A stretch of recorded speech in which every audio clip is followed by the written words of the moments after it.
Welcome your faces back, ladies and gentlemen, for another day of PUBG Mobile competitive action. I'm your host, Max, joined again with Imperium to bring you the action you all know and love as we kick off day one of the European Finals for PMCO. This is going to be the second time as we kick it off. It is, like, you know, in the research of fairness of what happened recently.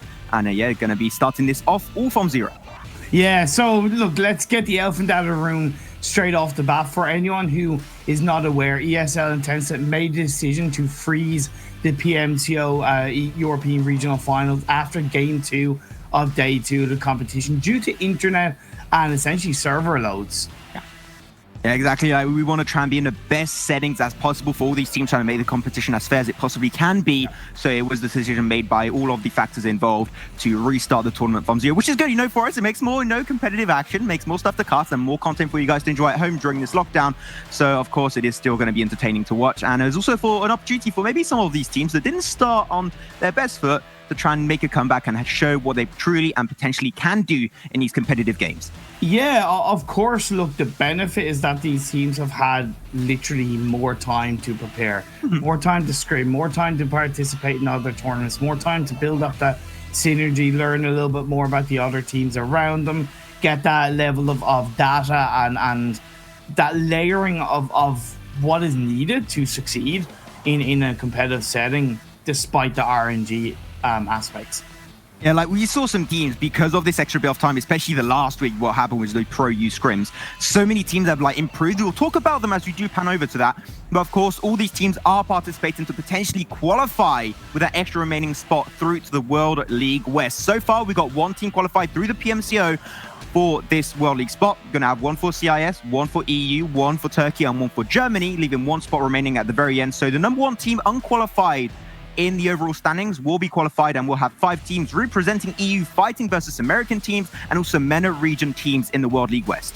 World League West is going to be pretty spicy. I cannot wait to see what kind of metas show up, play styles, and also, you know, who realistically puts in the most preparation, because I think at that point in the competition, it is going to come down to preparation. It is going to come down to knowing and doing the research, looking back on the EU regional finals, looking back on the other regional competitions and gathering that information and saying, hey, look, let's look at how this team plays, and then preparing ourselves for that.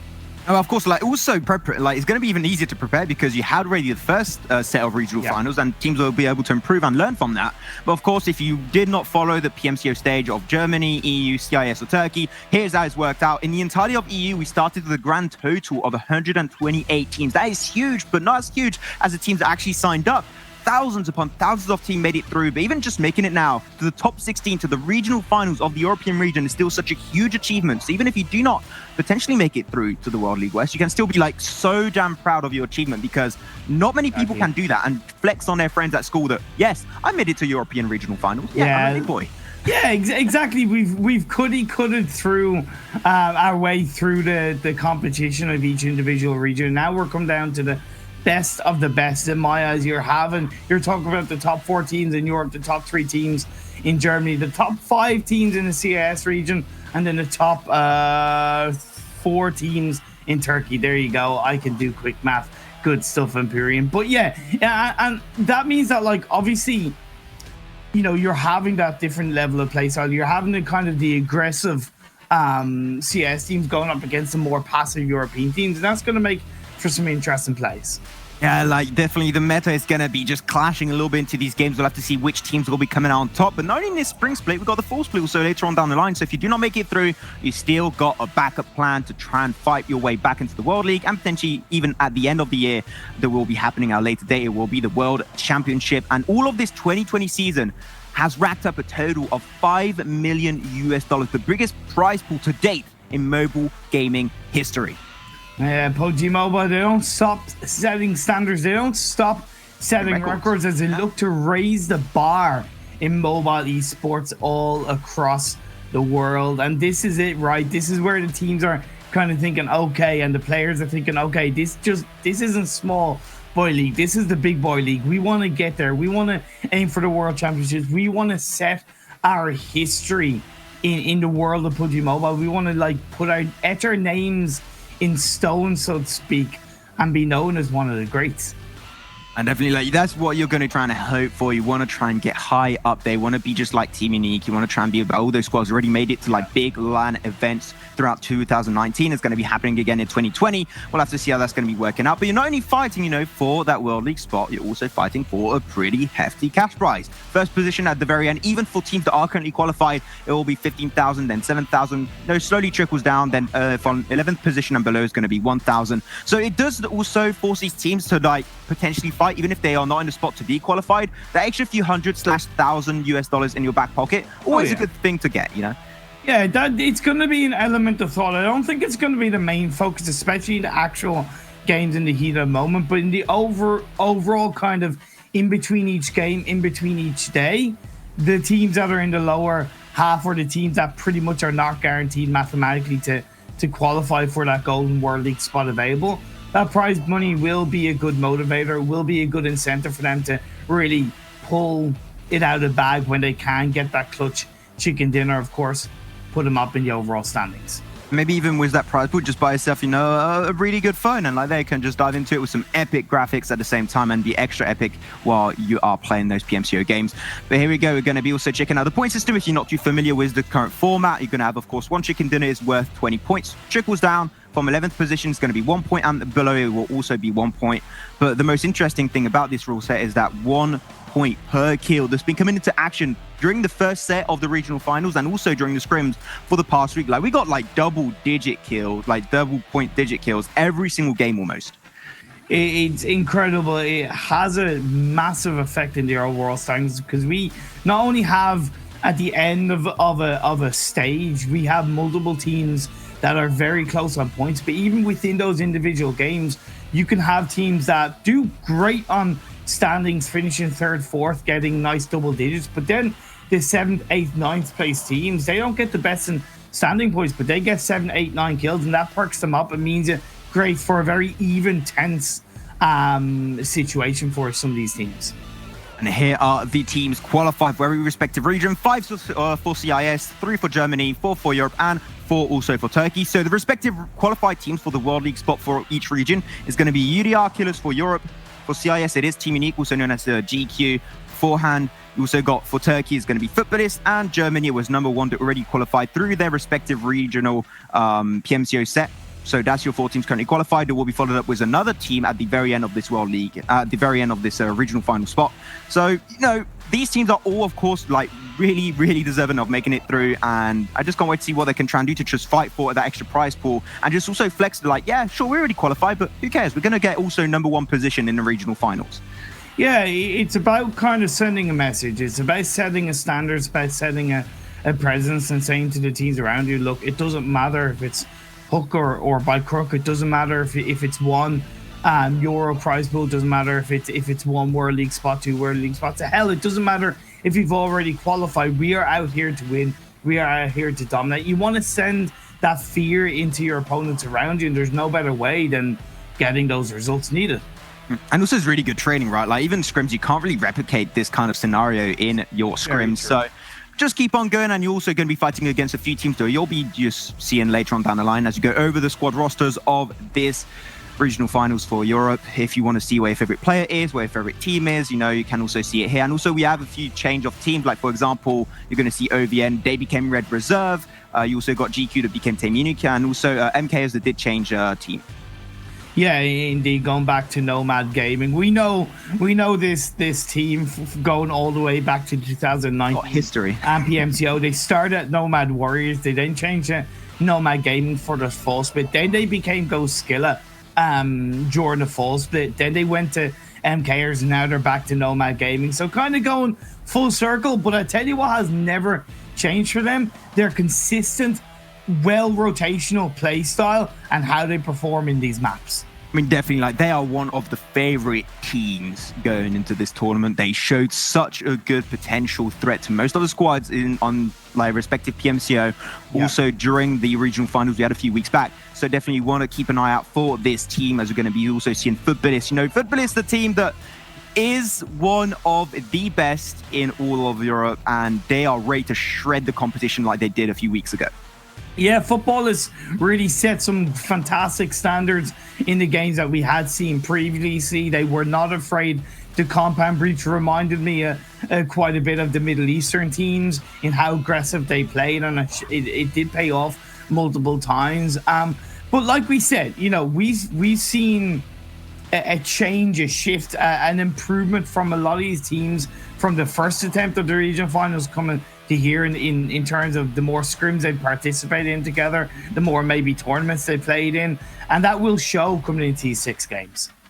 Talking about these 6 games, here you have the schedule for today. 50% of your games will be played on good old fancy Erangel.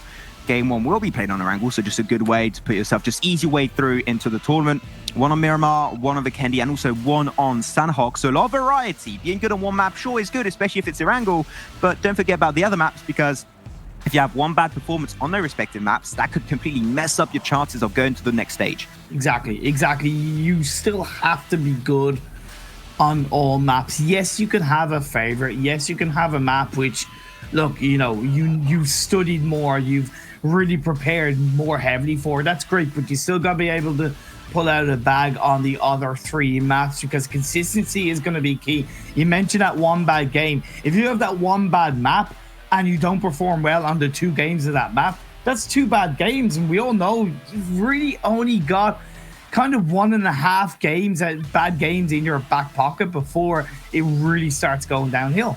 As long as you just hit around your average point on the map you like the least, it's completely fine. Unless, like, if the map you like the least is Erangel, then I'm a little bit sad for you, because that's going to be a little bit hard to deal with. But hopefully, I mean, at this point, everyone loves Erangel. I mean, it's the favorite map, is what started this all. And we're going to be diving into Erangel in just a few minutes. We're going to be starting this game very soon. But Imperium, before we do dive into anything gameplay related, do you have a team you like this team, you know what, they're going to get qualified. We already talked about Nomad Gaming, but maybe other than Nomad Gaming, because I'm going to put you a little bit out of your comfort zone here because okay. it's evil. Jesus, man.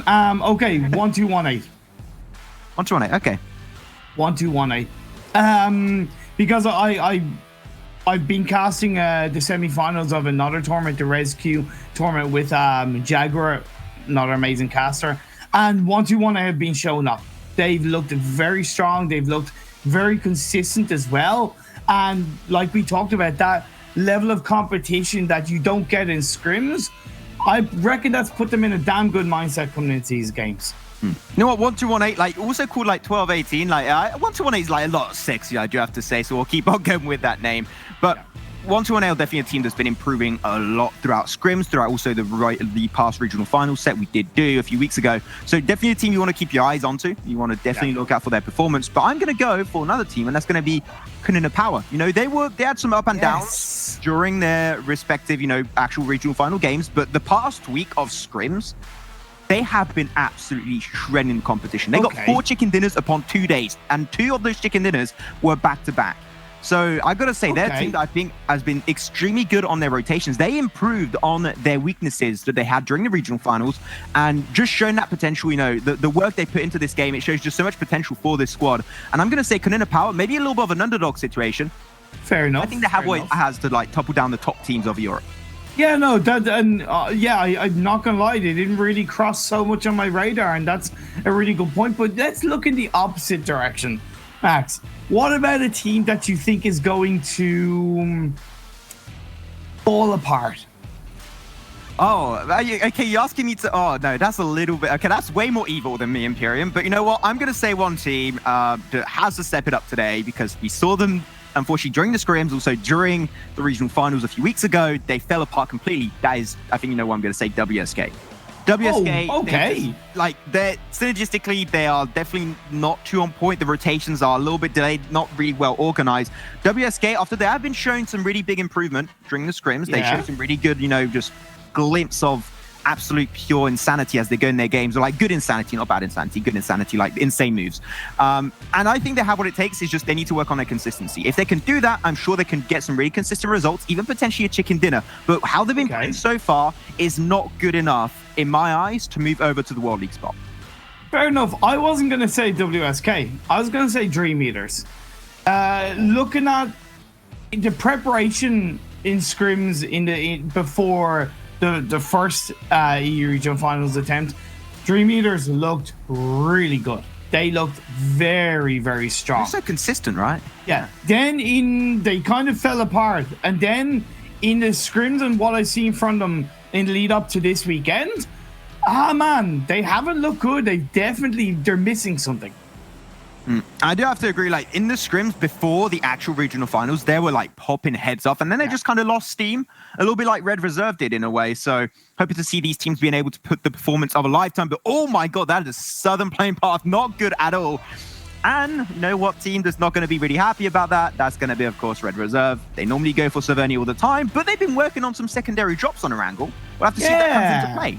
Yeah, you were kind of saying this to me kind of off broadcast and over the last couple of days that they've been kind of, like you said, working on different drop spots, and I think that's really important because the playing trajectory isn't always going to go in your favor as a team, so you need to have that plan B, plan C, and the longer you leave it to, let's say, rotate to your normal drop spot, the longer the less time you have to loot up, the less time you have to rotate. So having that second drop stop based on an extreme playing trajectory will make a difference. It seemed like they haven't really gone for their usual secondary drop that we did see a few times in the scrim. So that's completely fine. We'll have to see where they're going to try and head towards. FUTBOLIST and Team EDK, I mean, at this point, it's like the curse of the European region, always going towards Novo, always taking early fights. I mean, their 2 teams are currently already qualified, so it doesn't really have had that much weight as if it was 2 teams that are currently unqualified, but Phase 1 Circle, going to be very down south, still has the entirety of Sanhok Island almost in its vicinity.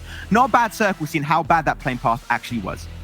No, it's not really going to be too bad. Now we do see the normal, it's history making. It is, it is like a cheese and biscuits. It just goes together, the fight between Unique and FUTBOLIST, and Lightning gets the first knockdown onto Roam. Kill confirmed. There you go. They get that first frag out. Last time in the scrims, you saw the fight between FUTBOLIST and Team NGG. It was FUTBOLIST that did take the W, but now FUTBOLIST off to a man disadvantage. Lutz and Lovazin going to be left in the open. Where the hell is Solke? That is my question. He's actually on the compound further on the west. So you'll have to join up pretty damn soon because so far this is FUTBOLIST getting completely surrounded. Analyst going to come around, try and chuck that nade. That nade looks pretty damn good and it knocks right behind. Man, that was a good bounce. That was a good bounce indeed, but now he's going to go forward. He's got the DP28 in his hands. He prones down as Levazin shoots through the wall, but it's too much because two members of UDRKILLERS are shooting in his direction. Knocks him down. FUTBOLIST down to just 2 players.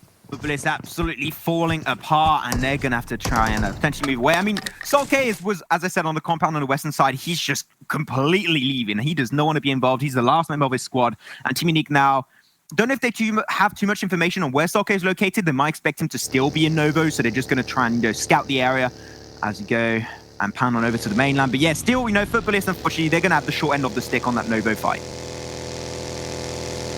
The DreamEaters, we talked about them, a team that, in my opinion, need to step it up.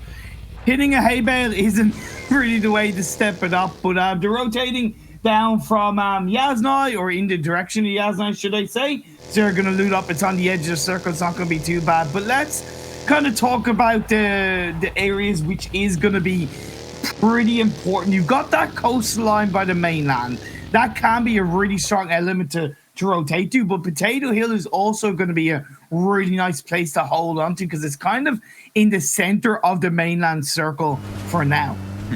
I got Potato Hill would be a really nice position to hold on to. I would actually say the team that has one of the best positions, purely in terms of like aggressiveness that's brought to their game by their position, is actually Konina Power. They got the Eastern Bridge. They can deny the last member of FUTBOLIST. They can get Team NGG. They can also get NGG if they rotate on that Eastern Bridge shut down. And they've been shown time and time again throughout the scrims that they know how to control that Eastern Bridge compound hold. So of course, I would say Konina Power, they got really good potential on this, as long as they're just really careful when the team starts to rotate towards like phase 2.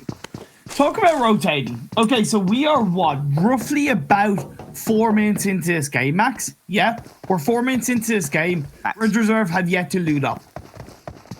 Do they not realize that this is such an, in my opinion, an overall negative leading into their next couple of rotations in the way they get into the circle?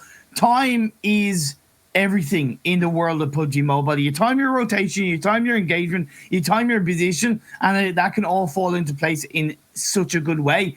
I don't think it's good for Red Reserve right now. Yeah, I just checked the players on my iPad. Like, they literally got almost no loot, just a few weapons. Oh, yeah.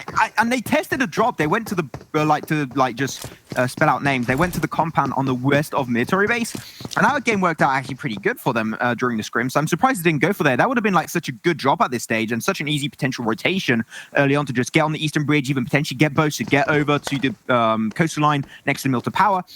That's an absolute waste of time, as you just said, and they're going to have to rotate very quickly, and they're going to have like the fastest looting stage in the game, because otherwise they're going to fall behind, and we know what happens when Red Reserve fall behind. They just crumble down to pieces, and they just die early.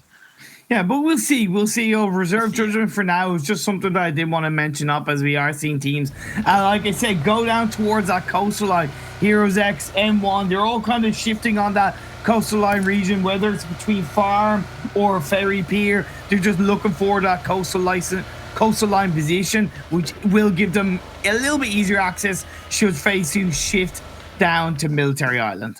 As we were looking at number 1 there, you know what? Number 1, we're a team. We gave a lot of harsh criticism during the regional finals, but I think it was well-deserved criticism. And you know what? I got the impression that at least during the past week or 2 of scrims, they actually worked on that. Like, their synergy definitely is something that you pointed out a few times, Imperium. And they now have so much more synergy. They communicate so more, and they actually surround their foes. They just enclose them completely and shut them down so well. So I got to say, this new number 1 team that we got here, they're a team that can get really high. They're already qualified, so they're nice and already ready to get to the World League spot.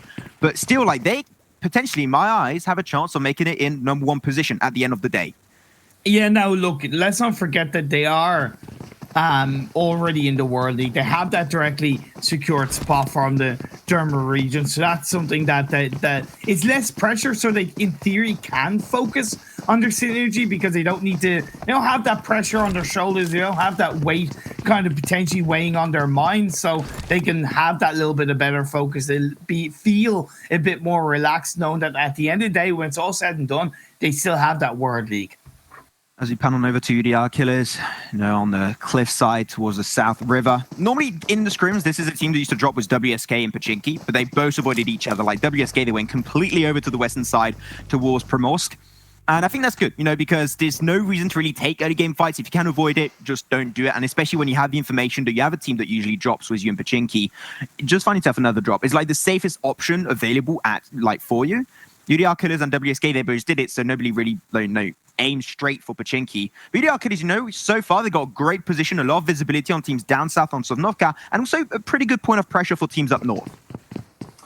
Exactly. Really good center spot for UDRKILLERS. Something to note is that the majority of the teams that have rotated, they've rotated on the east side of the circle. There is quite a decent bit of space in between Pachinki and Fairy Pier, which is unoccupied.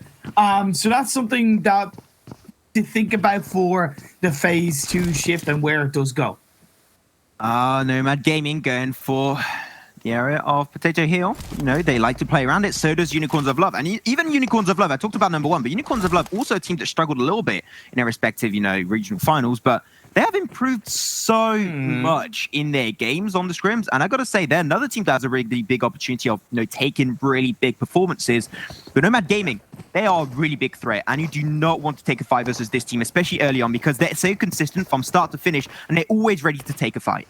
Yeah, 100%. Totally agree with you. With regards to Unicorns of Love, something to once again highlight is in their individual region. At the end of day 1 of that, they were in first place, right? They had that World League spot, so to speak, secure, but they let it go in day 2. So that's something I hope they learn, will improve on. But phase 2 is centers up quite nicely, Max. Still a little bit of military island in play, but I'm pretty sure that it's not going to be heading there. So like I said, look at that space between Pachinki and the coastline by the West Bridge. A lot of space available. What's also really good, right, is that most of the teams already did that rotation away, except for the last member of FUTBOLIST, which is Solke. So really that shouldn't come into play too heavily, hopefully, unless it goes for the harshest shift I've ever seen in my life casting PUBG Mobile, and it just goes south, south, south every single time. We did see a few unusual circle shifts, so we'll have to keep an eye out for that as we see Team Unique rotating in the open a little bit higher up north of number 1. But they got a compound, they got their eyes set on. They go for 2-2 split, which makes it a lot easier. They got the information that compound is open for the taking. They send the 2 other members. Lightning will be taken over that compound with his friends. And of course, they're almost center of the circle, which is great position for the ongoing few phases. It suits their playstyle. They're an aggressive team. They're not afraid to push in and push out on any direction to get a couple of kills along the way. A team which I really like their position right now, Max, that's Goskilla. On the east side of the high ground just below shelter, it gives them great scope to rotate depending on the next shift. If it goes to the west, they can just shift up north and basically go near school. If it shifts down south, they can just go down to around Milta Power area. So really like Goskilla's location right now. The fact that Goskilla has most of the time such good position is also because their macro is so on point. They know how to rotate, they know how to read circle shifts. They're great. Got the best IGL. They got the best IGL. Like, look at that, your boy Whitey is here, and you got 8 on 2. Like, of course.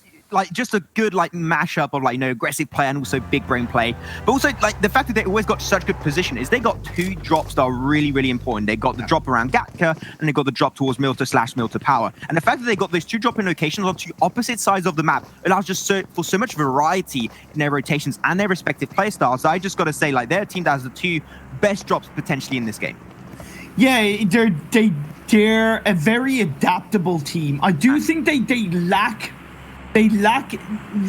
have something missing right now, which hopefully it will evolve and grow, but they are missing something. But with regards to rotations and adaptiveness, they are extremely good in that regard. That's always going to put you in a very good position as we are looking at Unicorns of Love, scoping out the members of Nomad, not shooting, waiting, gathering information. That takes a lot, and I really like that from Unicorns of Love.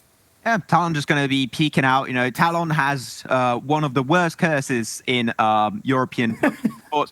Every time his team dies, he's left alone. like lonely as can be. So hopefully Talon will be remaining with his team a little bit longer, because it always feels a little bit sad to see Talon just running through the fields alone with nobody with him and just getting shot by everyone. So like me, then. Like me. They like me too. Yeah, dude. Feels bad, man. Oh man, so Red Reserve, they're getting a little bit punished by DreamEaters. Red Reserve did make their way into the circle, but like I said, without the information going in from the north side, we've seen them get caught out of it. It is very late. We'll have to see if the circle can some way shift in their favor. But right now, teams that are really central, you got like Heroes X. If the circle shifts up north, it could mess them up pretty heavily too. But NGG, they're going to kind of like pre-fire this circle shift, and they're going to go up north a little bit. But the circle straight up north, a pretty hard shift. School and apartment still in play. But Potato Hill, that is your point of interest. And Unicorns of Love, they already took the position. They got so much intel on all the squads. They can play around this entire circle. Yeah, you just cast or curse Heroes X, my friend. But you know what? The circle shift is what it is. In the words of Jaguar Export, it was what it was. Now, you do have that compound that's actually outside of Pachinki, in between Pachinki and that high ground overlooking Potato Hill. That could be a bit of a sneaky spot for some of these teams. It won't give them a lot of information, but it's an area that you don't really expect teams to go, which means it could kind of be a bit of a surprise play by one of these teams. I mean, if it's unexpected, it's also viable in a way. You want to try and play around that. The surprise factor is something you can't really just overlook in the world of PUBG overall. But as I said, you've got a little bit of information. Potential 1-2-1-8 Talon just going to be peeking on through, getting some information, as now phase 3 is going to be closing up on all of these squads, on all of these players. As you know what, Team 5, a team that normally plays very, edge of circle, they're actually pretty aggressively, not center, but like on the pretty good vicinity of the circle. And I think they're trying to be a little bit more proactive on their rotations throughout these regional final games. We are seeing Heroes X being punished by Nomad Gaming on the rotation. Like you said, the harsh shift did not go in their favor. Sealam is looking for him with the VSS, but we're seeing Mordecai getting knocked down, so it's not looking too good for Heroes X. Yeah, very split. They're not as a full squad right now. They already lost Morteza, so of course they were going to have a hard time. But the thing is, right, they took that bad situation in their own hands. They rotated instantly despite having a really bad circle shift not going in their favor. But they don't want to get pressured by the blue zone. That would add up on extra bad situations. Definitely. I've got to say, they took control. Really happy they did that. Going to see now slowly but surely the kill feed lighting up. A few frags getting taken. The real deal losing one member. But overall, WSK also going for rotation just like Team NGG, but playing very edge of circle as WSK usually does. Another team. Hey, look, I highlighted them, right? Goskilla. They had a nice, clean, easy rotation up from the high ground over shelter, have rotated up and towards the northeast, and now we're inside the circle. Clean as a whistle. Bob's your uncle, fannies aren't good stuff from them. We are seeing the real deal once again being pressured, though. Max Hackshot, I believe, was knocked down. And but Daddy does clap back, knocking down Gonzo of Konina Power. Or Konina Power, Tigsy's going to explode himself completely. But the real deal, they want to defend this Harry Potter tower. It's really valuable position at this time in the game. But Tigsy going to lose out. The grenades are popping off. Rob Danini going to be left unknown for Konina Power. They're popping off even more utility. How can he make it work out? But Exa is still around, but he's just so far behind. It didn't even see him at the time being. He's still there. Potentially can assist his team. They're trying to buy some time with those smokes. Exa trying to shoot under the wheels of that car. And he does actually get some work done on Hackshot. That was a huge shot. Now allows him to push even more forward to overtake the position. But still, Konina Power not out of the woods just yet.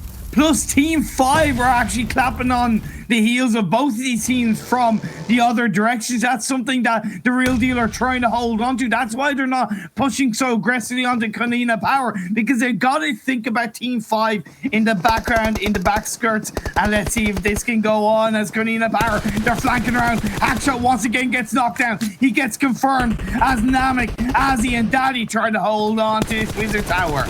Been given too much time to heal up and lick their wounds, and there you have it. Konina Power, I told you, Imperium, they're a team we want to keep an eye out for as they shut down another team of the real deal. One of the teams that we were looking forward to see get some really good performances. Unfortunately, on this very first game, they'll be taking 16th position. As Team 5, as said, definitely not a play style they're already used to. They're not playing edge of circle. They're going central. But be careful. Sun HP's car is going to be fuming up a few bullets, and it could be the end. But they're going to go pretty central, send up those cars in a V formation to defend this position later on down the line.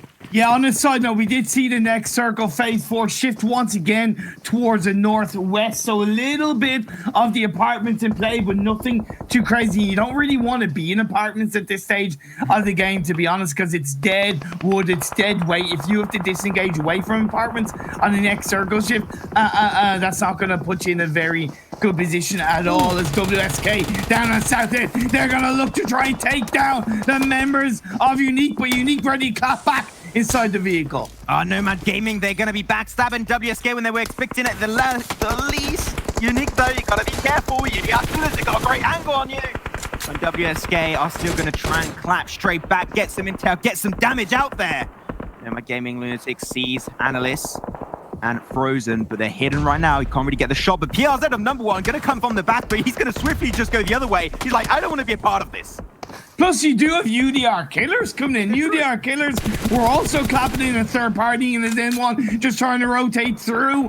Sprone waiting. This is incredible. Look at the amount of teams down on the south area of this circle. Potato Hill is a flurry, awash with little potatoes. How did number one make it through? They just went through Nomad Gaming, WSK, and Team Unique, two of the favorite teams in this tournament. And they're just like, oh, no, we're fine. We'll make it through as a full squad. We won't lose absolutely anyone in our engagement. So surprised it actually paid off. It's still a really risky play.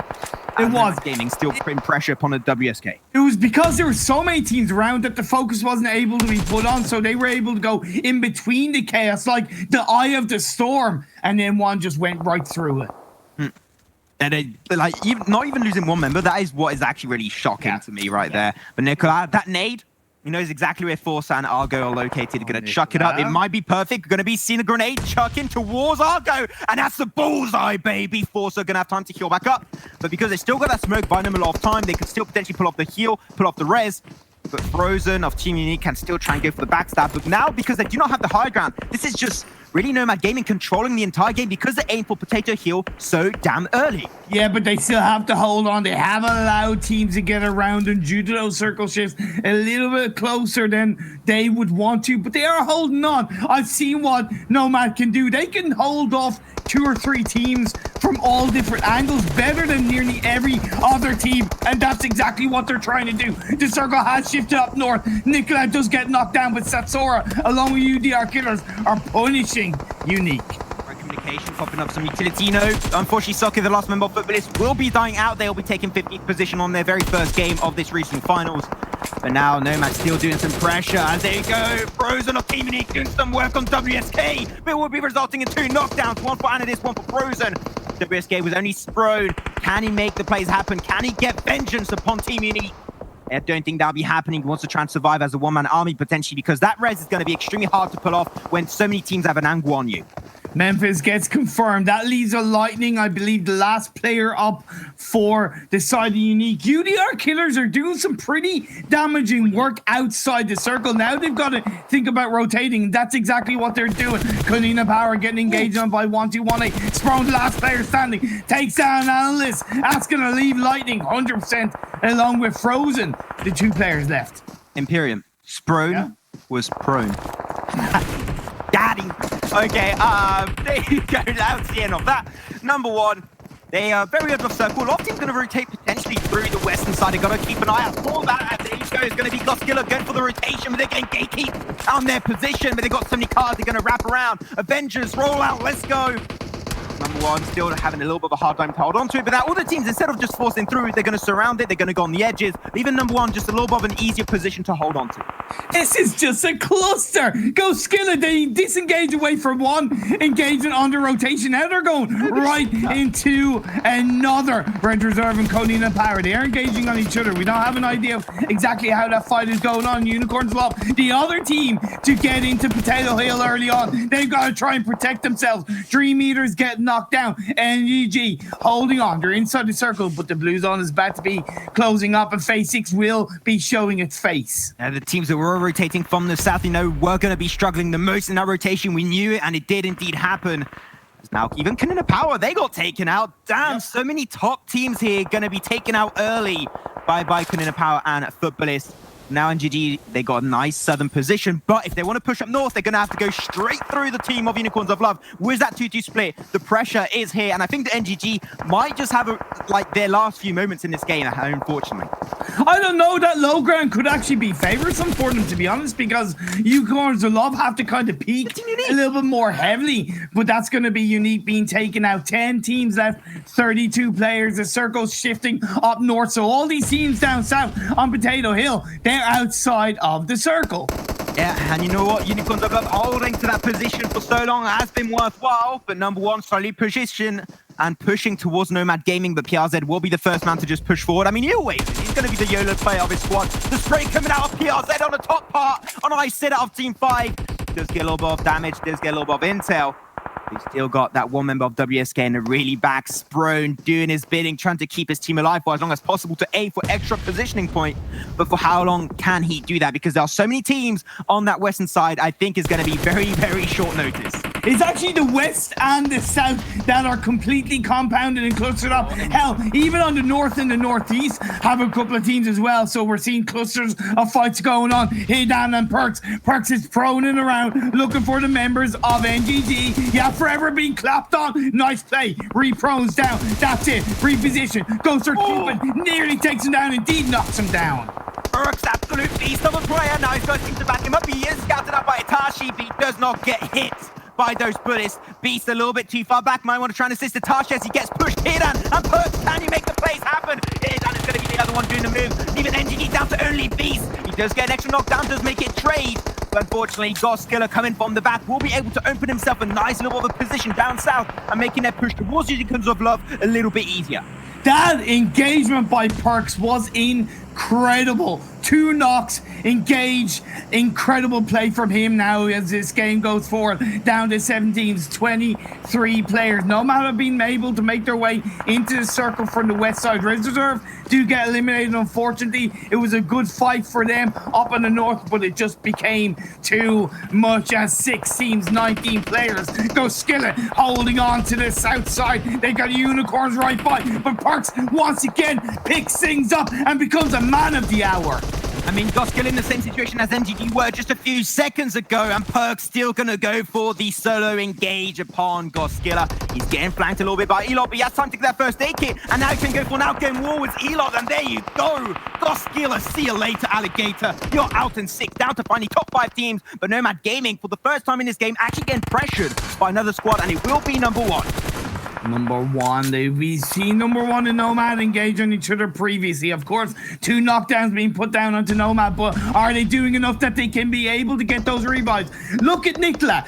Even though he's knocked down, he's actually going forward to get information on where N1 might be to give that to the rest of the team. Incredible play. But now they've got to look back towards Unicorns of Love. Perks is able to pop off. Talon is there. Unicorns of Love, where have you been, my friends? I mean, they're just taking control of the entire map. They are just shredding every single team. They see a squad, they're going to push it, they're going to shut them down. They don't want them to be able to rotate. You've got to be careful. You've got another team up there on the northern side. It's going to be 1-2-1-8 that can still shut you down. So they've got to keep an eye out on that and potentially just not get backstabbed by number 1 or Nomad Gaming, because there's also a really good position they're going for. There it is, Perks and Loves going to try and go for the flank once more. Nomad Gaming get the information right there. Solo, it will be an instant death. But be careful, don't see Lunatic. He doesn't get the shutdown, and that car explodes, shutting down the Lunatic in the time being. Leaving now number 1 as the only team to shut down on that western side. But oh my god, Unicorns of Love.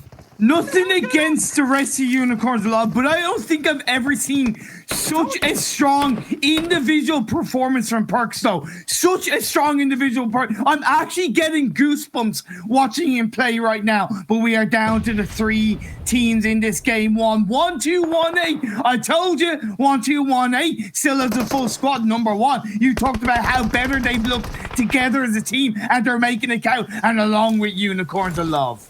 But he's going to talk about how on hell that car was on the rooftop of that building. I mean, I don't know how he got there, but you know what? Too many questions to ask and so little answers. As Unicorns of Love now going to be pushing. But unfortunately, they didn't get the shutdown on number 1. So the third party on Unicorns of Love is still something to keep an eye out for. It could still definitely happen. So they've just got to be very focused on this. But 3 teams remaining. 1-2-1-8, number 1, and Unicorns of Love. Number 1 down to 2 members. And the position of 1-2-1 is overall a little bit better because they have the low ground position. So it means that they're going to be able to prone down and see the pixelated of the bodies of the teams rotating down from the higher ground, which is why we've seen 2 members of Unicorns of Love get put down very low in health with Talon being knocked down. I mean, 1-2-1-8, they're taking control. Despite having to push upfield, they are pushing on the position of 1-2-1-8. A little bit risky, very close for Bandita there, but here it is. They get flanked up by Roach, and it works out so close in terms of HP. But the trade functions, and now they can keep on going and pushing upon Unicorns of Love down to only 1 member, which is Perks. He did some solo plays earlier versus NGG. He did it again versus Goskilla. How can he do against a team of 1-2-1-8? Perks with that rock. The peaking game is going to be ongoing, but that nade is going to be huge for Zakonivore. And there you go. Unicorns of Love, despite a great performance, will be taking 3rd position. Still nothing to be sniffed at right now. M1 have held on. Vindex is just going to try and prone his way through into the circle. It is 3 against 2. The other player of number 1 is on another angle. Nacho down the hill a little bit. I worry about M1, but they do have a couple of different angles that could go in their favor. But 1-2-1, they just need to wait out. They're inside the circle. They're happy with their 14 kills, I believe, in this game so far. 14 kills for 1-2-1. Incredible game. Yeah, because like until the very late stage, we didn't see them like that much, but I guess they were just like preying on so many squads, so many players, even potentially stealing kills away. So I gotta say, 1-2-1-8, they are one of the teams that you mentioned early on the broadcast, and they are definitely showing up to the party. As Vindex trying to be a little bit proactive, pushing towards them. I think Nacho should always somehow push, because otherwise you're taking a fight 1 by 1, and you want to fight together at the same time. That's your better chance of taking a 2v3, but now they get Vindex. Even now, Nacho as a 1-man army does not have the high ground. This is not going to go too well for number 1, but it could still indeed happen. But this is still such a better performance from what we saw in the regional finals. They do shut down the kill on Vindex. Even Nacho's so damn low, and he will be indeed dying out to the play zone, denying that point away from 1-2-1-8. But 1-2-1-8 secured himself the very first chicken dinner of this European regional finals. And in Imperium, I gotta say, you called it. Big brain plays there. Man, incredible stuff. They held onto that kind of northeast area of the circle. Yes, it did help that the circle was kind of consistently shifting in their favor, but they put pressure onto Red Reserve. I think they even took them out. They put pressure on a number of teams around them. At the end of the day, the kills counts. 15 kills with the 20 bomb chicken dinner. 35 points for game 1 to 1-2-1-8. I mean, if you're looking for a good first performance, I mean, this is the exact definition of that. Like 15 total kills plus the 20 points of a chicken dinner, 35 total points on game 1. I mean, the average you want to try and hit is like towards 10 and 15 points. They're like doubled/tripled that. So I got to say, they are looking extremely strong in their very first game. And they're a team that, in terms of rotation, they're very smart. They did rotate somewhat late from George Pole, but after that, like towards phase 2/phase 3, they were proactive. They were taking the game in their very own hands, going pretty central on the circle. Not quite too central like Unicorns of Love, but still taking positions, taking fights. They were not scared to take fights. And that's the reason why they got such a nice position later on down the line, able to push upon Unicorns of Love, because they just never feared the game. Just no fear, just fight. Man, Unicorns of Love. Like I said, I swear to God, I got literal goosebumps watching Perks play. Even Perks was insane. Oh man, just like, you know, the highlights is literally Perks. It's not highlights, it's just Perk lights. You know, it's MVP of that game, and honestly, I don't think we'll see a better individual performance from him. The way he danced around multiple players and multiple teams and allowed the rest of his team to engage with him, right? It's not just that individual play, but it's about creating the opening for the rest of your team to engage on. And credit where credit is due, the rest of the team followed him suit, and it was an incredible performance by Unicorn to Love. It was like a textbook example of how you hold a high ground position. On NGG, on Goskilla, so many other squads, it did such a good amount of work. So congratulations to them as you go over the replay a little bit. Seeing the last few seconds, unfortunately, of Unicorns of Love is just such an aggressive playstyle for 1-2-1-8, despite not having a great position. You can't really expect that to happen. And I got to say, really happy with their game, and they can be extremely proud. But even number 1, I said it right. They worked on a synergy on their communication. Sure, they only had 2 members at the very end, but the fact that they were so proactive on their rotations and did their rotation at the same time, I got to say, compared to what we saw on the previous regional finals and now, complete 180. I think number 1 is definitely a team that you want to keep on your radar, because you know what, they have what it takes to keep on grinding up there, even though they already qualified. No, it's true. You know, it doesn't stop you trying your best to be as good as you can. I always say you're only as good as your last performance from that point of view. But anyway, the team stats of 1-2-1-8, 15 kills, 808 heal, 2,722 damage. I don't think you can say they were really stealing too many kills because they were following those kills with the damage. I mean, they were always like converting those kills every single time. They did steal a few because, of course, you know, it's had so many teams at this very end circle. Of course, you're going to have a few kills that you're going to steal away potentially. And of course, you know, there's nothing like a thief in the world of PUBG Mobile. You know, it's going to be fine. Nobody's going to judge you for like taking my kill. Like, oh, that was mine. No, that doesn't happen. Opportunistic. It's exactly. That's why I would see it. No, if I go in your house one day in Pyramid and I take your TV, I'm not being a thief. I'm being opportunistic. You know, that's what I would say. Fine. You know what? I'll go to your house and I'll steal your baguettes. No, not my baguettes, please. Okay. You're crossing the line, okay? No, that's too much. How dare you? But anyway, top players of that last game. Yeah, I was just gonna say, honestly, if it was me, nothing against the other players, but I would just leave Perks up there and just have it as top player. Perks was incredible. 8 kills, 1 assist, 1,400 damage. Incredible stuff. But 1218 still showing that they have the teamwork, they have the synergy. Of course, they were able to frag out when it mattered. Frag definitely coming out for this team. I mean, they are just off to such a good start. I want to see what they can do on potentially Sanhok there because their communication, their synergy was just so good. That's a playstyle that I want to actually see. Exactly the same playstyle on Sanhok as, of course, you go over the overall rankings. You know, it's going to be the same as what happened on this current game. You know, Unicorns of Love taken second. They still like 2 teams with double-digit kill count in the very first game. You know, normally this is the warm-up match in a sense. Like they just get heated up, ready to dive into all the other games, the remaining 5 games of the day. But like this first game doesn't even seem like the first game. This seems like the game where they're just like the most under pressure. The biggest thing is that they have the cushion. They have the point cushion. They have 14 points gap over second place alone. That is an incredible cushion that they can hold on to, that they can use to relieve a bit of pressure in these next couple of games. Yeah, of course, they definitely don't want to go into game 2 dropping out in last place. 100% they don't want to, and I don't think they will because 1-2-1 has shown to be very consistent. But having that 14-point cushion, it just, man, it takes so much off you mentally, you can't even imagine. Let's check out the damage, of course. Like, the teams that took control of this game, we know it was 1218, it was Unicorns of Love. They just held such a good position, denying all other teams. Like, you know, 1218, they took control of the north and also of the eastern side. Unicorns of Love, they took control of the south and also a little bit of the west against number 1. And you can see that through these numbers, right? Like, just taking control of the central position and denying all other teams from rotating upon your position is going to allow you to get just so much more damage and potentially even more kills. And it just shows up on the overall rankings. Yeah, and that puts into a light, you know, Team 5, they got 1,600 damage, but I hate to say it, but we didn't really see much of them in that game. And I'm kind of going, well, was that damage converted? How, you know, why wasn't it converted into a better result? Just something to kind of think about. But there you have anyways. Congratulations to 1218 taking the very first chicken dinner of this European Regional Finals. We'll be going for a very short break. Game 2 is going to be on Miramar. If you want to see the action, stick around. Be there, be square.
Game 1 is in the books. Congratulations to 1218 as they take the first dub of this regional finals. What a great first performance. I couldn't ask for a better first game Imperium on Erangel, but we're going to go towards Miramar. Yeah, exactly. Game 1 was pretty damn good. Some teams that had struggled and who have in some way been struggling really showing up to the play. You mentioned Unicorns of Love as a team who have improved over the last week or so. Perks, oh boy, makes me shiver my gibbles or something like that. Gets me all like hot and bothered, but incredible result from them as a team, incredible individual play from him time and time again throughout that result. Also Team 5, slight correction I do want to say, because they were a team that I said, like, you know, they did 1600 damage, you know, has that shown up? Credit where credit's due. They got 7 kills, they got 7 placement points, they're on 14. They just weren't really involved on camera fights so much, so they didn't really register as much on my radar as maybe they should have. I mean, I can't be mad against that Imperium, because you know what, we called them at the last regional finals, we called them the silent killers. It's for a reason, because you don't see them kill people. That's the main reason why you don't see it. They're the ninjas of it's like you think you're safe, and you just got little sneaky Team 5 just coming in, they're just backstabbing you and just getting all the frags on themselves. So of course they're a team you want to look out for if you can see them, which most of the time doesn't happen. But you might see them a little bit better as you go on to Miramar, because Miramar, of course, naked is not that much of a thing. So they're a little bit more. They're the John Cena. John Cena. You know, the John Cenas of PUBG Mobile. You know, you can't see me. The 5 no, and their name is Team 5. The 5 knuckle show. Oh my god, I'm a genius. It all makes sense. Okay. Genius Imperium. Yeah. Okay. I won't. I mean, I won't say anything. Just in pure. Yeah. Just. I'll just let it slide away. Thoughts. Yeah. It's just leave it to my thoughts. Well, of course, like we got at the end of this broadcast, at the end of this regional finals tomorrow, we must have like a nickname for every single team. Everyone we want a nickname. Okay. Like for example, Unicorns of Love, I can say is the equivalent of my old group of friends. Like, you know, Talon always on his own at the very end, like me walking on the backside of the sidewalk with my friends all walking in front of me. Come on, same thing. I think they deserve to be changed after that. You think so? Okay, you know what? Yeah. Fair enough. We'll see if it does stay consistent throughout the games. But anyways, now it's going to be Miramar. Even more about rotations. Talking about rotations, we've got a few weird rotations. One from Goskilla I was a little bit unsure about. Up north, then down south, got pressured by a few teams. Yeah. But like, do you think there are a few teams that like on that very first game showed some really good rotations and on Miramar that could result in a really good performance? I'm gonna say actually Red Reserve, to be honest. Credit where credit is due. I didn't think it was gonna work out for them. It wasn't the strongest result, but it wasn't the worst as well. And they rotated nicely. They didn't go for too hard of a shift in the later stages of that game 1, and I think that will pay off for them if they adopt a similar kind of play style coming into this Miramar game. Because that game could have been completely different if they were down south and it was actually on the top side of the hill. The fact that they went up here was a little bit of troublesome for them. But at least on this first Miramar game of the European Regional Finals, we are not going to have such a, I'm going to say, crappy playing path just like last game where it was completely down south. This is going to be an actual viable playing path going straight from Campo Militar down to Los Higos on the southern island. Most teams will get their dropping location under play, and it's still fine. And even if you're a little bit far, you can go for a long drop or just get the car and rotate early. Yeah, exactly. We'll be able to see Red Reserve rotate. Sorry, not rotate, but drop, spread out between Power Grid and kind of Monte Nuevo / San Martin on the high ground. You'll have Picado being occupied as well. The real deal will be able to get to where they want to go. Chumacera is in play. I'd like to see a team make Valdemar their home, because I think that's a bit of a hidden area, because you know you're able to go through that little island if you want to, and you're able to kind of get into the circle from multiple directions on that main road. I really like Valdemar. I mean, the team that used to go there sometimes was actually Goskilla, but they're going towards Impala currently. Team 5, they're going to go towards Chumacera. That's their main dropping location they like to take control of. But it seems like, yeah, this time nobody's going to go there, despite being a position that so many teams like aim for, even during the scrims. I'm a little bit surprised by that. Phase 1 circle is going to be now popping up on your screens, and this is a really good playing path because of this play, a really good phase 1 circle because of the playing path, and most teams will have just a really nice early game rotation, just hold on to a great position.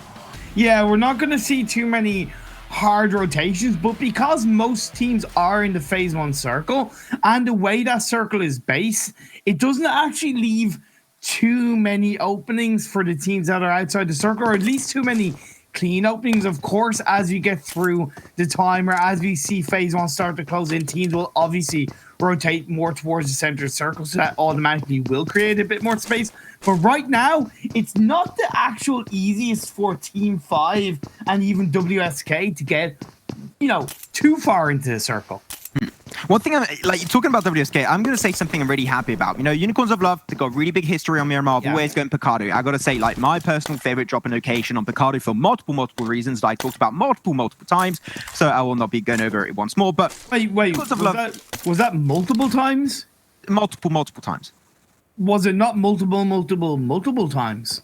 That's too many multiples. It's the multiple of the multiple. Sorry. You can't multiple the multiple to the multiple because that's too many multiples. Okay. Like, Unicorns of Love, they always drop for Picado, right? And normally WSK would always try and like threaten that position and actually aim for an early game fight. But why early game fight on Miramar? You know, if you die in phase 1 circle, I'm sorry, but small PP move. I'm just going to say that. It is. Small PP move. So that's WSK being really respectful and they didn't go for Picado. That in my books is already a big W for them. I 100% agree, really. Like, there's no point in fighting early on, especially in Miramar. There's no need for it. There's plenty of land mass around you. There's loads of places that you can rotate to. Just avoid the team fight and then look to find a better position in the next couple of phases. Now, when you're talking about positions in the phases, in this phase 1, Nomad Gaming, La Bandita, prime property for them to hold on to. It gives them a nice spread. You have that kind of the dip of La Bandita that they can hold on to. Of course, it is quite a large area, so they'll have to be careful of it, but it's still a great place to hold on to. Goskilla can also go onto the high ground to the west of Impala as well, that they can call their own. So there's quite a good few places, plus by Junkyard as well has some really nice high ground rocks that a team can really get some good vision on. I mean, Goskilla definitely got like one of the easiest rotation, especially in Impala early on. You don't really have to care about teams coming out from the eastern side. Just got to focus on 180 degrees of land on your screen. So that's still a really good thing. But, Matic, Robdini's there. I'm a little bit scared. I know he gets onto that. Oh, no, wait. Does he not get the shot? No, that's actually missed by Robdinini. And now Matic getting himself behind that little bit of a lip of the heel. And Robdinini not able to get that knockdown. That was an opportunity you just can't miss, Robdinini. But he got an SKS. Yeah. It is not great. It's not my favorite. No. He did have an AR. He had an AR too, but he had an AR. No excuses, my friend. But Mavic will be able to get back on that bike. But will he survive? That's the thing. Yeah. He's not out of the woods just yet. That bike isn't the fastest upon a rotation. Now Robdinini trying to redeem himself. He does not redeem himself, but will it be picked up by a member of Konina Power? No, it won't. He gets away. And that was, I think, a little bit of a stressful situation. Lucky enough, he was able to just loot up one smoke in those open shacks. So actually really lucky for him. He got that loot and actually allows him to save his life. But I'm still really happy with their early game performance. WSK, they also had a little bit of a history, you know, dropping in this location of Monte Nuevo. They used to get denied by UDRKILLERS, and UDRKILLERS most of the time would win the fight versus WSK.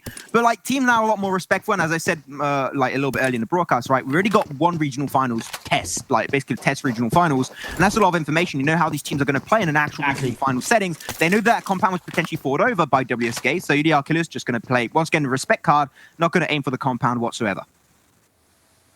Nomad Gaming are doing what I said, and they're basically going by Bandita, hanging around that foot right now on the high ground. Let's see if they'll stick to that location. Unicorns of Love are heading Hidan. All right, sending Hidan forward from Picado to try and find a spot as well. Scouts in Miramar is really viable. I'm not a fan of scouts, but in Miramar, definitely a really good way to get information, find a spot, and of course, prepare yourself as a team for the next phase or two. I mean, I do also understand why you're not a fan of it, because we saw it so many times getting used badly. But like, if you're respectful in the way you push and you don't overstep your welcome, exactly, you can still make it just worthwhile. So good. Like we saw it happen for Unicorns of Love last game on Erangel, right? Holding potato heel, getting so much information, and information is key in PUBG Mobile esports. If you get that intel, you're basically a team that has such a big advantage going into the game, because you can just set up great rotations and great pushes and defenses against the other squads around you. Well, I'm seeing red reserve because you got Dust getting very close to Mortez of Heroes X. Is going to be jumping out, see if we're going to be panning over to that fight. Even DreamEaters getting pretty central towards Nomad Gaming and Unicorns of Love. We're going to have a few early game fights happening, but a lot of room of this phase 1 circle not actually getting used up, which I'm a little bit saddened about, because you might actually lose a squad early here. DreamEaters had sent Advocate forward in the last a few minutes ago to scout out. Now the rest of his team have joined up, so that's pretty good coming out for them. Similar with Unicorns of Love, so those scouts are paying off for those two teams in particular. Football is coming in from the other side, but NGG and UDRKILLERS could get damn close, but will Forever and Beast be aware? I don't think they are. I don't think so. UDRKILLERS, you know, they moved away from Campo Militar / Tierra Bronca early on. But yeah, the NGG, the good thing about pushing from that high ground position, you can't really prepare UDRKILLERS for this because NGG, they got all the information. They can't really get intel back for UDRKILLERS because they got this high ground position to hold on to. And UDRKILLERS going to go for a little bit of a spread, you know, just splitting out a little bit. It was a 2-2 engagement. But they might even try and just leave the scene. They get themselves ready with a car, at least for Nano, but I don't think they're going to leave. There's no reason to. They got a pretty decent position to hold on to. But NGG just purely not going aggressive, just getting information at this stage. Like, this area is a little bit like Prism, right? Because you have the big warehouse, you kind of have the couple of small compounds, and then you're literally just surrounded by mountainside that a team can overlook you. So UDRKILLERS will have to pay respects to the location that they're in and how heavily they are kind of pinched around by NGG, who hold on to the high ground. But NGG also have to cover the angles around them as well, because that is a bit of an open area around them. Unique are close by. A team that I'm a little bit disappointed who haven't disengaged away from their location so far yet is Goskilla, still staying in around Impala, have not moved forward towards the west to get information, but lots from Unicorns of Love with that car 98 trying to find DreamEaters. Bolt action in play. Just to come back about what you said about Goskilla, I'm okay with them not rotating right now because if the circle in some way, shape or form does shift in their favor, they've got a great position to hold on to. We'll have to see where Phase 2 does take us. Where's it going to be going? We'll have to keep an eye out for that. The Real Deal rotating a little bit late, just like WSK. And 1218 will have to go up north a little bit. But here it is. The circle's coming out, and that's actually really good for Goskilla. The Imperium.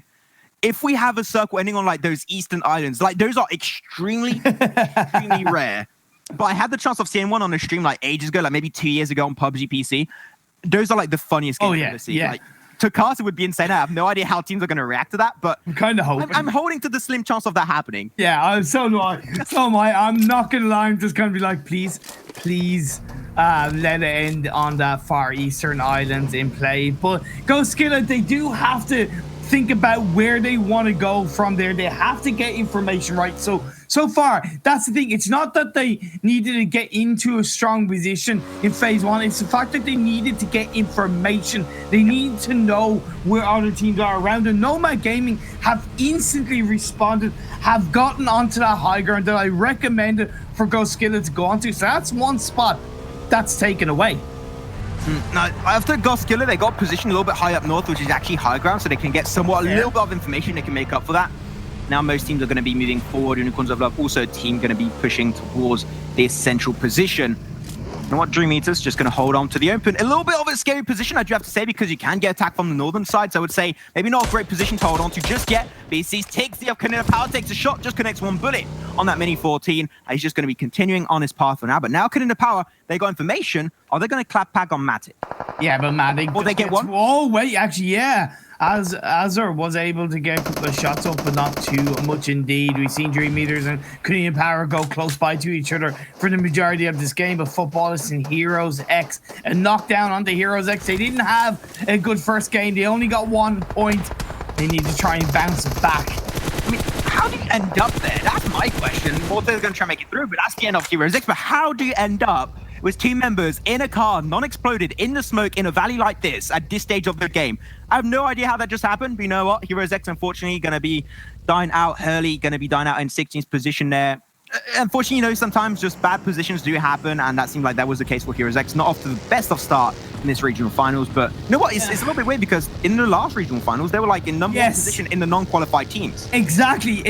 That's the thing. That's what I find extremely interesting, and maybe that also comes down to the fact that the teams around them that had struggled have learned, adapted, and basically improved, which means Heroes X are definitely finding themselves under more pressure earlier on in these games. 2 games so far, 2 games they finished with only 1 point, so they'll really just step this up for the rest of the games today. But this game does continue as UDRKILLERS have unique by Frozen on top. Frozen find Ulysses, but he gets knocked down by Ulysses. I love the position of Analyst there. Going to get a bit of damage on Mark. Going to get a little bit on Ulysses too. But that actually denies him from getting the flush. I got to say, his position is just so useful for Unique right now to be able to just lick their wounds and make their way back into the fight versus UDRKILLERS.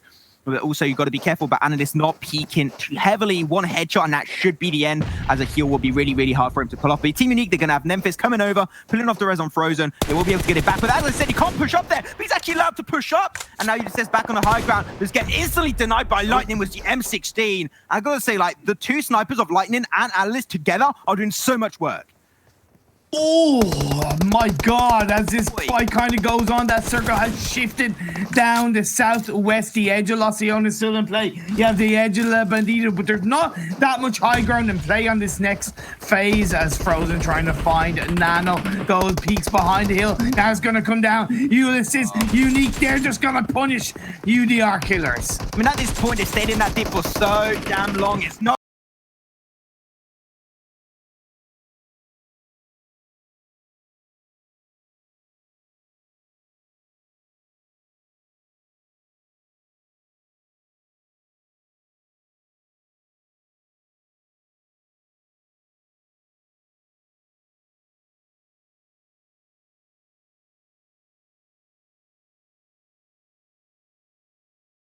But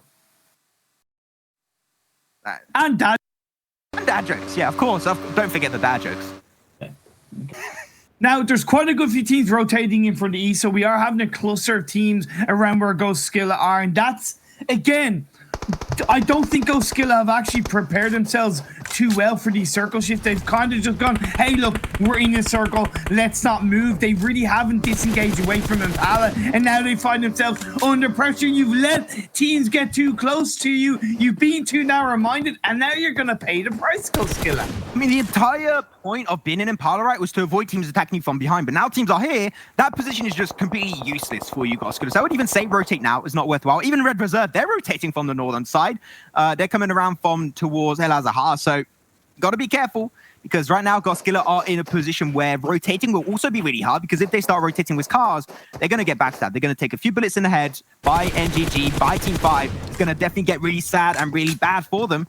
And while the fight's breaking out, that would be the prime time for them to rotate away.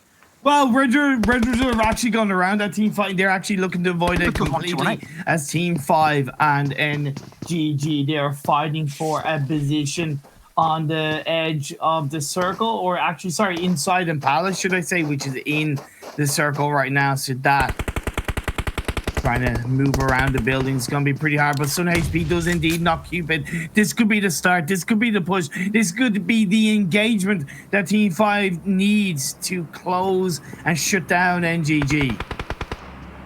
They got the first on Cupid, as Savage X is going to be... Wait a second, they're all going to be wrapping around on the eastern side. They're doing the exact same rotation as Red Reserve. It's an original approach, I have to say. Yeah, a lot later, so they're going to be behind them. But I got to say, the approach is very original, and by being original, we're not really expected that heavily, so no teams will be able to respond in a really nice manner. And also because to the east of Impala, you got that big mountainside, so you can't really get threatened by the teams in Impala. So there's also a really safe rotation, and you're not also getting threatened by teams that are already in circle, which I got to say is a really nice idea.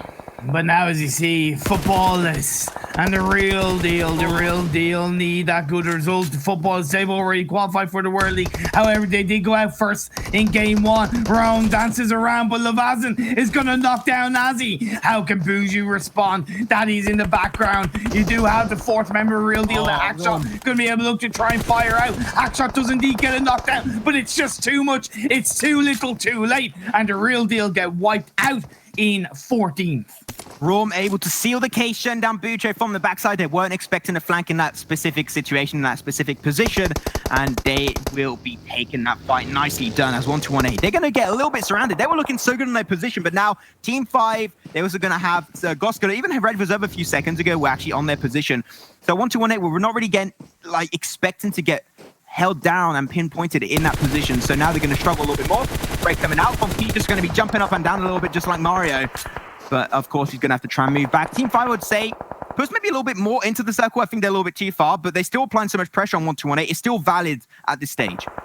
Yeah, let's see who becomes the Mario. Let's see who becomes the Luigi. Luigi. 5 and 1-2-1-8. are engaging. God damn it. Dude, I'm like the official voice guy of Waluigi. I absolutely love doing his voice, guys. If you want me, like, if you're Nintendo and you want me, just tell me, guys. I can do Waluigi every single day. But that was my own fault. That was my own fault. I shouldn't have brought it up. I engaged it, and you closed out for good stuff. Oh my god, but here it is. The fight is coming on. Keys is going to do some work. Can he get a triple? He almost gets a second, but Keys will get shut down in his path to success. Shown down 1-2 on 8, and now 1-2 on 8, able to pull off a double. Well, no, single res. Tolika was not knocked away. He's just healing up. Roach will be back in play, but Nomad Gaming, they're going to go for their shift too, but they don't want to stay here. This is a flat area. This is not a position they want to take, but they're going to go straight to Goskilla. They have to take the fight. They have no choice in the matter. And Goskilla, they got the idea, just going to try and deny Nomad Gaming as much as they possibly can. But this is just such a flat terrain. Every single change of terrain is going to be in position to hold on. Well, there's a couple of little dips, little crevices, but it's not going to look too good. It's forever. The Irish god himself, also known as Reese, gets knocked down. NGG still trying to hold on. The blue zone is closing in. We're going to see phase 5 pop. It's not going to be too good for these teams outside the circle. In the blue zone is 1-2, 1-8, trying to punish teams rotating in. Beast does indeed gets confirmed. DreamEaters, they're going to go for the rotation. They lost Thanos. No snappy this time, as they're going to be chucking a utility towards Goskilla. They only got 2. Gilad and Whitey. How is the IGL going to make it through? The best self-proclaimed IGL in Europe is going to be a little bit of a bad spot, and he's actually going to potentially be knocked out of the game. As Unicorns of Love, they're also going to be struggling with Team 5. There'll be another team to die out. They'll be taking 12th position as they go. Elok going to be dying out, and that's going to be Goskilla shut down by DreamEaters. We want to see a good performance from this team, and they show up to the party. Yes, indeed. DreamEaters, they're not down, and now we also lose NGG. So we went from, what, 12 teams, 13 teams to 8, just like that. Unicorns of Love snapped into smithereens as we got 28 players left. Nice grenade by Matic. Is that going to connect? It does take down a lot of the health of Nomad Gaming. A Lunatic does indeed get confirmed with that, Kobe. I like how that nade was like just at the exact position to just get the flush, not a knock on Satsura. That was just like, I just want him. That's fine. I don't want any business with all of you, the guys. Just that flush. That's the one I want. The DreamEaters now, they have a position to hold on to. They got one of the few remaining dips to hold on to at this stage. They got also a little bit of high ground over to the west and also to the south, so they've got to be very careful of that position. But Team Unique, you know what, up north, they're slowly going to push on that position. And they're a team that are actually going to have a hard position to hold on to, but has so much more potential later on down the line if they do a good job holding on to it. Yeah, of course, at the end of the day, they're only team that are really kind of on the north now. Of course, with it being phase 5, the teams are naturally closer together anyway, but the fact that they are the only team up in the north, that does make it a little bit easier because the teams around them are battling each other, so they might not be focusing so much on where Unique are looking as Matic trying to find Nomad Gaming. The shots are being fired, the grenades are being thrown. Eclipse does take down Acer of Konina Power as Rubini trying to get the revive off, but Memphis gets knocked down. Eclipse gets knocked down. Satsura is the last player up for Nomad. Oh, but they have it. So much fighting happening around the board. Of course, the more teams you have later on, the more action is going to be coming out later. 1-2-1-8, their team still down south. They're next to a team of Konina Power. They're still going to get back themselves into circle, but DreamEaters are the main point of threat for this squad. We lost almost everyone. It's still Victor, actually, of Red Reserve, just remaining on the south, trying to avoid getting detected by most of these squads. As Team Unique, I talked about it's going to be hard to hold on to the northern side, but if they were able to hold on to it, it would be so good. But unfortunately, they struggled. So many teams at an angle. They're going to be taking the L on this one. Yeah, indeed. Like, he was out in the open, so it was always going to be difficult. They got spot out and they got wiped out indeed. We're down to 16, 17 players. Tulika taking a bit of damage, has to prone himself back down, heal himself back up before he tries to look for another engage onto the members of DreamEaters. 6 kills so far in this game, looking good in the top 6. We kind of counted them out, but we maybe spoke too soon, Max. Yeah, they still got a really good potential in this one, but Konina Power, they got such a nice position to hold on to. I mean, now it's really going to depend on how the circle's going to shift. If it goes up north, most teams are going to get messed up, especially the teams down in the south, because you're going to have to cross the road, and road late game is going to be, kind of sucky in the terms of, like, just really being a bad circle shift for these squads. Now, Meku, Matic, and also Advocate, they are still playing around that dip. Do you not see that SKS knock by Matic? I did not see. Oh, man. I was looking at your beautiful beard, Imperium. I'm so sorry. Okay, that's fine. I'm not surprised. Many others do. That's okay. It's allowed. I'll let you away with it. But just this once. as we're seeing DreamEaters. They are outside the circle, although one player is inside, so that's good, right? They have the information. That's risky getting into that minivan because it's a very slow-moving vehicle, but they're feeling confident. Like I said, they have that one player inside the circle, so they have that information as 1-2-1-8, Konina Power. They're going to engage on the south side of the circle. But they're using these cards as like protection. This is actually really smart. It's a worthwhile, thing to use because Advocate's got like 2 wheels popped off on that buggy. He's still using it because it gives you extra coverage when teams are going to be pushing across the road. The circle did go somewhat a little bit high up north. The road is going to be really hard. They're potentially going to lose 2 teams down south. I think Konina Power is the team that has a better chance of taking this fight and taking this opportunity. With WSK, I got to say, like, the silent killers of this game been looking so good on their rotations. Not really getting too many fights. But now Konina Power, they're going to clap straight back to the last member of 1-2-1-8. That's going to be Talika. And the smoke is just buying just enough time. But now the Blue Zone's moving up. Victor of Red Reserve and Talika of 1-2-1-8. They're going to have to move forward. It's not looking good. But WSK on the open, going to get shut down by Konina Power. Konina Power, there's still a full squad. Gonzo got revived up. The last member of football, I think he's being spotted by a beautiful grenade. If not, the shots are going to come out, and that's going to be boom, goes to Dynamite. I do believe indeed, and down goes FUTBOLIST. Grenade from HMSC. That's going to be them taking 5th position. Team 1-2-1-8 also going to be done. No, that's actually 5th position for Team 1-2-1-8. That was 6th position for FUTBOLIST. Yeah. Just to put that one back, just so many squads down at the same time. A little bit hard to actually count them down, but now WSK in a similar position as to really DreamEaters. So really the team that is in the worst position right now is going to be, of course, Red Reserve as one-man army, but I'm going to count them out a little bit. It's going to be Konina Power because they're going to get slowly pushed over the edge. Look at the spread by DreamEaters. Look at that spread across the south side of that circle, using the dip of the hill. Yeah, okay, WSK are on the west, and they can punish DreamEaters because, they have that angle which can take down the 3 members there for DreamEaters. But at the end of the day, it does speak for the amount of pressure that DreamEaters have inside the circle. Advocate does take a bit of damage. WSK, Rip getting forward, has a little bit of that crate in play that he can hold on to, but indeed the shots come through, and it's not confirmed on the knockdown. However, what is confirmed is Red Reserve's elimination in 4th. To be completely honest, like, Red Reserve should have died like so much early in this game, making it 4th position out of 1 member, which is Victor. I gotta say, that's still a huge W in my books. But I would like to how, like, early on in this fight, DreamEaters and, like, WSK were kind of just popping smokes between themselves to actually focus down mainly on Konina Power to avoid them from pushing over. Then they could just fight each other later on down the line. But now the smokes and the utility slowly going to be wearing off. That means the fight between WSK and DreamEaters is going to be a needed necessity in this fight.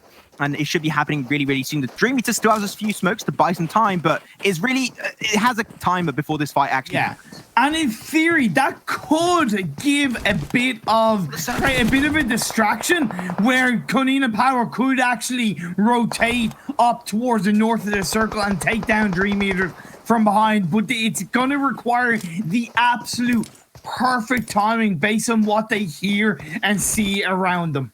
When the kill feed lights up, that's when Konina Power is going to have to potentially just jump on over, because right now it's not looking good. And you can even see WSK, they're trying to buy as much time as possible to let the fight happen. They're all trying to avoid it, but unfortunately the circle is going to be closing up in just now 5 seconds, and you're going to have no more time to think. Just going to be having to go straight into the fight and see which team will be able to take it. But some smokes are still going to be up for Konina Power. The fact that they kept this utility so long into this game might be the reason why they can potentially get their very first chicken dinner in this European Regional Finals, but it's still not pulling the trigger. They're taking time and waiting for the fight to potentially still happen with WSK.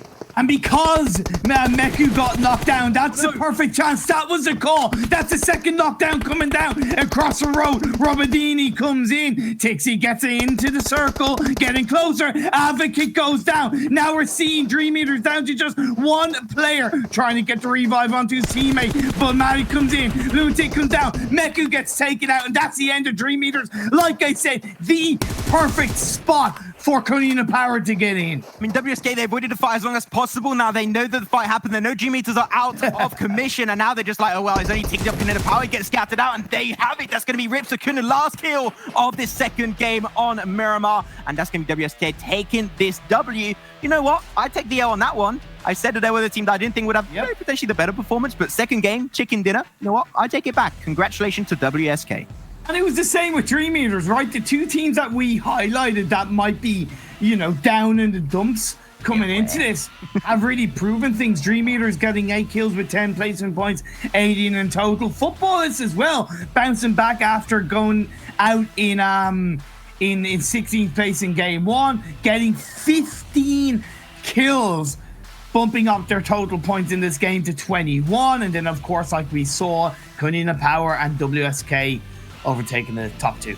I mean, another game where we have 2 teams hitting double-digit kill counts. I mean, you've got to say the consistency for some of these squads is huge. But Konina Power, a team that I mentioned that was like really improved so heavily during the past 2 weeks of scrims, especially the last week where they got like 4 chicken dinners in 2 days of Pro U scrims. They showed up to the party. They had a great rotation. They pushed upon DreamEaters. They were the team that, technically speaking, had the hardest rotation from the south, having to cross across like through the road. But the fact that they kept onto that utility for so long, despite getting pressured by 1-2-1-8, by Red Reserve, by all the teams down south of them, even WSK at some point, allowed them to just get that second position. I got to say, that was a huge power move from them, and it's just a deserve. They even deserved, in my opinion, to get chicken dinner, but WSK were just the team being a lot more reactive at the very end, allowing them to get that last up. It was just one of those things where the triangle, three teams left in the game, that was always going to have an impact. And like I talked about Konina Power, and you mentioned it, they played the perfect moment to move across the road and they punished DreamEaters. 4 feels bad for DreamEaters, but it was what it was and it is what it is. But now as you get in through the highlights, the real deal, not having a good start to this, so far they only scored, in game 1 they only scored 2 points, and in this game they only scored, I think, 1 point. That's really not looking good for them. Go over the highlights of this. Going to see Konina Power get into a very early fight versus Team 5. Team 5, unfortunately, talked about it. Now, not going to be the silent killers on Miramar. Of course, there's not too many hiding spots, so not going to be going too good. But you say Nomad Gaming, their position, their rotations were so good, but just later on down the line, it was just such a flat, somewhat terrain, and they just really struggled because they went center, and like all the teams had a direct line of sight on them, and it actually just went really, really down south for them so quickly.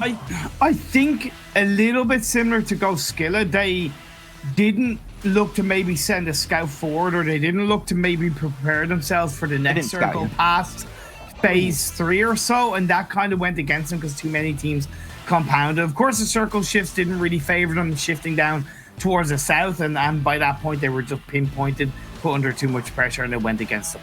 I think I just thought like the Meku like shot down was the SKS that you mentioned earlier. That was actually pretty sweet. Just a small little gap to get that knockdown was really nice and consistent.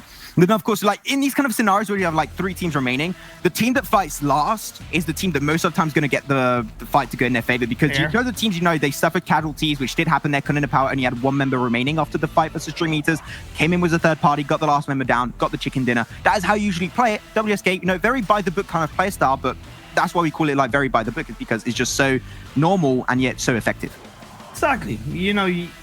It was clean, well executed, and it benefited them by getting the chicken dinner. That's really going to help kick their journey off in the regional finals. As we look at the team stats, only 5 kills, but that doesn't matter because they got the 20 points for the chicken dinner. That was fine. 25 points, it's well more than enough to really help boost them up in the overall standings with 1400 damage, 666 heal.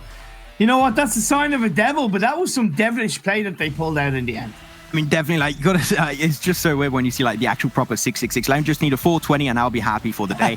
But like, of course, their rotation was a little bit delayed, and the fact that they just avoid now early game fights on Miramar, which they used to never do in the past. They always fought against all UDRKILLERS when it was in Monte Nuevo, or they fought versus Unicorns of Love in Picado. They completely avoided that now because a lot more respect is coming out in these games, and they can just get to the late game. This is what WSK can do in the late game. If they just consistently play passive early, get themselves into good positions, they're a team that can actually just steal the game away, because they literally just stole that one away.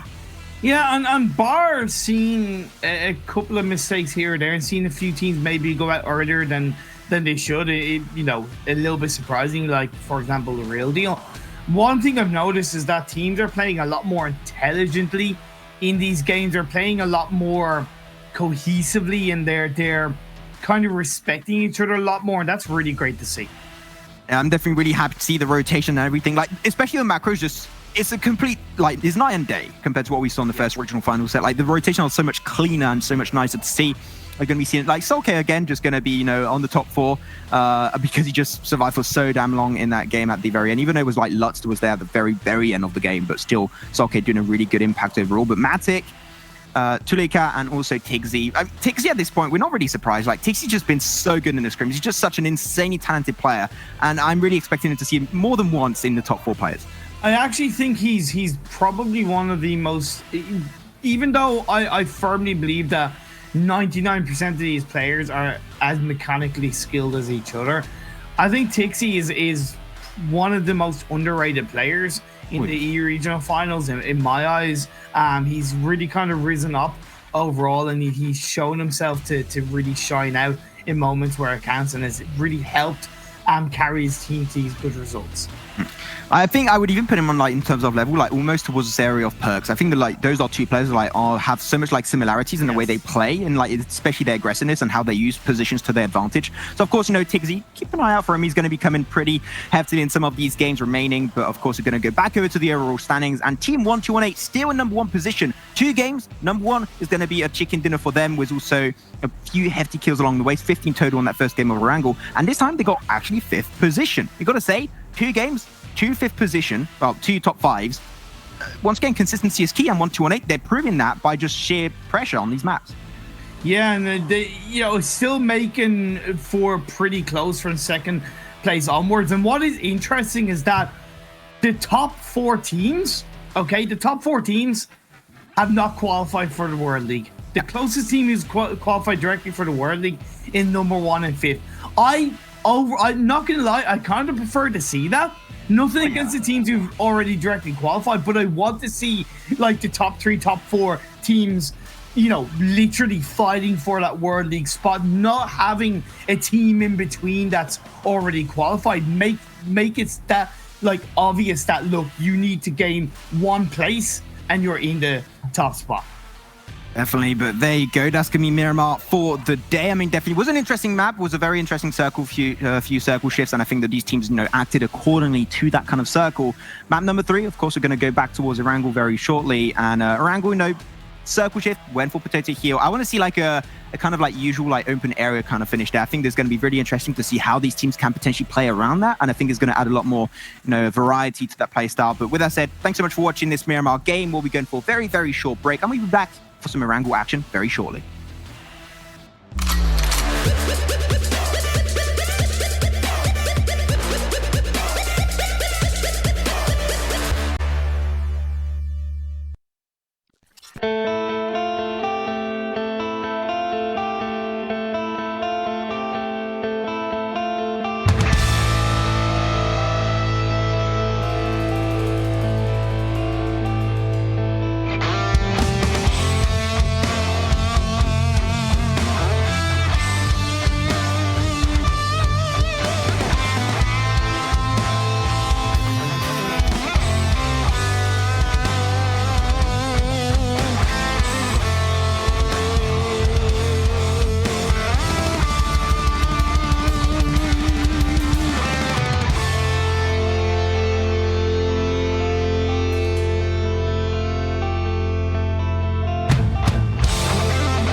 And we are back. Thanks so much for waiting.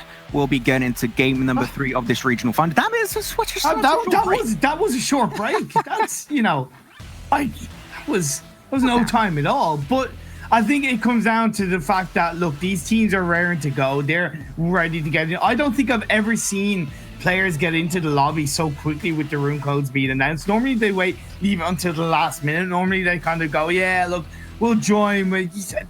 It's fine, but I can see that shows the teams want to get these games underway. They want to pull out of the bag. They want to carry on the momentum. and get those results. And I want to get ready for game 3 again. Back to the green pastures of Erangel for this third game. First one was taken by 1218. Very interesting circle shift towards Potato Hill. But I'm looking for, like, as I said a little bit before the break, actually, just a little bit of my more of a usual, like, you know, playing, well, late game circle, just very, you know, even path. And I want to see how these teams are going to rotate accordingly to that, because of course when he does shift towards the mountainside, one team is going to go up on the northern side, going to go straight for the high ground. That was Unicorns of Love. Also 1218 did go for a similar position, allowing them to get the chicken dinner. But I want to see how it would happen where you're really more unsure of how the circle is going to be shifted a few times in a row. And I think that's going to be just a really good way to see how these teams act in a, you know, a similar and normal average game of Erangel. You know what I want to see? Me? I want to see, well, other than you. I want to see a Pachinki finish, or I want to see a City finish again. Don't say Pachinki. Don't talk about this. I want to see a Pachinki finish. I want to see a Pachinki finish. That's it. I want to see 50 players in phase 5 fighting over compounds inside the city. I'm a little bit toxic. I'm feeling spicy today. You know, I'm feeling the sun is shining. You know, feeling good. Had a shower today, you know. I want to see shower? teams. I know, right? I know. And I want to see that city finish. You know, I'm rare and I'm ready. I want to test these teams as much as possible, right? Because I've noticed an improvement in the rotations, right? So the normal circles, you know, that's grand. They're going to be able to react to that. I want to see how they react to a city finish. I want to see what kind of decisions they make with the improvement that we've seen so far over the last couple of months. Okay, like you summon the devil in Pyramid. Like we had 666 healing, 4 WSK. Now you're just the incarnation of the devil himself, and you just want do you hate the players in Pyramid? What did they do to you right there? But like, of course, Pachinki finish would be a really interesting finish to have. Already had it. If you did not see that, you want to maybe check out the VOD, even though like those points and those games are indeed like just cancelled. But it just makes for really good and interesting content, I do have to say. And it was also a really big mess to cast. Like, oh my god, what the hell is happening here? At least for us, it will be a little bit hard, but also pretty damn funny. Yeah, because it was like literally there was no kind of real color casting involved. It was all play by play. Play for like 15 minutes straight. Yeah, fight after fight after fight. I loved it. It was so intense, and I hope to see that again in this game 3. Like I said, it is mainly influenced by the fact that the teams have really credibly evolved in terms of how they play and how they react to the teams around them. And yeah, I want to see them tested. And also, like, you know, safety finishes, they put a lot of pressure on the teams. It also shows how they act and how they communicate under pressure. So it's a really good, like, you know, example of how they deal. After it's like pushed to the extreme, the absolute extreme of what you might have in the PUBG Mobile setting in the esports scene. But it's still really interesting and fun to watch. So it might happen here. Still, I would like to have at least one military-based finish on these games, because military-based finish, they happen pretty often, and I hope that we're going to have a good rotation. Also, hoping to have somewhat of a good playing path, because I think the Red Reserve, they're like kind of fed up when the playing path doesn't go in their favor, but they need a secondary drop. They had one during the Pro U scrims. I'm surprised they didn't commit to this time, so hopefully they'll be able to, like, you know, act around that a little bit more. But otherwise, most of the teams, I got to say, on their specific drops were really good. A lot of respect coming out, not losing too many teams except for like FUTBOLIST versus Unique. But other than that, really, I got to say, the early game on that first game of Erangel was very nice and chill, exactly as I would expect. It was. The two teams, though, realistically, they have to step it up in this game 3. Absolutely, positively need to step it up as Heroes X and The Real Deal. Those two teams have to really, you know, take their finger out of their, you know, out of I get you. And start to step things up. Because look, you know, we all have bad starts. We can all have kind of bad results, but the longer you leave it, the more of a situation you're going to put yourself in, similar to like we saw from Elevate in the EU region, finals of the EU region, where they had a really bad day 1. In day 2, incredible 2 chicken dinners in a row, but they still didn't qualify. That was mainly down to their bad results in game 1, in day 1. So I'd like to see those two teams, The Real Deal and Heroes X, step things up. A Real Deal, I do definitely agree. Heroes X, like, I'm not sure about the second game specifically, but I do know that that first game on Erangel, they had a really good, like, the intentions were good. They came from a very good place. Like, they went dead center circle. The hardship up north, they were surrounded by teams going uphill towards Potato Hill. It was like one of the hardest rotations to deal with. So I will give them the benefit of the doubt on that first game. Second game, not too sure what really happened. There was a little bit messy. Like, they found themselves in a dip. They died to FUTBOLIST. I was not too sure how that happened. But the first game, I'll be like, you know what? It happens. You just have a really unlucky circle shift. But now they've got to try and make up for that. They can't have, like, you know, RNG is still something in PUBG Mobile esports, but the more you train, the more you play, the more you train in specifically the scrims, the more you're able to respond accordingly to every single situation. And even there was a good way to respond to a harsh circle shift up north. Yeah, you've got to take that RNG and mold it into your own control. You've got to make it yours. Yeah, you've really got to kind of say, hey, look, we were put into this tough position based on the circle shift, but we're going to react and we are going to turn it on our heads and we're going to make it, you know, a good result for us or better than what it normally would have been. You can't always control that for sure, but there's ways of preparing, sending a scout forward, putting somebody in a position where you're able to get information, gathering up, and that's what makes a really strong IGL. So I hope we see a bit more from some of those teams. It's not as bad as we saw on the first attempt at the regional finals, but I want to see just a little bit more, because I guarantee you that when it comes to the World League, that's exactly what's going to happen to them. The teams in the World League will make those kind of decisions and get that information.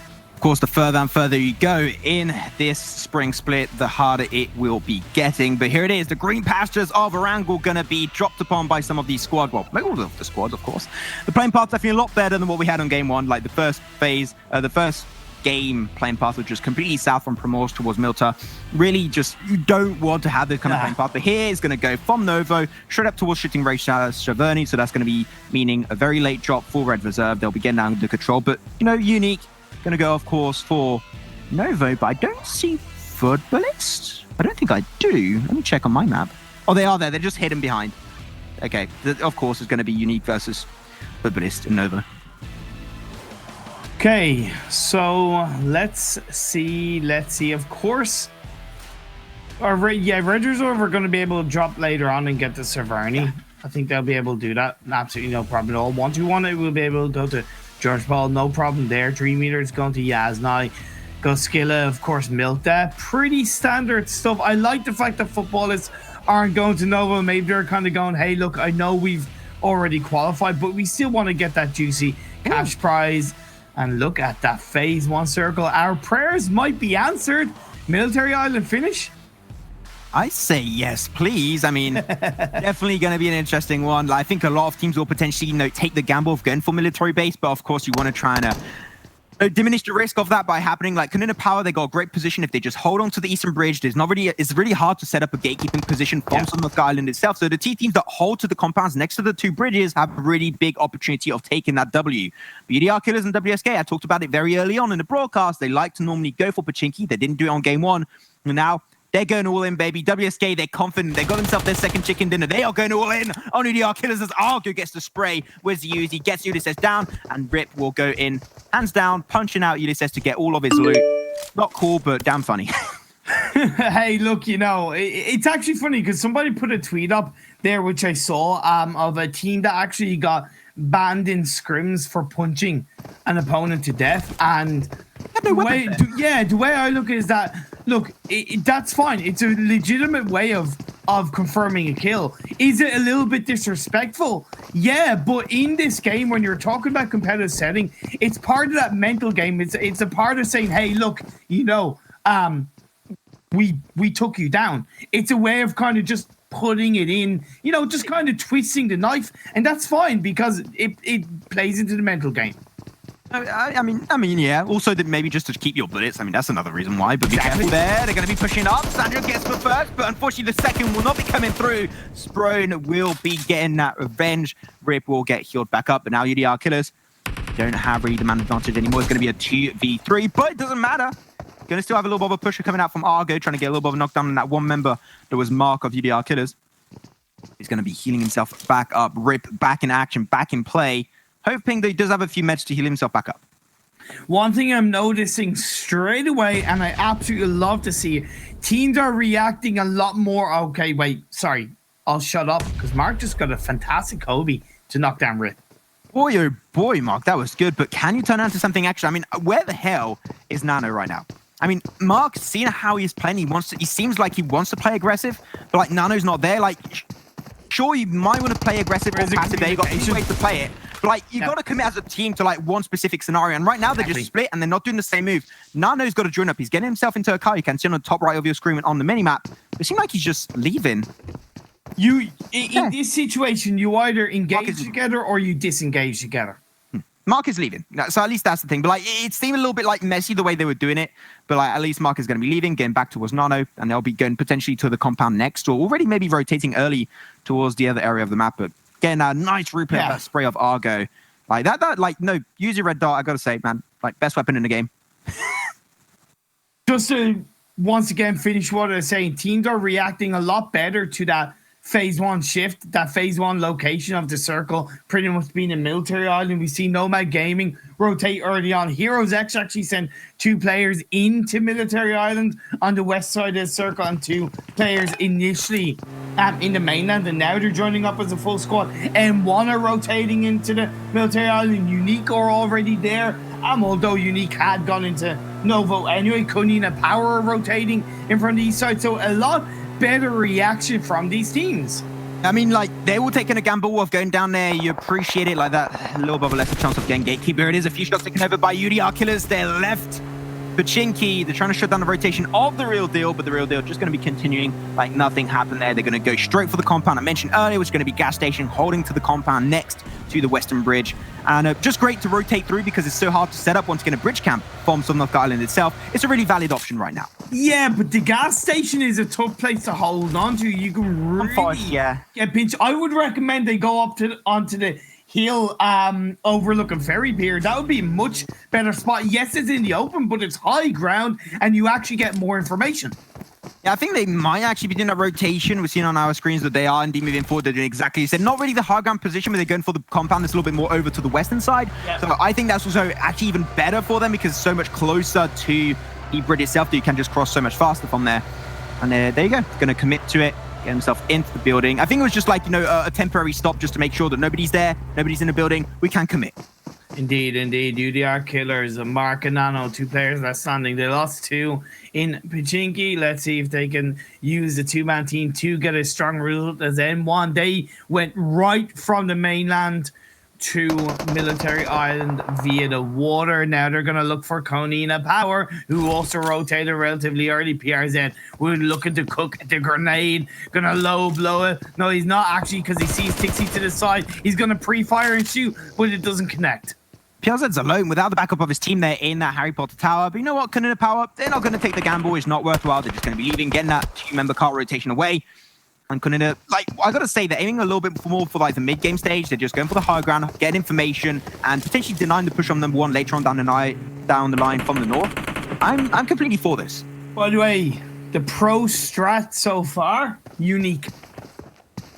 It is a unique strat. Unique are on the south side of Military Island, all on their own. It's high ground. You're able to overlook teams that might look to rotate around on phase 2. There's plenty of space for them to rotate should the circle shift up north on phase 2 away from their spot. In really nice thought process coming out from Unique. I wouldn't expect it from any other team, so to speak. Nice to see it come out from Unique. Let's go over to Unicorns of Love, trying to push upon the compound of the Real Deal. We know we saw them the first game, controlling the game. Potential heal, surrounded by teams. They were controlling, getting all the information. Now it's going to be interesting to see how they can act upon a game where they do not have a position and they're the team that has to play aggressively and push forward. The Unicorns of Love, at least they got the information on the Real Deal, so they're not going to just breach it without information. They're going to be very passive about this and trying to find a different game plan to push towards potentially Sanhok Island. Yeah, indeed. The teams coming in from the north, the likes of 121, they're getting close to Pachinki. Red Reserve are now coming in via runes, facing a little bit of the blue zone, but it's only phase 1. We do see Beast is knocked down along with Hitachi, so NGG still trying to keep themselves together as a full squad as Konina Power were able to get those couple of knockdowns.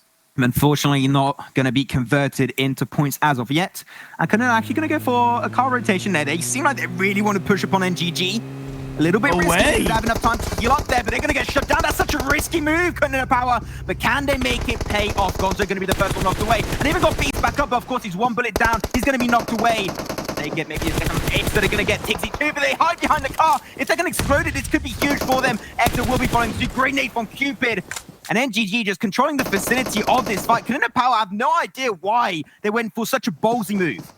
Why did you have one player hanging out the window on that US going right in the direction of NGG? That was just a free kill, a free knock. But Tixie comes in. Tixie gets knocked down. Leaves Rabadini on his own in the background. Although the shots have come off, he's trying to push forward. He needs to get behind the tree. There are 2 players left of NGG. Now he gets another knockdown. Now comes down to the 1v1 between Rabadini and Beast. Robdanini doing some work. He's got the dip, going to track that nade. The nade might actually be a bullseye, might actually send out NGG. It seems absolutely perfect. But it's cooked a little bit too short. He does get Cupid knocked away, buying him even more time. But that's going to just give more time to Konina Power, especially for Robdanini to pull off all of those reses. But NGG going for the exact same playstyle. Like 2 mistakes from like both sides. Well, what? Like, here's the thing. NGG knew that Robadini was in the background, so they couldn't actually push too far forward. So they had to kind of wait for the rest of Konina Power to go forward. But now as Itachi is right back up, he's going to try and heal up. He gets a knockdown. Tixie's going to be out in the open. He gets knocked down. And now it comes down to Gonzo and Azer. Oh, that nade exploded mid-air. That was perfectly cooked by Azer. And now going to have Gonzo sneaking his way through, gonna be the snake of this fight versus NGG. How good might it be? Also, the smoke is actually cutting out the visibility of NGG upon Gonzo, and because they were so low, not having time to heal up. Like Cupid, I don't think he has any more health, but L forever, the grenade coming on through and claiming lives after lives. Konina Power still Azer and Gonzo, as Gonzo is still gonna be the one-man army. When the smokes wear off, you can get Cupid and forever in just a swift spray.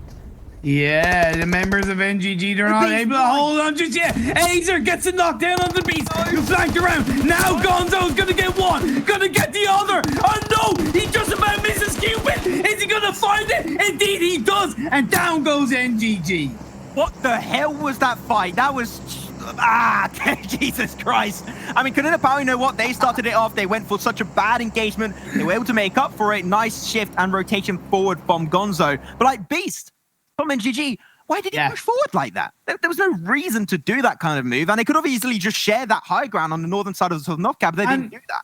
If you were going to do it, play a Gonzo and prone your way there. Don't be out in the open. There was some very messy plays from both those teams, but in the end, Konina Power do succeed. The next circle did shift up north, so the mainland is still a little bit in play. That's where Unique are going to be able to hold on. But FUTBOLIST, Goskilla, they're just sitting ducks, or should I say sitting fishies, as Room is just trying to bait them out one by one. The head's going to pop up, going to try and find Savage X, going to get Agon. Down goes Agon. That's one. One down, 3 to go. This is not PUBG Mobile. This is Fishing Simulator. Like, just from picking up frags, seeing heads peek out, and just like, oh, I got a big one. Boom, dead. Got dinner tonight, boys. But, of course, it's not chicken dinner. It's fishy dinner. Yeah, you must be codding me, Max. Did you see my meme that I posted on Twitter? Is that No. That was just my own dad joke. Oh, sad. That's how similar we are, man. That's how similar we are with our that meme like literally yesterday in response to like mobile mats. Like now FUTBOLIST, yeah, they're controlling the area, but at least you had a few members of Goskilla able to push next to that cliffside, so they're somewhat protected right now, and actually able to make it to the mainland. So actually they will be able to heal up. They're looking pretty safe. They're also what the hell is that circle? What? Okay, so remember what I said about 666 and the number of the beast? Yeah. The devil has come into play in that circle ship. Mwah, going up north. That water is in play. A bit of the mainland is still inside the circle.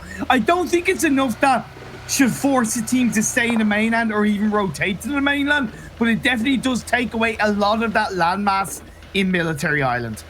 Oh my god, like even worse than anime plot twists, like yaru, bakaru. But of course now most of them are gonna have to make it up north. I think that nobody's really expecting this. You can see the teams are like, what the frick, dude? Like, I don't know how to deal with this. This is a little bit weird. This is very, very unusual. And actually playing in the water would be a valid option. So WSK can do something around this. Same for UDRKILLERS. Just stay prone, avoid getting detected, and leave the fight happen. We saw like in the scrim at one point, like Niva of Red Reserve actually taking like second position by staying in the water for really long.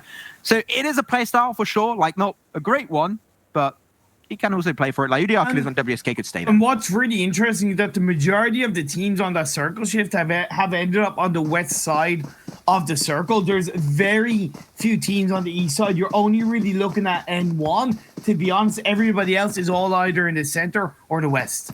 And that means there's a lot of room potentially for, Unique, for FUTBOLIST, and also for Goskilla. They rotate through because Goskilla, actually, we can see on the mini-map, Goskilla, the pressure has been relieved by FUTBOLIST. They left the scene completely, and I got to say, is really good. Instead of aiming for kills, you can also aim for extra positioning. But the real deal, going to be in the open, fighting versus Herozex. He does get one, but unfortunately, to get the second as he was prone down. But Herozex been so far part of the two last members. It's going to be really hard. Even now, only one alone. Selim was knocked down. But Morteza, still very close to the water, could go for the similar playstyle as WSK and UDRKILLERS. Just stay in the water, swim your way to victory. Yeah, these two teams need good results, so battling up against each other isn't going to benefit too many of them as Keys gets knocked down by Mark of UDRKILLERS. It's going to be leaving Daphne behind the rock, behind the tree, should I say, trying to get the revive. Mark is going to be able to throw it at smoke to give him a little bit more protection, as Daphne's actually going to turn his attention towards the players in the water. Yeah, of course, because of that breathing mechanic, is going to be forcing to go up and just give you information and position away eventually. So also, you've got to keep in mind, when you get knocked into the water, it's instant death, no revives, no second chances. So it is a really nice double-edged sword. You can't get detected too easily, but if you're knocked away, that's going to be the end of it for you. Team 5. Gathered up by UDRKILLERS. UDRKILLERS that went out of the water, a little bit of a gamble, a little bit risky, but no teams were able to pressure them because of such a flat terrain. They make it forward. Nano gets a nice view, but it's down on Team 5, but still it's so low, but yet not knocked away. That nade, though. That could be the pressure cooker of a grenade. Actually, I think that was actually a smoke rather than a grenade. As Daphne is going to get spotted out once again by Nano. Nano's going to go forward. Now or never. Go for the push in outside the smoke, and that's it. Down goes two members of Team 5. Damn, those random smoke shots will be working out so good for you. They either get 3 kills so far. Careful now. Teams down the south, they're going to pressure you down. We're going to be seeing the circle. The did shift actually south, mainly on Sanhok Island. With still a little bit of water involved, but also over to the eastern side mainly. Yes. Three teams have a good position. It's going to be Nomad Gaming and also FUTBOLIST. They got the high ground, a lot of information. They can apply so much pressure in this game. Even Konina Power, to be honest, Konina Power in a really nice compound that's well inside the circle down on the southwest. Yeah, of course, disengaging so the next circle shift away from him is going to be quite hard. So maybe send a scout forward into one of the other compounds by the side of the road just to kind of gather information, prepare for the next circle shift. But right now they're sitting pretty. And that Shaq there, got to be careful behind you. You got UDRKILLERS that could come with a backstab. Just going to be put so damn low. Red reserve. Nice. Remember, where the hell is Frost? Ooh, but Victor does get knocked down. So the two remaining players of Team 5 up on top of the hill. Now the blue zone's closing in. It's phase 4. That's going to do a lot more tick damage. Sun HP, just look to go closer towards the circle before peeking in the direction of Red Reserve. Right now, as Dusk is going to try and have to heal up. I believe they do have a bike that they can actually push in with, but it's still not going to be easy.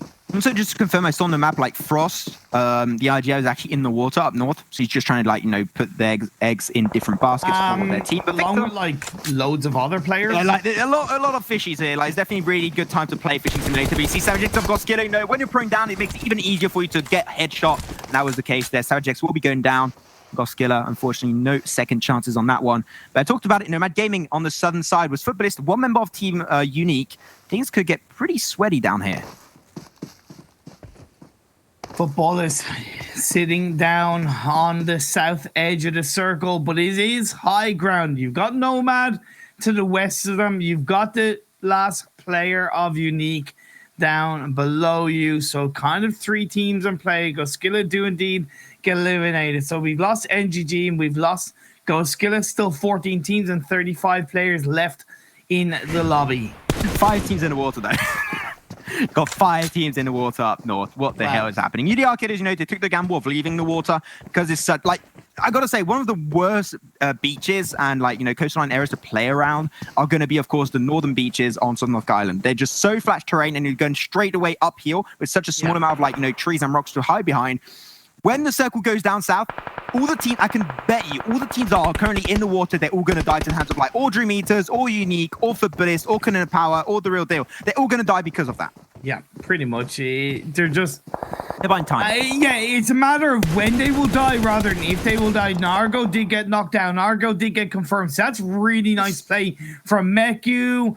Nice by DreamEaters. They're definitely improving very heavily. Where's the next circle going to go? It actually stays up north with the beach and the water still in play. What the hell is going on? I said I wanted a toxic circle. I said I wanted a toxic game 3. And I tell you what, it's happening right in front of our eyes.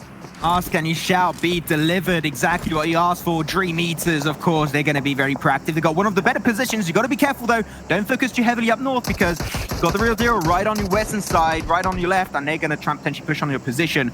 Now the fight that we're really going to keep an eye out for is going to be Nomad Gaming and FUTBOLIST. FUTBOLIST, they're going to rotate early. They don't want to get pressured by the blue, and they're going to go straight towards 1218 that are currently in the water.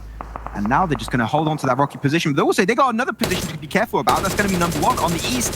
Yeah, nice few shots with the DP. Going to put Vindex so damn low, and he connects it. And that should be resulting in a flush. But yeah, such a small amount of terrain actually hiding his hitbox. Will land number 1 to potentially heal up Vindex. Nice stuff by FUTBOLIST. Look at that angle, that rock. The vehicle they have as their protection. They're able to also prone down because it's at the dip of a little hill. They can prone down and they're protected from what's going on behind them, and they don't really have to worry about too much of a perspective. They can just focus on the members around them as the real deal. They're going to stay on the west side. You have DreamEaters still holding on. Team 5 are eliminated. The fishies in the sea are going to have to get closer to the mainland. And that's going to be Bandita 77 being spotted out by Meku. Literally fishing simulator right now. You got fish fingers, baby, tonight. But DreamEaters, of course, gonna keep on applying the pressure. Frost in the back end is like, I don't want to be a part of this. Just want to trance down the back line as much as possible. Leave all the other teams die first, then I can claim extra positioning points with 11 still in play. As I said, DreamEaters they mustn't forget to focus upon the real deal. But Bandita able to actually push on the mainland. Wow. How long might that be? But Nomad Gaming, we talked about it, right? Down south, they were one of the teams to rotate last, and they got shut down by all the teams already in circle. Honestly, I'm actually disappointed with the amount of teams that have stayed in the water and who actually went for that water push. It feels like a bit of a desperate rotation, to be honest, in my eyes. Stay on the land and try and push your way through. We do also lose Team Unique, so the teams that were down south and had to push their way up north, Nomad and Unique, they paid the price, being taken out. 9 teams, 23 players left in the lobby. That's an important number because there's only 23 bodies in this phase 5, soon to be phase 6. So there is technically a little bit more land available for the remaining players. And in fact, the FUTBOLIST rotated so early from south and not getting pressured. That's why they're the only team really alive and was able to make it through from the south. Going to be what that circle. Actually, this could actually potentially go in favor of one of the fish teams. I'm not even joking. Like 1218, Red Reserve, WSK, this is still viable for them because all the fight's going to happen. Everyone's going to push towards DreamEaters right now. I mean, you're going to have FUTBOLIST, you're going to have, like Konina Power, you can have also the real deal. So many squads are going to be pushing. They could potentially just steal the game away. Who lives in the pineapple under the sea? SpongeBob SquarePants. Or in this case, it's WSK 1218. And Red Reserve, but we have seen WSK being eliminated. They will sink to the bottom of the ocean. Still 1218. And Red Reserve inside the water. Gonna have to get closer to the edge. Advocate is waiting, holding on, just looking for anybody, somebody, one head to pop to blow off. Oh, be careful. They see the foot of Advocate. Oh, my Achilles shield. But he will not be getting a knockdown. But there you go. We're going to be losing more to the last members of Heroes X. They'll be taking 8th position, down now to 7 teams in this game. As 1218 slowly going to get involved, trying to push. But unfortunately, they're getting shut down. But here it is. We knew the backstab was going to happen from Konina Power or the Real Deal. And apparently, they're both going to be just engaging hand in hand upon DreamEaters.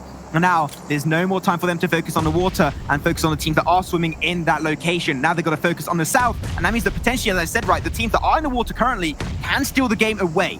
True, but you can't forget about FUTBOLIST, right? FUTBOLIST are coming in from the southeast edge of the circle. They have a little bit of a protection against Konina Power and the Real Deal, which is good because they can focus more heavily on the teams that are on the coastline, which is DreamEaters, 1218, and Red Reserve. What is also important is that as we do lose 1218 1 by 1, the 3 teams that are down the south, they have full squads. Oh, Konina Power, they're getting clapped back by the Real Deal. They want to engage on DreamEaters, but it seems like they are not going to be joining hands. They're going to be fighting each other out before pushing down up north even more. FUTBOLIST still going on. 1-2-1-8 going to be losing one more, and that's going to be the reason why 1-2-1-8 will not be taking a back-to-back chicken dinner on this good old fancy map of Erangel. They'll be still dying out in 7th, which is still a pretty decent result, and they are currently in first position. And the Real Deal still slowly going to be trying to peek over that hilltop. But DreamEaters, they are in team in like such a hard position to hold on to. Like, okay, so we got, okay, Frost has gone down, so Red Reserve finished in 6th place. Now we have Nacho from N1. Is going to be the other fishy going to be blown up. Now we're down to 4 teams. Now we're down to the teams that deserve to be in the final 4. The teams that stayed on the land, that hooked onto the land area. And now it's also going to be what's really important is that the majority of the 4 teams have full squads left up. So this is true squad fights, true battles amongst these teams. Oh no, trying to get prone Sulky, but he got nowhere to shoot at. They're just hiding behind that car, and that's going to be Sulky normally getting flushed away. Actually stolen by Thanos. He gets that frag. Now, I mean, Thanos, you know, that's what he stands by. There's not enough resources. We can't share that much, so he's going to be stealing that one all for his team. DreamEaters, they're going to be still with 3 members. Like, they were in such a harsh position, and we mentioned that already earlier in the mid-game. They're holding on to it like absolute champs. True, but this is actually hard for the Real Deal, even though Azzy with the play does take down Robadini. Actually, Konina Power are eliminated just like that. I said it was going to be hard for the Real Deal, but they've used those grenades to their advantage to create more space to get close to the circle, but they still have to go downhill. FUTBOLIST, DreamEaters, and the Real Deal, the 3 teams left standing. And you got to say, the Real Deal, they're bouncing back heavily. They were only on 3 points in the lead up to this game. With a good result, we will see them firmly back on the top half of the standings. The Real Deal and DreamEaters pop in that utility. By putting so much utility, that means you can't really fake it. You have to commit to the utility you're putting out there. And now Hackshot going to be joining up onto the high ground. I mean, high ground always going to be such a valid option, but FUTBOLIST is going to be definitely in their way. And this is like an exact replica of what we had on the Miramar game. 3 teams waiting as long as possible for the fight to happen. When the fight unfolds and one team gets flushed away, that's when the team that did not fight is going to get involved and third party the entire scenario. So now we literally just got to wait and see which team will be fighting out first. And the team that really doesn't fight should be technically the one taking the win, just like WSK on game 2. True, but now as the Real Deal, they 3 players up, Buju, Hackshot, and Daddy. Can Daddy pull into play? It's actually 4-man team of the Real Deal. My apologies. Here comes Daddy, ready to shine, ready to lace up his boots and get the job done for his team. But they still got DreamEaters and FUTBOLIST around them. DreamEaters, they're looking pretty good because they're down on the south side in that kind of low ground. Dips in front of them. They are not being spotted at all. So I think the fight is going to really kick off between FUTBOLIST, the Real Deal. DreamEaters will see the kill feed blow up and they will be able to strike while the iron is hot as Daddy does indeed strike and knocks down Rome. Oh, Daddy is so powerful. Let's go. The Real Deal now. They're going to have a little bit of a hard time, especially Hackshot. He's going to be shut down. The FUTBOLIST, they're going to lose once more. And they're down to now only 1 member, which I believe is going to be Lutz on the backside. But the Real Deal, the last 2, and now it's going to be time to shine for DreamEaters. Exactly the same move for WSK. They lost Thanos. Mecha and Advocate still going to be in play. You want to take this one as slow as you possibly can. And Lutz will be indeed the last member of FUTBOLIST. He gets the shot down on Daddy, but actually just going for the spray shot, but scoped in there. Would have been such an easy shutdown, but not able to connect it just yet. Yeah, Daddy is actually being integral right now for the DreamEaters. Saying in this game, he's been able to get knockdown after knockdown on both of the 2 remaining teams around him. And now as he prones his way down, we're down to still the 3 teams, but 6 players are left alive as he's being revived by Buju. Daddy's flanking around to the side. I like that. He's going to have firm eyes if he sees the pixelated body and looks down the hill. All the while, DreamEater also doing a great job of getting a knockdown onto Azzy once again. That will alert Daddy. That will alert Buju to where DreamEaters are, which means they can actually focus on the members of FUTBOLIST.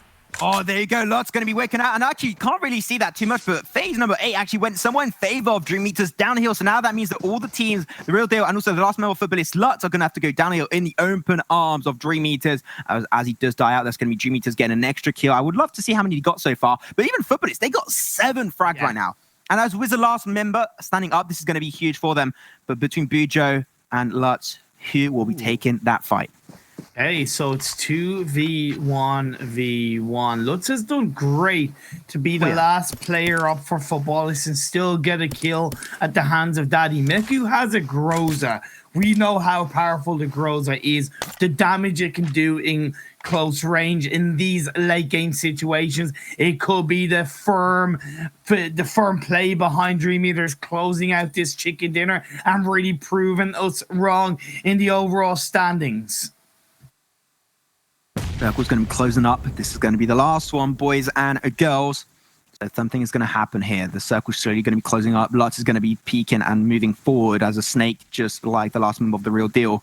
But while DreamEaters, they're really just waiting, as I said, like for these kills to just get into their open arms. It could still somewhat happen and go in favor of Lutz or Bujo if they just, see a member of DreamEaters first. Because just one knockdown and then it's a 1v1v1. As Thanos does die, and there it is. It's a 1v1v1 right now. Nice. Although in saying that, Thanos is able to give vision, so they'll know. Buju stands up, goes down. Meku with the Groza takes out Lutz. So now it's down to two teams. Buju, Meku, 1v1. Great 1v to great one. Buju gets taken out, and DreamEaters claim their first chicken dinner of the regional finals. Meku, the chicken dinner with the clutch move as they get 14 frags. I wanted to see how many they got, but they got 14 on this game. Not quite the record. Wow. The record was set by 121. It was 15 kills on game one, but still pretty damn close performance. 34 total points. They're really looking really good. I do have to say, they got himself third position also on the last game of Miramar. That is really consistent from them, and we expected them to maybe have a little bit of a hard time, but man, they are showing up to the party in a really strong fashion. The biggest winner in that game is actually Konina Power, to be honest, because the teams that were ahead of them in the overall standings before this, WSK Team 1218, and even the Unicorns of Love, all got bad results. So that's really going to help them. 15 points for Konina Power in that game. It adds to their consistency, and once again backs up what you highlighted about them being one of the teams to shine. There you go. Well, going to be going over to the fight of Pachinki early on, where WSK and UDRKILLERS just clashed a little bit. UDRKILLERS, their last two members, really messed them up later on down the line. But I got to say, this was definitely a really, unusual circle. You can't really prepare too heavily for that. Having 5 to 6 teams in the water is really harsh on some of these squads. As you go back over to the fight of NGG versus Konina Power, where Konina Power ended up taking that W because of the flank of Gonzo. Huge play, definitely the winning factor for that fight. But still, on both sides, there was some mistakes and some really good plays. But at the end of the day, that fight could have potentially even been avoided. It really could have. And like I said, I am a little bit disappointed with the amount of teams that decided to go for a water play, especially 1-2-1 as the full squad. I kind of look at it as a sign of desperation, as a very narrow-minded play and a narrow-minded rotation. Hey, look, send 2 in the water, but send 2 on the mainland. At least kind of you're not putting all your eggs in one basket. Yeah, like Red Reserve, they kept 2 members on the mainland. They sent Frost up there, allowing actually Red Reserve to get, what was it, position? 6th position, which is actually known you were actually in the water and you were the last team to survive as the fishy teams. Actually, in some ways, a decent performance, I have to say. You make the most out of it. The biggest thing that's dragging Red Reserve down is that up until this third game, they only had 2 kills, and they only got 1 kill that game. Really, they're playing incredibly passive, and that's good. That's good in terms of they're getting better placing points compared to the first time we had the regional finals. But it's also bad because those lack of kill points will go against them when it comes to tomorrow's games. It will. It will, once the dust has settled, it will definitely come and bite them back, well, I think. But, of course, number one, try and make it through. They were struggling to rotate over from the eastern side, and then there was only, still 4 teams at that stage. But then when it was only 3, it was definitely getting really close by. And DreamEaters, Meku, just really waited exactly as I mentioned. It is the exact same scenario what happened with WSK, and it did happen once more. So very by the book, but very performant in that style. But then, Futbolist Rom getting knocked away a little bit too far, and of course, because the high ground at the state was still in favor of the real deal, they were controlling it. But of course, the circle going downhill just helped DreamEaters tremendously. And that's what I was talking about. Look, Daddy did so much work for the real deal. He is pretty much the reason why they ended up in the top 2, realistically, because he took down 2 members of Futbolist, and he also took down a member of DreamEaters as well. So really good stuff from Daddy individually, and then as a team, the real deal really pulled off a great game. I would love to see, if someone can tell us and count exactly how many times you said Daddy at the last game, I think we said maybe like 30, 40 times. I think you would definitely like it. Really cool. Go follow him on Twitter, by the way. Okay, so we're going to see in the stats of DreamEaters, you know, not 666 here, unfortunately, this time around, but still a pretty significant amount of damage. Even though they stayed, like, not really passive, they were very proactive in the way they were holding to the center there, but they're just mainly holding angles, waiting for all the teams to fight against each other over there. And the fact that they applied so much pressure just stopped the teams from actually pushing on their position, and they all fought on the edge. And also the reason why they only got 6 knockdowns compared to 14 kills is because a lot of their kills came from the people in the water, and the second you get taken out in the water, that's a kill. That's not a knockdown, that's instant kill. So that's part of the reason why you have that discrepancy between knockdowns and kills. And also Thanos that stole a few kills in the middle there. They were supposed to be for FUTBOLIST at the very start, but that is still completely A-okay. Gonna go over the top players, of course. Like, you know, we were expecting Meku to be up there, but like 12 kills alone, like double-digit kill count for one single player, like that is huge. Meku, yeah, has really stepped things up, become a very dangerous player, not only for his team, but against all the players in this lobby. Lutz from FUTBOLIST also doing good work. Once again, Daddy getting 3 kills, 1 assist with 676 damage. And then Thanos backing up Meku, helping to get those kills and assists with 555 damage. They're definitely assisting Meku a really long way, but Lutz, you know, able to keep the hopes of his team alive. They had a really hard rotation. The only team that actually survived that southern rotation going downhill because they did it so early. Yes. They weren't pressured by the blue zone. Team Unique, they died out. Nomad Gaming, they also died out. Surprised that Nomad Gaming didn't react faster to that actually, and that did really mess them up on the long run. But then, of course, they lost a few members. That rotation was going to be really hard on FUTBOLIST. They kept Lutz, made it top 3. That's still a really big W for them.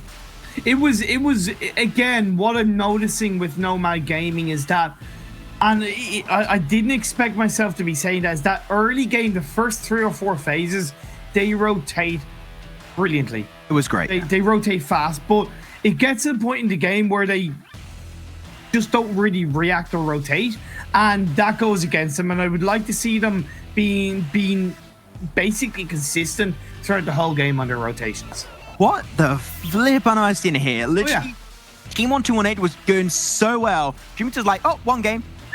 Now we're back in second position, only 1 point away, and they are ready to take this one home. I mean, I'm really happy, right? A team that we said were potentially going to struggle a little bit is high up there. No, second position, 1 point away from potentially getting first place. And even WSK, a team that I mentioned, was going to struggle a little bit in 5th position. You know, I like being, you know, surprised in this specific way, because it really shows that these teams, they put the effort in there.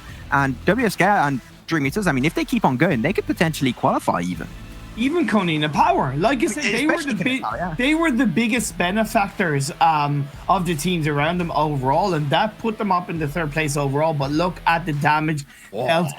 DreamEaters, the real deal. FUTBOLIST and Konina Power cut above the rest when it came to damage. I mean, like 1.5 to 2k damage on average for the top 4 teams of DreamEaters, the real deal, FUTBOLIST, and Konina Power. The main reason why they were the teams that, like, on the very late game circle shifts, they were dead center. They just denied all the teams that were trying to push on their position, and then they started fighting each other out. Yeah, I would confidently say that the total damage of those 4 teams was more than the remaining 12 teams in the lobby. I'm pretty sure without actually doing proper calculations, that shows how at the end of the day, it was always going to be a benefit for you to stay on the mainland for that game. Like in the water, you can't really fight back in any way, so that's why the damage is so low for all of the other teams. But they have it. Game 2 of Erangel has been played off. Congratulations to DreamEaters getting the 3rd chicken dinner of the day. With that said, we'll be going for a very nice break. We're gonna have about, like, 15 to 20 minute break coming up, so do stick around for that. Game 4 is going to be on Vikendi. Gonna have a little bit of chill win coming your way, so stick around for that.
3 games so far in the books. Definitely the competition is high standards as the top teams in the overall standings are definitely really close together. My name is Maxman, and I'm going to be joined once more with Imperium for the second half of day 1 of this European Regional Finals. Let's have a look at the overall standings. After 3 games, you have 3 individual winners. 1-2-1-8 DreamEaters in the top 2, 54, 53 points respectively. But Konina Power, a team that you called out to put in the work, are on 43 points without a chicken dinner. I like how the fact that is that the 4 teams mentioned at the start, like the 2 teams that could do really good and the 2 teams that could do potentially bad, they're all in top 5. No, WSK and DreamEaters were the 2 teams you mentioned they might struggle a little bit. They're in 2nd and also 5th position respectively. And Konina Power, team 1218, team 1218, the one you mentioned, and Konina Power, the team I mentioned, they're both in 1st position and 3rd position respectively. That is so weird. It's cast the curse, but at the same time not cast the curse. It's a weird mix. Hey, look, 50-50, right? That's fine. I'll take that. Yeah, exactly. Now, one thing to know, FUTBOLIST in number 1, who are in 4th and 6th respectively, they've already directly qualified for the World League. So those 2 teams are kind of, we don't need to worry about regards to the World League spot. So the World League spot right now, top 3 teams are fighting for it. Exactly. So far, if you are looking at the team that would basically qualify, it would be Team 1218, but DreamEaters, they're just clinging onto that. And I'm so happy to see team DreamEaters make a comeback. At the start, especially during the scrim stage before the regional finals, they're one of easily the best teams. You keep calling them out, just DreamEaters always just being so consistent, so dominant in their games, and they're just kind of they dropped off. And then I have now a second chance because of the fact that we did move back the dates of this regional finals to redo it. And now they're just, they're showing up to the party. The second game on Miramar, they got 3rd position. Now they got the chicken dinner. It was 14 kills? Such a great play from them. And now it's just, they got to keep on putting in the results. So far, they got that cushion. But at the end, you just need that little extra to just potentially overtake 1218. You need 2 points to actually take over. And another team we need to highlight is the Real Deal. The Real Deal, they were really down on their look after 2 games, only 3 points in total, but they got a fantastic 2nd place result in that 3rd game. They have moved themselves up to 7th, and that's incredibly important. It's still nothing that they still need to obviously build upon that last game result, but it's still nice to see them bounce back. Able to climb up a little bit now. Then 8th position was 25. Actually, so many teams are in the middle of the 20 points you got. Of course, Nomad Gaming in 11th, but still has struggled quite a bit in these games. The rotations were good, but they just struggled to actually when the fight stage starts happening, that's when they have a little bit of a hard time. They kind of crumble. They had a really good attempt on the first game specifically of Erangel, also on the game of Miramar, but then they just, when the fight started happening, they just kind of fell apart because they were just surrounded by teams.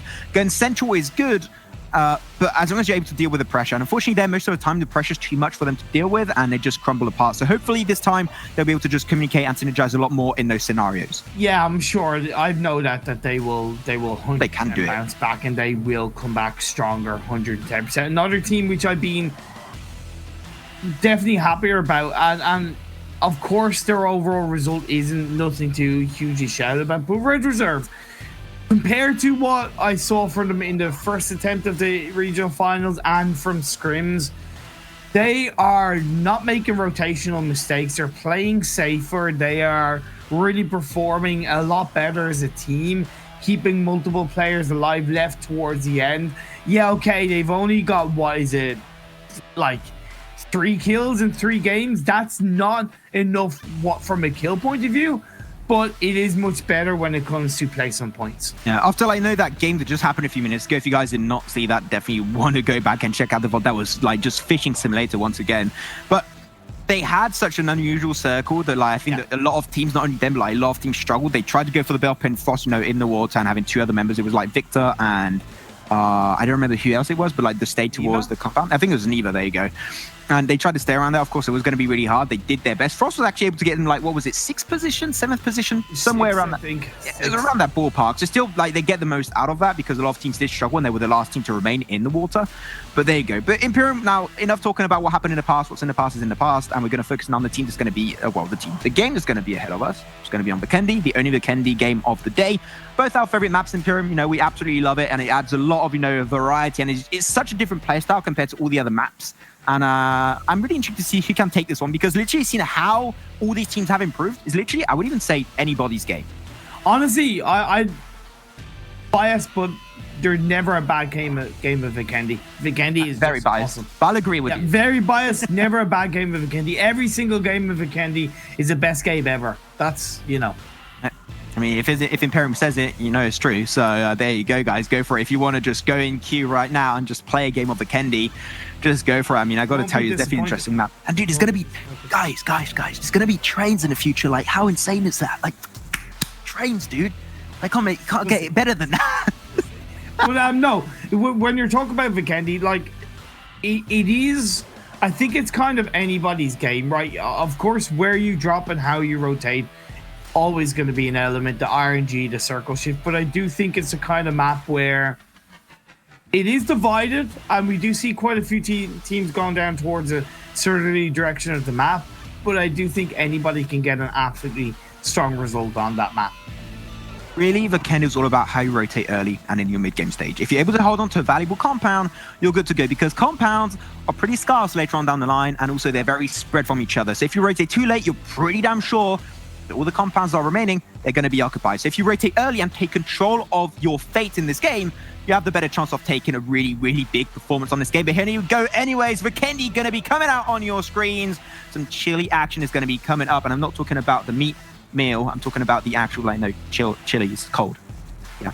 That you didn't even need to explain it. But I'll tell you what, it would explain this plane trajectory going from the east to the west on the very north side of the map, so it is going to make it a bit harder for the teams who do like to go towards Volnova, Abbey Winery, Dino Park, Hot Springs to get there. It's going to take, you know, quite a few rotations in terms of with the vehicle to get there, but it should be good for the teams who like to land up north. Nomad Gaming do like to go there. I think UDRKILLERS will shift a little bit further north of them, to be honest. They are going for a bit of a split, and then of course you'll see Unicorns a lot stay by the riverside. I'm done. I'm just done. I'm sorry, Imperium. I give up on this.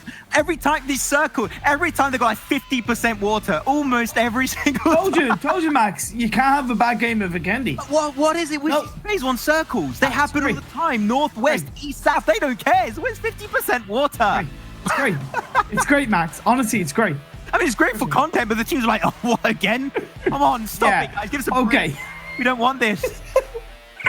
Okay. I feel like you're one bad circle away from just snapping, you know? I swear, if tomorrow's game, we have, like, just the smallest bit of water in the circle, I'm going to just yeet my headset on the other side of the room. And it is, because it's linked to my computer, it might just go straight back in my face because of the cable. But, like, I don't care. Like, legit, I would throw it away. Because every time, and now it's going to be forcing teams to rotate even earlier on phase 1/phase 2. Yeah, so that's the thing. Like, okay, Rip is on his own, and Rip might get pushed on by Lavazin. He's going to find him. He has Newsy in his hand. Rip has a PP Bison. I'm a fan of the PP Bison, but it's not going to be enough. Saltgate comes in with the G36 and takes him out. PP Bison, more like small PP Bison. He's going to be going out early. And I see Imperium giggling over there. There we go. That worked. That's a good joke. I appreciate it. But of course, early on, being split on a position where so many teams are going to be dropping around you, because we do know where these teams like to drop. The teams did their review. It's going to be pretty hard fight early on. Nice fight from Roge on the high ground, and actually connects the last second headshot onto Perks, resulting in an instant death. And using Perks early on for Unicorns of Love, usually even one of the best players there. By the way, PP Power, 1218, getting another knockdown and a confirm onto Unicorns Love. Actually, what's really interesting, Max, is that there's a lot of teams on the west side of the river that have scatter dropped. They've kind of split dropped, and they haven't really joined together. We're seeing like a real kind of dispersion of players all around the west side of that river, or the east side of the river, sorry. Nice mix of players, just like a mix of spices. Like Salt Bay would be really proud, just sprinkling players all around the eastern side of the map. Yep. Of course, Konina Power, Team 5, going to be in the same vicinity, in the same compound. Gonzo with the high ground. If you just have a split second when Sun HP or Daphne are not too careful about their position down on the south, it could be an instant knock and instant death. But here it is, Konina Power slowly going to be trying to push upon Sun HP. And I don't think that Team 5 have too much information. It seems like he's still looting almost. Yeah, but I think Konina Power will want to just look to disengage away from this, to be perfectly honest. Oh, definitely. Yeah, vehicle Konina Power, just shift down the south east of the circle, come in through Hot Springs over onto the circle and just play for the late game. And for shots to come out. Unfortunately, Sun HP. I mean, he does have a Uzi at least, but like an M16 at this stage of the game, I got to say, is not insane. Yeah. So if you can try and find something, an M4, an AK, that will be definitely a lot more viable for you, even a Scar. What? Exa just going to stay prone. And this fight is not going to really just happen in one big burst. He's mainly going to wait until one man gets scattered out, see a pixel out of place. Things might get a little bit hefty from there on out. But like losing Gonzo there was like the big point of pressure. That's very unfortunate for Konina Power. Yeah, definitely having the high ground angle with the AKM could really punish him. That's where the early utility is going to be put up by Ezra to try and disengage away. He does take a little bit of damage. He's going to cook up a grenade. He might be baiting Sun HP, but he's in the right direction. I don't think it is. And all the while, Sadat and Daphne up on top of the hill, like I said, overlooking Azer, just trying to hold on. This is not a great compound in terms of loot. I don't think he has many more smokes. That might actually be the only one he actually had. And there you go. Easy shutdown for Ice setup from the high ground. And Daphne will be helping that one out. So HP will be the one to confirm that kill. That's going to be their second point so far. And Konina Power just leave it. That is what they're going to be doing indeed. Tixie and Rob Denny getting the hell out of here. And not really worth it. They already took their chances earlier versus NGG on Erangel. Worked out. This time around will not be the case. Yeah, look, losing one player like that, it's not the worst thing in the world. Konina Power, they'll be able to disengage away, shift down to southeast and into the circle. Of course, we are looking at teams who are already in there. WSK, Unicorns of Love, Unique, Red Reserve, DreamEaters, and just about Futbolists on Gurkha by the edge. So they're the teams that are really looking the safest. In terms of rotating in, Heroes X are going for an early rotation, which is great as well. We're seeing Goskilla coming in from the north east direction. And yeah, that's pretty much it. Every other team are far away from the circle. Dude, Red Reserve in center circle. Oh my god. Okay, now they did go for the rotation. I mean, they had to. It was cut by half because of so much water being involved in this game. So you're almost like forced in that kind of situation. So the fact that they did it is really good. Heroes X are also going to get really close to Unicorns of Love in the center. So the other to rotate, especially on Vikendi, and because of this phase 1 circle is going to be even more like just necessary for these squads, are going to be having a little bit of an overview now. But WSK and Unique, dangerously close to each other on that compound. But it is a compound that you can actually just share pretty nicely, I do have to say, towards Vihar. So I'm completely okay with Unique and WSK holding that position there. If I was Red Reserve, I'd send 2 players a little bit forward into another compound. You split across the road, at least for phase 1. Phase 2, maybe not so, but for phase 1, yeah, because you want to try and create a bit more space around it. It could backfire, of course, but for the late game, for that level of protection, and not to get too compounded later on, it would make sense in my eyes. Well, not too much is happening. I'm going to try and explain also like the reason why I want to try and potentially split between multiple compounds is the fact that the more you split between compounds early on, maybe not like 4 compounds under control, just one, get a few shots on Frozen coming out on Selim of Heroes X. Continue. And he connects it. That will not be, oh, there it is. The shot comes out from Analyst. That should be able to confirm the kill. But like mainly the reason why we want to try and split compounds is because if you get pushed by another team, you can easily retreat back as a full squad with a car rotation. And also it adds just a lot more opportunities for you later on down the line in like the mid/late game stage. So the more compounds under control, the more options you have later on. Exactly. Information, control, land mass, it all can deny rotation overall. Exactly, and you can deny rotations, and that's really important. Like you do see Unique not overlooking towards Red Reserve, but that's okay. Red Reserve should be able to hold on. They're just going to be popping shots off, maybe in the direction of each other, pushing each other back. It's what we expect from Vikendi. We always see these kind of, especially in the early parts of the game, we see these kind of, you know, long-range shots from compound to another. Now football is going to get damn close to Goskilla. Goskilla rotated early on the northeast side of the circle. Now they're going to get very close. As Lavazin taking a little bit of damage in amongst the fire. Agan was able to get knocked down at the hands of Futbolists. It's barbecue time, baby. Even though you're playing on Vikendi, always good to heat yourself up. I think you just took that a little bit to the extreme. Oh, Aegon, unfortunately, chances of getting a res up are pretty damn slim, I do have to say. Savage X is just going to completely leave the scene, but they're not out of trouble right now because you've got the real deal. You've got Nomad Gaming. You also got, I believe it is, Futbolist is going to be rotating in their vicinity, so these teams are actually getting themselves in a really, really bad spot. and actually 4 teams early on getting clashing, and because you got such a small phase 1 circle, while actually like landmass because of this phase 1 circle is forcing a lot more early game fights. Oh, Whitey, don't peek unless you have to. Don't peek unless you have to. There's no point. You've already lost one player. No need to lose another. One thing to point out, and they should be aware of when you're footballers, is that teams are potentially getting closer to you from outside the circle behind you. So just be aware that footballers, don't be too narrow-minded and tunnel vision by what's in front of you. Yeah, definitely not safe in this scenario. The only time you're safe in those positions when you're on the coastal line, but FUTBOLIST, they're going to go for the rush. They tumble down. Trying to make it to the compound. There it is. A little bit risky, I'd have to say. I mean, they're definitely not... They do wreak a little bit of havoc over there. I'll give that 5.5 out of 10. I mean, it was cool, but the landing was a little bit off, so that's why I would take a few points away. I agree with you on that. Yeah. I haven't found a name for that segment. We need to find it. Oh, man. The MP Maxi car review. I don't know. The car jump review. Stunt review. Stunt review. I like that. The stunt review. Okay. Yeah. Max and Imp stunt review. There you go. Trademark. Like the game mode was like only cars we should like cast actual tournaments of that. Oh, anyway, as we do see, we're down to 56 players. So we have lost a few players. We've lost a good 8 players. Still no team. So all 16 teams left standing in this game. But with less players in the lobby, that in theory does create a little bit more landmass on this far westerly shift, as Nahlis is just going to take out the tires of that vehicle, which is always intelligent to do, taking that disengagement potential away from UDR. Yeah, I think he hit everything except the wheels right there, but that's completely fine. Analyst gonna take a few shots, answered back by Sandro with the SLR.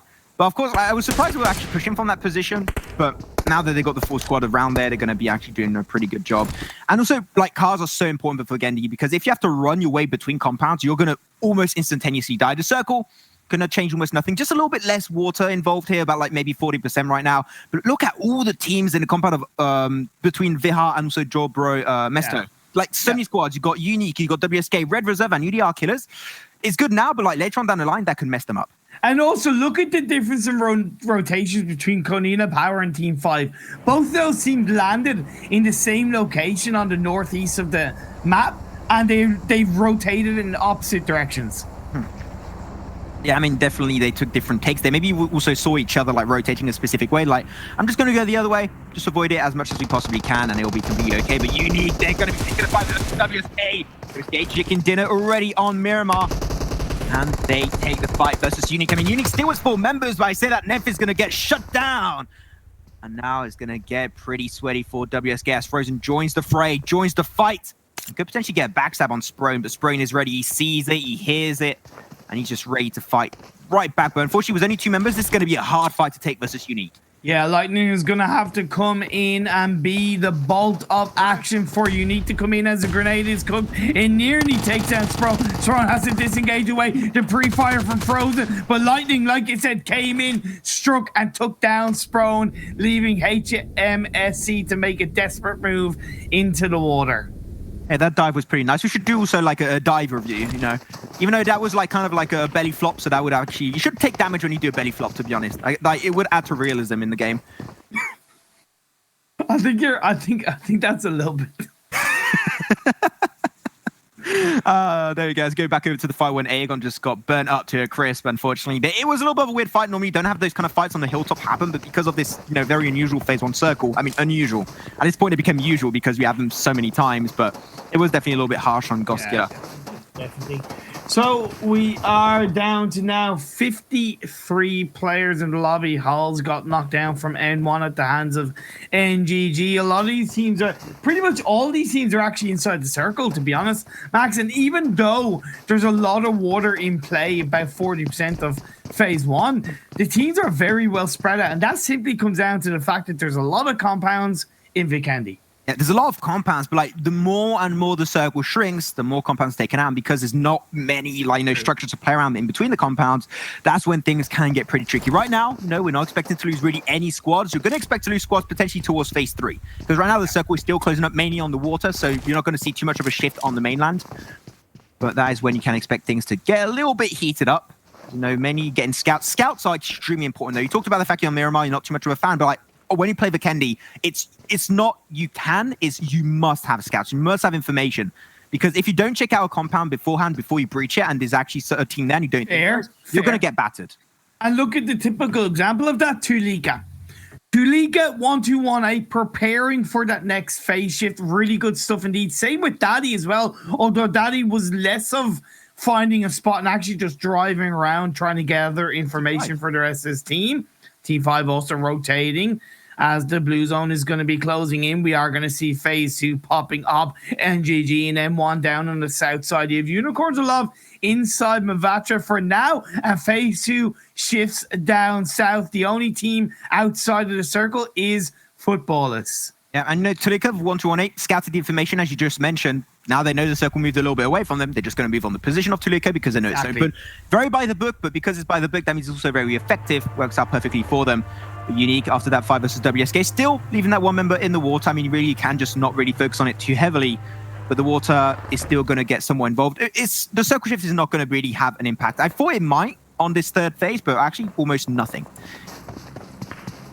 No, honestly, I did like that circle shift going a bit down south, but a lot of the water was actually taken away, so that's absolutely perfectly fine. And it wasn't a huge hard shift in any direction that made there's only one team out, right? Hard for, yeah, like I said, there's only one team outside the circle, so right now the teams might look to retaliate in terms of sending again another player forward, scouting out another location or compound. You mentioned how important it is. I would agree with that, as Hackshot is being spotted by Morteza.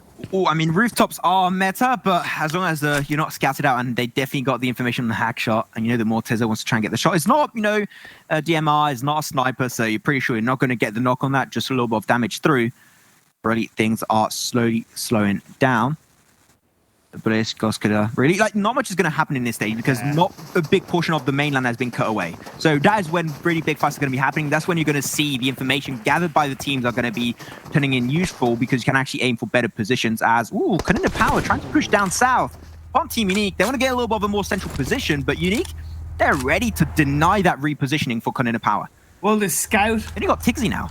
Yeah, the scout on Konina Power, so to speak, they have a scout? didn't work out. Kind of a scout. At the end of the day, he got further than Tixie, got blown up, so I'm going to class it as a scout. Probably clutching his straws with that, but yeah, that's what I'm going to take it. Completely fair enough. I think Analyst put that card there on purpose, actually, to just use that as some coverage in case Konina Power commit for an extra push. Can be somewhat useful, but Unique, I feel like they're really interested in that last member of WSK. You're just looking around like, you never know, maybe we can just see a head peeking out and just get an instant shutdown. I think they're still thinking there in the last game where it was just fishing simulator, but not anymore. You do have to leave, and they will be going for a little bit of a sudden extra position. Talking about leaving, the blue zone is starting to move closer towards phase 4. And phase 3 will be leaving us soon enough. We are hitting the 70-minute mark of this game. It's been a very passive game. Max, yeah, okay, we've lost a few players down to 52, but still 16 teams in the lobby, and that is going to make a huge difference come the next couple of phases if we keep hold of that many teams, because teams will be thinking, oh yeah, great, there's so many players left. But no, with still 16 teams, it eliminates the chance of getting more points from a placement point of view. I do have to say, I was not really expecting this because of the circles, right? Like, so much water get involved every time. Like, basically, instead of phase 3, we're already almost in, like, phase 4 because of the landmass is being cut away by the water. So, I got to say, a lot more respect, and the team's playing a lot more passively. And you are expecting, like, the higher the tier of play, the more teams are going to be remaining in your mid to late game stage, which right now, you said it, you've got 16 teams still, but that is about to change as Team Unique, they're going to be pushing a little bit down. They got one member knocked away, and the circle did shift and is going to go up north, putting actually 1, 2, 3, 4, 5 teams out of circle, having Goskilla, FUTBOLIST, 1218, Team 5, number 1, and also NGG out of it. Yeah, that shift up north, it was a little bit surprising in my eyes, but it wasn't harsh enough that it was super crazy. It has shrunk a little bit as well from the water side point of view. What is nice to see is that we don't have 5 teams in the water as well compared to the previous game. Don't talk too soon. But you know, it's good stuff. We are getting to the point where, obviously, like you said, teams are going to get closer together. More teams outside the circle means more rotations have to come through. More rotations have to come through. Of course, the higher chance we are going to have teams getting caught out.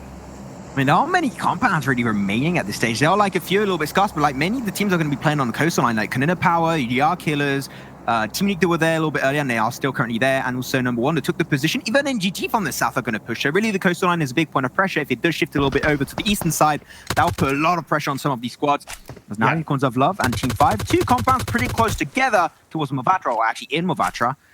They're going to try and hold that position. But Unicorns of Love, unfortunately, not quite able to hit the angles just yet.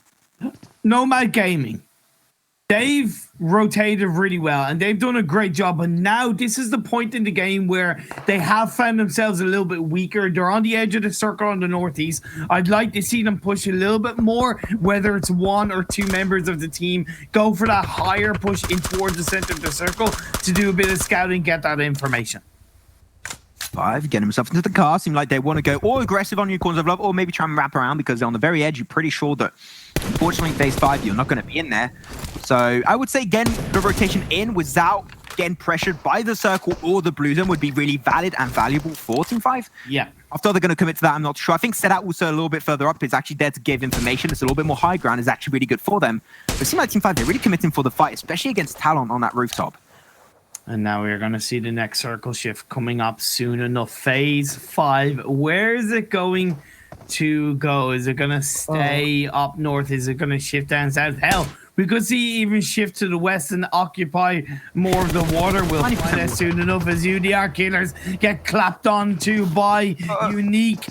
Ulysses is getting knocked down, leaving Nano, Sandro, and third player left standing for UDR. You know what we talked about like, oh, there are so many teams still alive. Wow, this is epic. Well, this is not going to be epic. Harsh shift down south. About like, what is it, like 60 to 70% of your lobby is not in circle. Everyone's going to move at the same time. So much action and fighting is going to be happening on the next upcoming minute. This reminds you a little bit about the game on Erangel we had, where it was like an action finish in Pachinki. We're going to have a lot of play-by-play coming up, Imperium. So you better drink your water right now, because you're not going to have a lot of chance to do that in the next few minutes. Tell you what, I'm saying my prayers, eating my vitamins, drinking my water, getting prepared for these games, because we want to, of course, bring you the action as it unfolds right in front of our very eyes. UDRKILLERS not moving forward.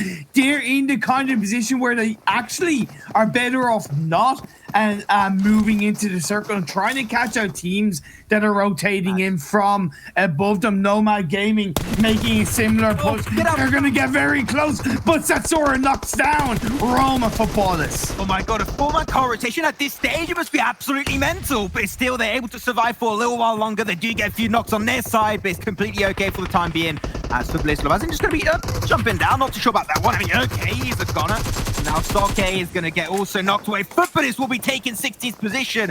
That is already another unfortunate performance for them. Nomad Gaming able to survive it, but still, that should never happen in the first place. Yeah, absolutely crazy stuff indeed. But now Savage X is going to help to get the job done onto a member of Red Reserve. Red Reserve is still going in this game. 2 members got basically confirmed. Victor is going to bleed out. The other 2 players are trying to make their way into the circle, but it's going to be incredibly hard as there's teams all around them. Unique holding on, taking down the members of UDRKILLERS. Savage X facing up against the blue zone. That damage is ticking down so aggressively, but he does manage to make his way through as Alding is going right past. This is monster madness. Yeah, they're just like respecting each other. Like, okay, we're not going to take a fight. Let's try and find a position before we actually take a fight. Let's heal up from our wounds. But they're going straight towards Team Unique as they try and take the fight. And they'll be losing Aldi and Red Reserve. Unfortunately, they'll get eliminated in 15th position. They had a great rotation early on, but unfortunately, just the hard shift that we had down south, they really messed them up, and they got absolutely battered through that phase. Eclipse, last member of Nomad Gaming, going to be able to find himself a rock, was a V formation with that car, able to heal up, but Goskilla, Team Unique right behind him. I don't think this is a valid option for the long term. No, not at all. Konina Power? Konina Power being eliminated as well. That's not going to be good for them in the overall standings. It is going to help WSK, Unicorns Love, The Real Deal, and Nomad Gaming as well, and also DreamEaters. Yeah, but I'm trying to think mainly of the teams behind them who are still in this game. Oh yeah, definitely. It would be really interesting. them as Unique still got 4 members. I mean, holding on to the coastline was working out so good for them because you don't get pressured from the west. They can just concentrate all their firepower in that specific location. Smoke, I can actually, you know what? That's somewhat helping Savage X, but here it is. I mean, I don't know why they popped the smoke there. I'm a little bit surprised they actually did that. That really helped out Savage X. We'll see as he clips the last player up for Nomad Gaming outside the circle. Of course, we did see Phase 6 shift down, but like you said, from behind, the real deal comes in and eliminates Nomad. Bye-bye, Nomad Gaming. Bye-bye. Oh, he sees him in the water there. Might be enough HMSC of WSK. In that position, they know he can't fight back. They just got to wait for him to be out of breath and peek out his little beautiful head and just push straight on a bullet through it. Yeah, and Unique actually have a great entryway overall to rotate into the circle. The reason why is because they're going down on that south coastline and they can rotate in towards M1 now. Of course, they will have to engage and take out M1 for the majority of the next couple of minutes, but it still means that they only really have to worry about one team in front of them as opposed to 2 or 3 teams around them. Did you see, like, you know, HMSC unfortunately die, just going to be done into the water? Makes me think of a good meme, you know, like, oh no, you can't go into the water, it's not a valid option. And then you got HMSC that goes like, haha, water go blub blub. Oh my god. Oh my god. Oh my god, I love the memes. I love the memes. That's the real deal. They're going to go for the push upon Heroes X. Heroes X got a little bit of a high ground, but the real deal, they got a dip too. Dips, you know what? Main focus that could be coming out for Heroes X. One little nade, and it could be a strike going over to Heroes. Who knows? Is it a garlic mayo dip? Is it a sweet chili dip? Well, of course, find out. Actually, no, we won't find out because that's got nothing to do with it. But, you know, what is your favorite dip? My favorite dip? Yeah. I don't have dip that often, to be honest, but you know what? I'm going to see Team Unique dipping into the fight. What a transition. But yeah, they're going to go for the extra bit of push. They had to leave the position eventually. Yeah. They're surrounded by number 1. They got the dip. They're a little bit in the same situation as the real deal, to be completely honest, as UDRKILLERS. They get taken out, the qualified European team, out of the game as number 1 in this little bit of a valley side. Going to try and just sneak their way back more centrally. And which is really good with this position is you're protected from all sides by pushing there. Yeah, I really like the play by Unique as well. Unique have gone either side of that little valley as well. So that means it's going to give him great cover, great protection, although Halls is prone down. Will he be aware? Is Unique totally visionary? I don't think they are. I don't think they know that Halls is there, so they could get absolutely clapped in the back by Halls, but Halls will have to be very reactive because Frozen is there. Frozen is looking on, but he's not totally looking in the direction of Halls. Taking as much time as he possibly can, switching over to the Uzi. Gets one, can he get a second? No, it's going to be too short notice. And there you have it, Halls will be dying out and confirmed by analysts of Team Unique. It's going to be an extra kill for them. 10 kills. And they got Konina Power, they got WSK, and now they're taking in the fight on number 1. I mean, they've been picking fight after fight, despite the really passive position. I got to say, they were damn aggressive. They are damn aggressive. We know, like, look, at the end of the day, they're the number 1 CIS team. They've already secured a spot in the World League, and they want to show up on these regional finals. They've had a bit of a tough start to the day. They are currently 9th place overall. If they get a strong result in this snowy Vikendi map, we will see them quickly rise up to the top of the table. As the real deal on Heroes X, down on the, well, down up north, they're going to be taking this fight. Here it is. Daddy going to be the first one to push. He's trying to get information first, but be careful. Kudo over there is going to get the first nice engagement. Almost able to respond back, but actually will not be working out. Kudo does get a knock, but gets swiftly responded by on the other side of the real deal. Now the real deal, they don't have information. No smokes are not really helping out their situation. But Heroes X also, they have to think about rotating potentially later on down the line. The circle's moving against the real deal as Bujo pushing forward. Doesn't have information, pops up the smoke, instant and easy kill for Soulless. You want to try and get those finishing blows. You don't want to get backstabbed. You have to finish the real deal before rotating. Yeah, really good job for Soulless. It leaves Hackshot, the last player standing, going up against Soulless and Morteza 2v1 inside the building. Hackshot is waiting. The blue zone is closing in. Both these players, both these teams are going to be heavily punished because look at that. DreamEaters just comes in and says, wait, we see a body there. Down goes Heroes X. I mean, we knew it was going to be really hard rotation. Morteza also got knocked away. And now they're going to be in the hands of that last member. Unique, trying to pop with those smokes. Really, when you pop so much utility like this, you have to commit. You can't fake it. You have to keep on pushing on the compound of NGG. 5k shots coming out from Forever, not going to result in any damage being dealt to Unique. And he jumps right over the wall. Nice. Huge engagement for Analyst. We didn't get the information. Can he get the knockdown? It's so close, but Analyst able to survive it. How does it play it out? And now NGG, they got 2 knocked away. Beast is going to be the last member standing on their side. And Unique, that was such a ballsy move, but so worth it. Yeah, but what was Beast even doing, right? Because you either protect or you engage together. That was a little bit bad communication from NGG, but you can't take away from what Unique were doing in terms of how aggressively they were rotating. Beast is down to 1 health. Lightning is going to come in, takes him out. That's the end of NGG, and Unique are just plowing their way through the lobby. 14 kills. Haha, usually gonna be happening once more for Team Unique. Now holding to the compound, but the circle is not going to be going in their favor. Go straight over to the eastern side. You got 3 teams over there. Actually, maybe even 4. I think got a member of Team 5 over there, but number 1 now. They're still holding to that little bit of a dip we talked about earlier as a valid option right now. But unfortunately, the circle's really shifting away, and you're going to be really predictable into where you're going to come out from. It's like playing the underground in Erangel almost. Yeah, exactly. Unicorns of Love have been taken out, so we're down to 4 teams right now, as 5 are also eliminated in 5th. This is pretty damn incredible. DreamEaters looking for another strong result. They got a chicken dinner in the last Erangel game. If they can follow suit, we can see them go in top of the table in the overall standings. Can they make it work off? Can they do the first back-to-back chicken dinner in this European regional final? Frozen going to be trying to push forward with that card to give him a little bit of coverage, but be careful. Roge 1-2-1-8 is right around the corner. You got to be careful, Frozen. He doesn't see it, and he does take a few shots. Roge, you can't miss those shots. The surprise factor was your main reason you could have won that, but now 1 nade and it could be game over. Yeah, indeed. Hold on. I think Frozen is totally aware of where he is as Nacho gets knocked down and Nalis comes in. He's going to bleed out. We are going to get Nalis knocked down. Rogue does indeed get the knockdown onto Frozen. Team Unique are eliminated. Their good game ends in 4th place. Now we're down to 3 teams. DreamEaters does indeed get the final blow on the Rogue, and PRZ is left on his own, and he's going to just try and hold up, maybe try and face up the thick onto Blue Zone. He's trying to heal himself up, but this is just not going to be enough, and DreamEaters are going to claim a 2nd chicken dinner in a row. The back-to-back wins for DreamEaters. Their dream is becoming reality at this point, as they're going to be getting in the number 1 position because of this game, and they are on the path of success. They're on the path of getting qualified for the World League spot, and PRZ just trying to buy as much time as possible to stay on screen. He wants that clout, baby. Let's go. But of course, PRZ will be done in a matter of a few seconds. And yeah, DreamEaters, I mean, I want to know how many kills they got there, because they got an insane amount, I'm pretty sure. Yeah. Number 1 dies out. There you go. Of course, chicken dinner and DreamEaters to get like, what is that? That's 9, 10, 11. Another double-digit kill count for them. Fantastic play for DreamEaters. Incredible result. 2 chicken dinners in a row. Look, I've been proven wrong, Max.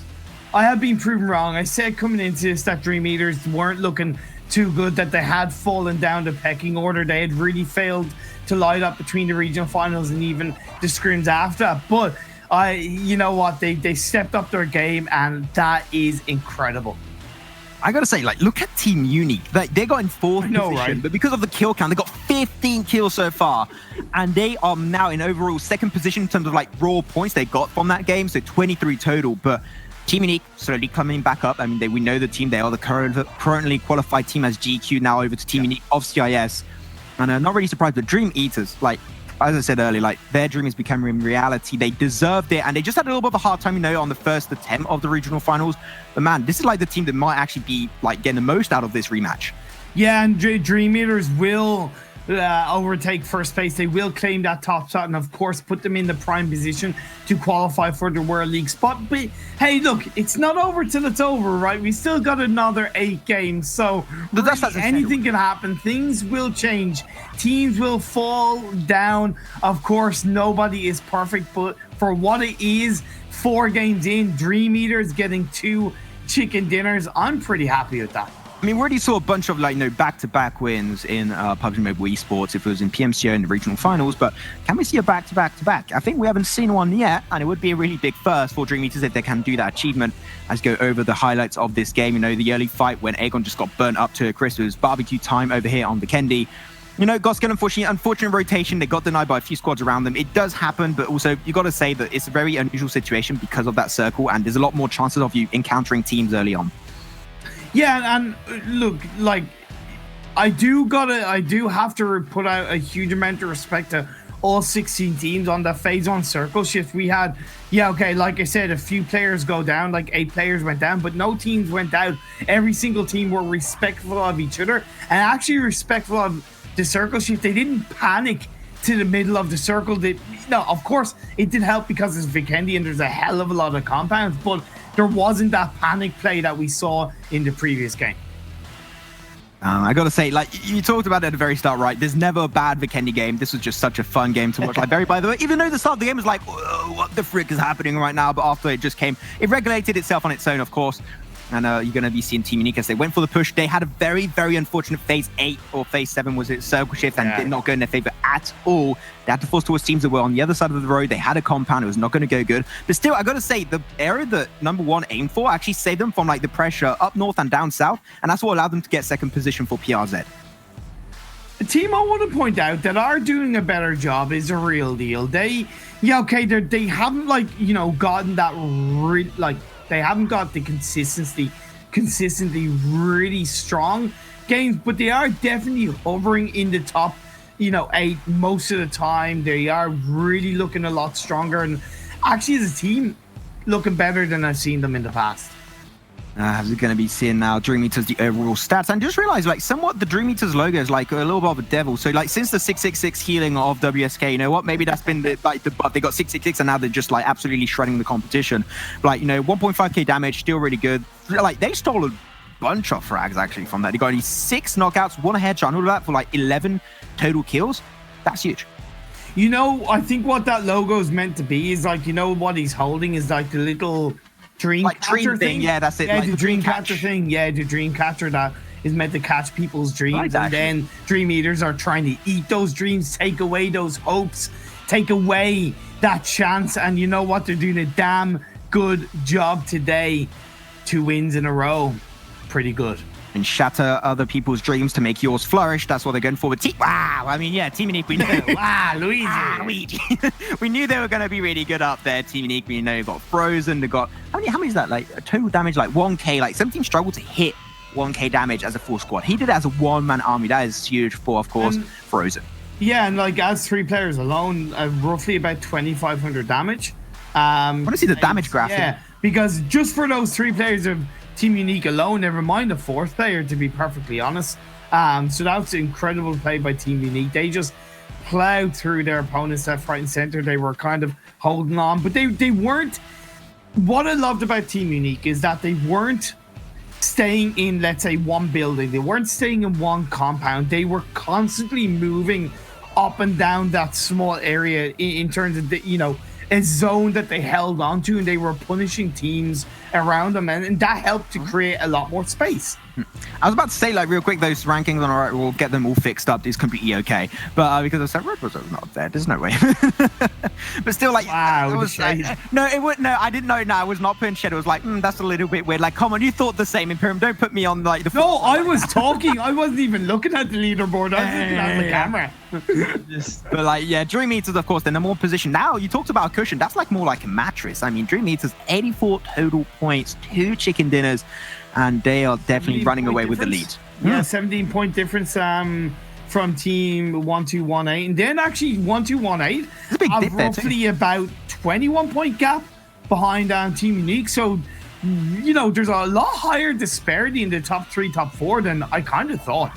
Yeah, like definitely a really, really big gap. I think it's like all of the teams up at the high section of the standings, they're like hoarding all the points for themselves and like getting big kill counts every single time. Yeah, that means they get most of like the average points in their favor. So that's still really good for them. A few teams that were up there, dropped off a little bit. You got like, Konina Power that's slowly trying to drop out. Like now, WSK, they're now from 5th down to 7th.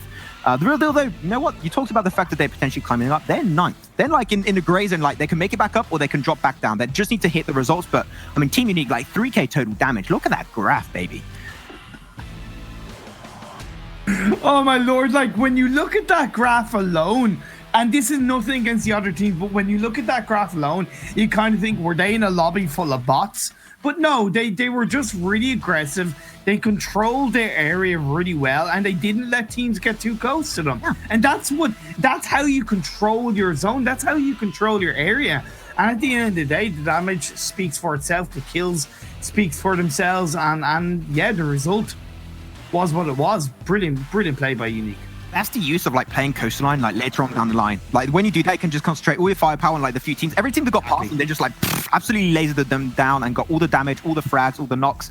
Great job from them, and there you have it. That's going to be the only Vikendi game of the day. Great job, DreamEaters getting a back-to-back chicken dinner. With that said, we'll be going for a very short break. The last game of Erangel is around the corner, so stick around to check that one out.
just ended was a back-to-back chicken dinner from DreamEaters on Erangel and also on Vikendi. What a good way to kick off day one of this regional finals.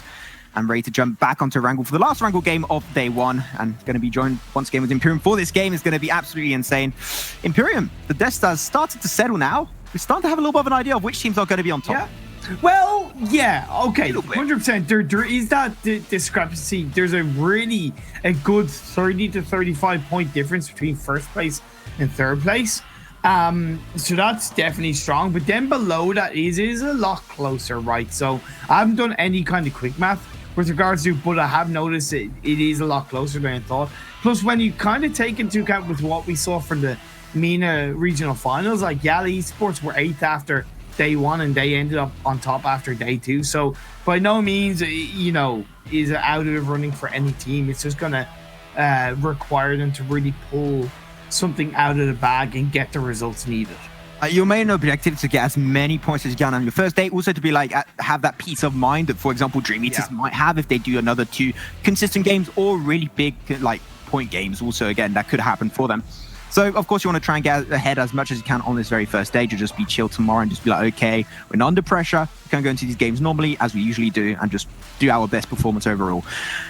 Yeah. It's kind of like, I'm not going to say it's cut and paste, right? Because there's always a lot of different variables, but the goal should be to create that cushion, make it easy, take pressure off yourself. When you take pressure off yourself, that gives you a lot more chance and a lot higher percentage that you're going to play calmly, you're going to play to your strengths, and you're going to get a continuation of good results. You want to ride that momentum. You don't want to put yourself on the back foot where you have to be the underdogs and climb back up. We know some teams like doing that or manage to consistently do that, but you don't want to. You don't want to make it hard for yourself coming into day 2. Now you want to try and make it as smooth as a transition as you possibly can.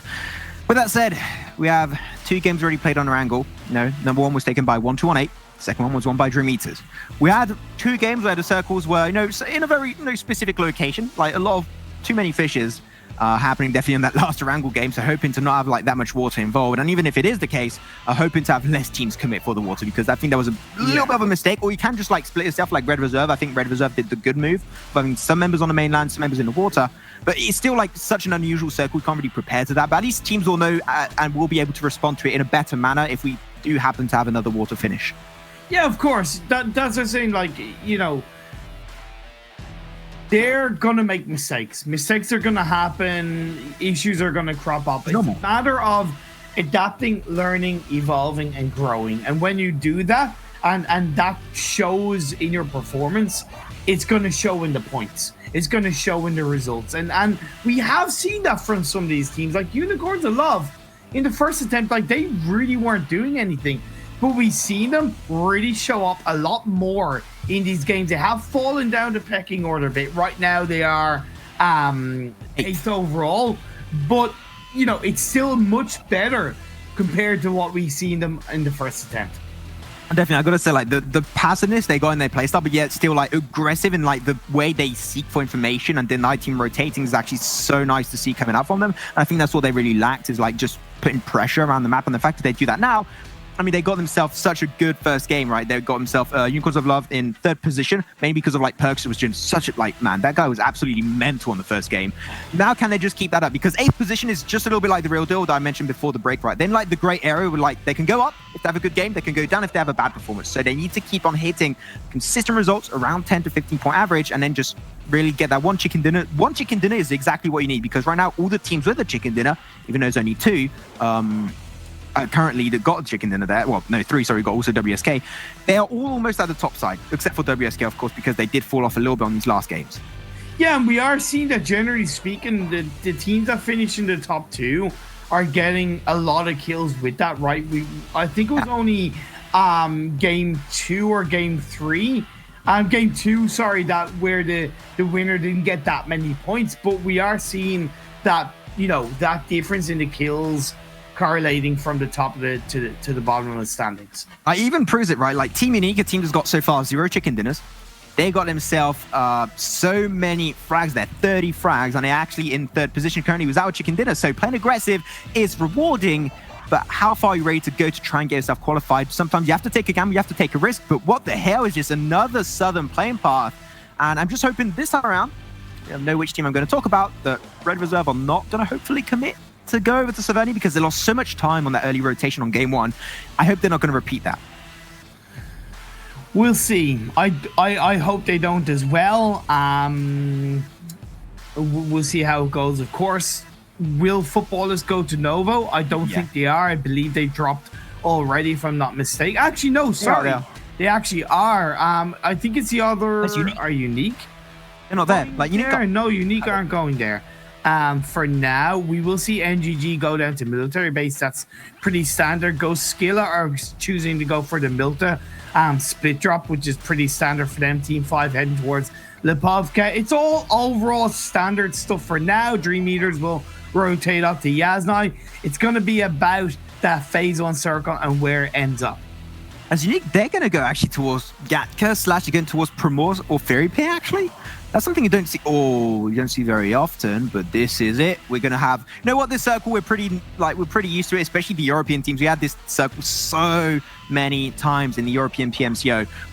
They'll be able to respond, at least I think, some best and have some of the better rotations going into this game because they're so used to it and they played it so many times. But as we go over to Pachinki, you know, just like FUTBOLIST versus Unique, this is going to be WSK versus UDRKILLERS in Pachinki. Who will be crowned the kings of Pachinki this time around? Well, when we look in the overall standings, UDRKILLERS are in last place and WSK are in 7th. So from these regional finals, UDRKILLERS need this win. But from qualifying spot, WSK do need it, and Rip is going to be taken down low on health. He is going to try and jump out the window, but gets caught jumping out and gets knocked down. A little bit too late. Unfortunately, he tried his best to escape, but it will not be happening. UDRKILLERS will be running you down.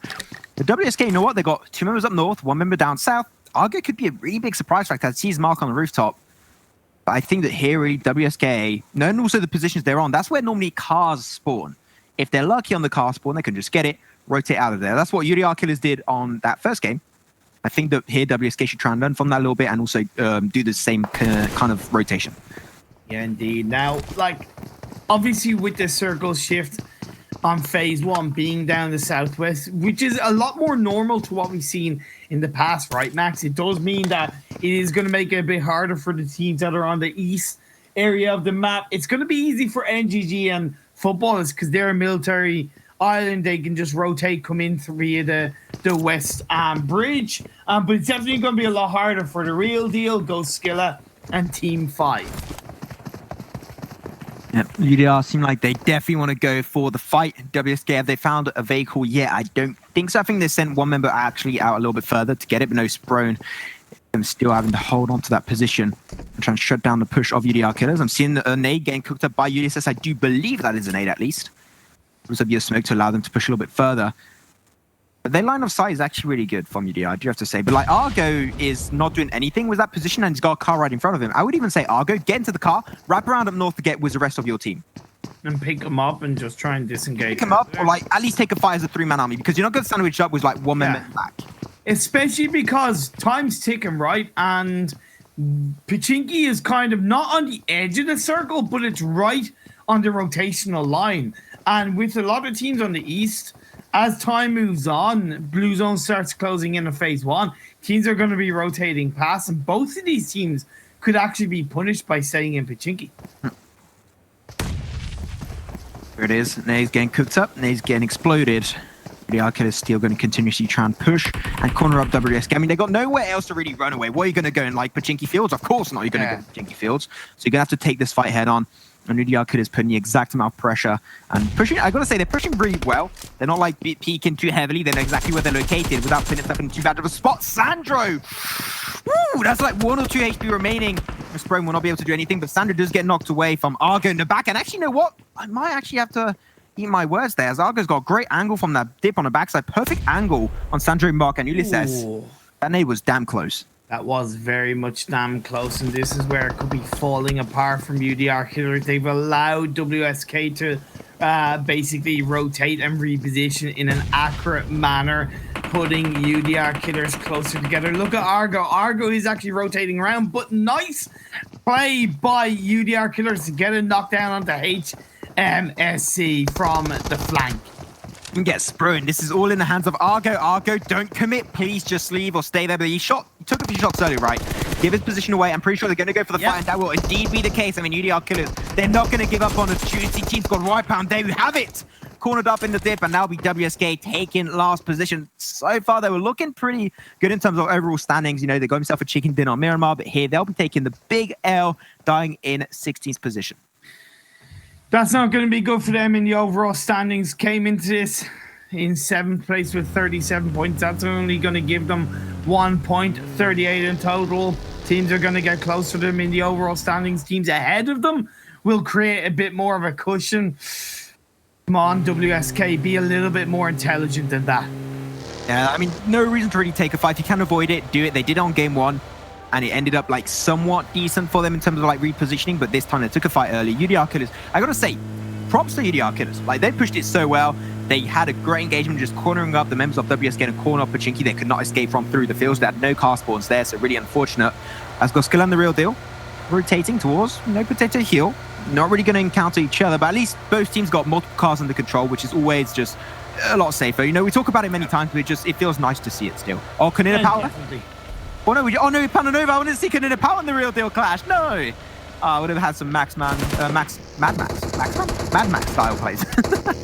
Well, I'll tell you what's going to be Mad Max plays as Goskilla going up against Konina Power. Knockdown onto Savage X is going to put Goskilla down to just 2 players left standing, Whitey and Elod. Tixie is going to prone down, heal himself up. Elod does get the hell out of there. Going to join up with Whitey and keep going as a 2-man team. No, Konina Power there, that one member, who was it actually scattered out? It was Tixie. Tixie went out, get some information.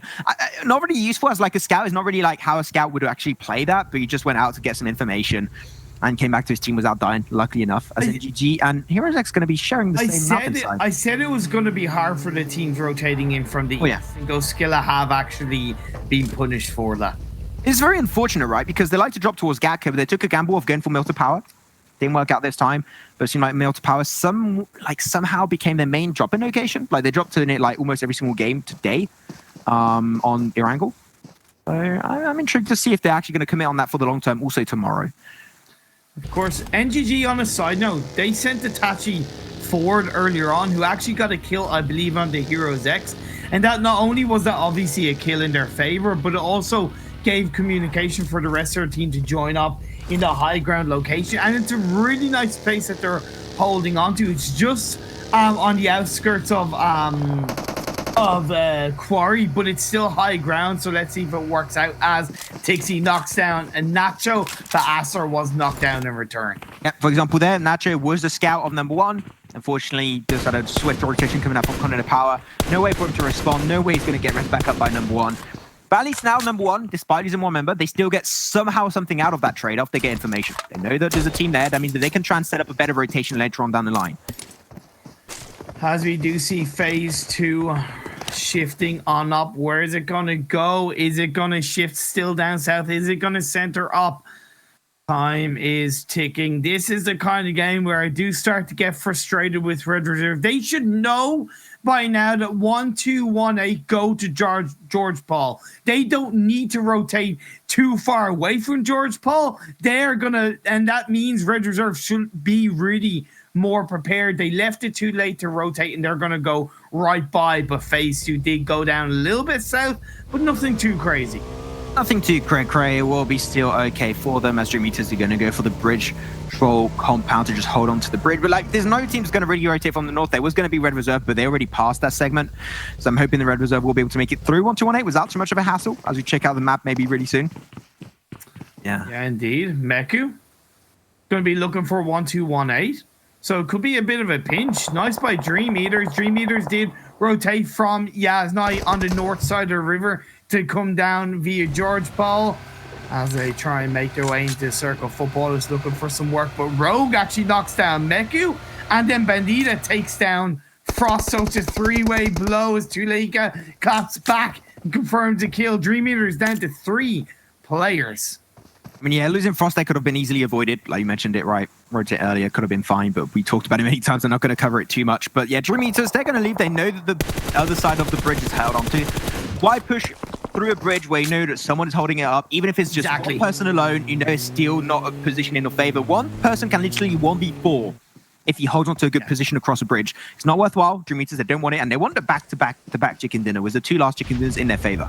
At least they're being intelligent and they disengage. They learn from that player that got killed, and they will back off. So nice stuff coming down. Frost, of course, being confirmed. He was knocked down earlier on, but this fight between FUTBOLIST and Goskilla on the eastern edge of the circle, 2 teams that were going to be putting their pressure on this phase 1 circle, not helping themselves so much as Elon takes a bit of damage, tries to clap towards Lutz, but Lutz thrown down, throws a grenade, gonna try and catch out Elon.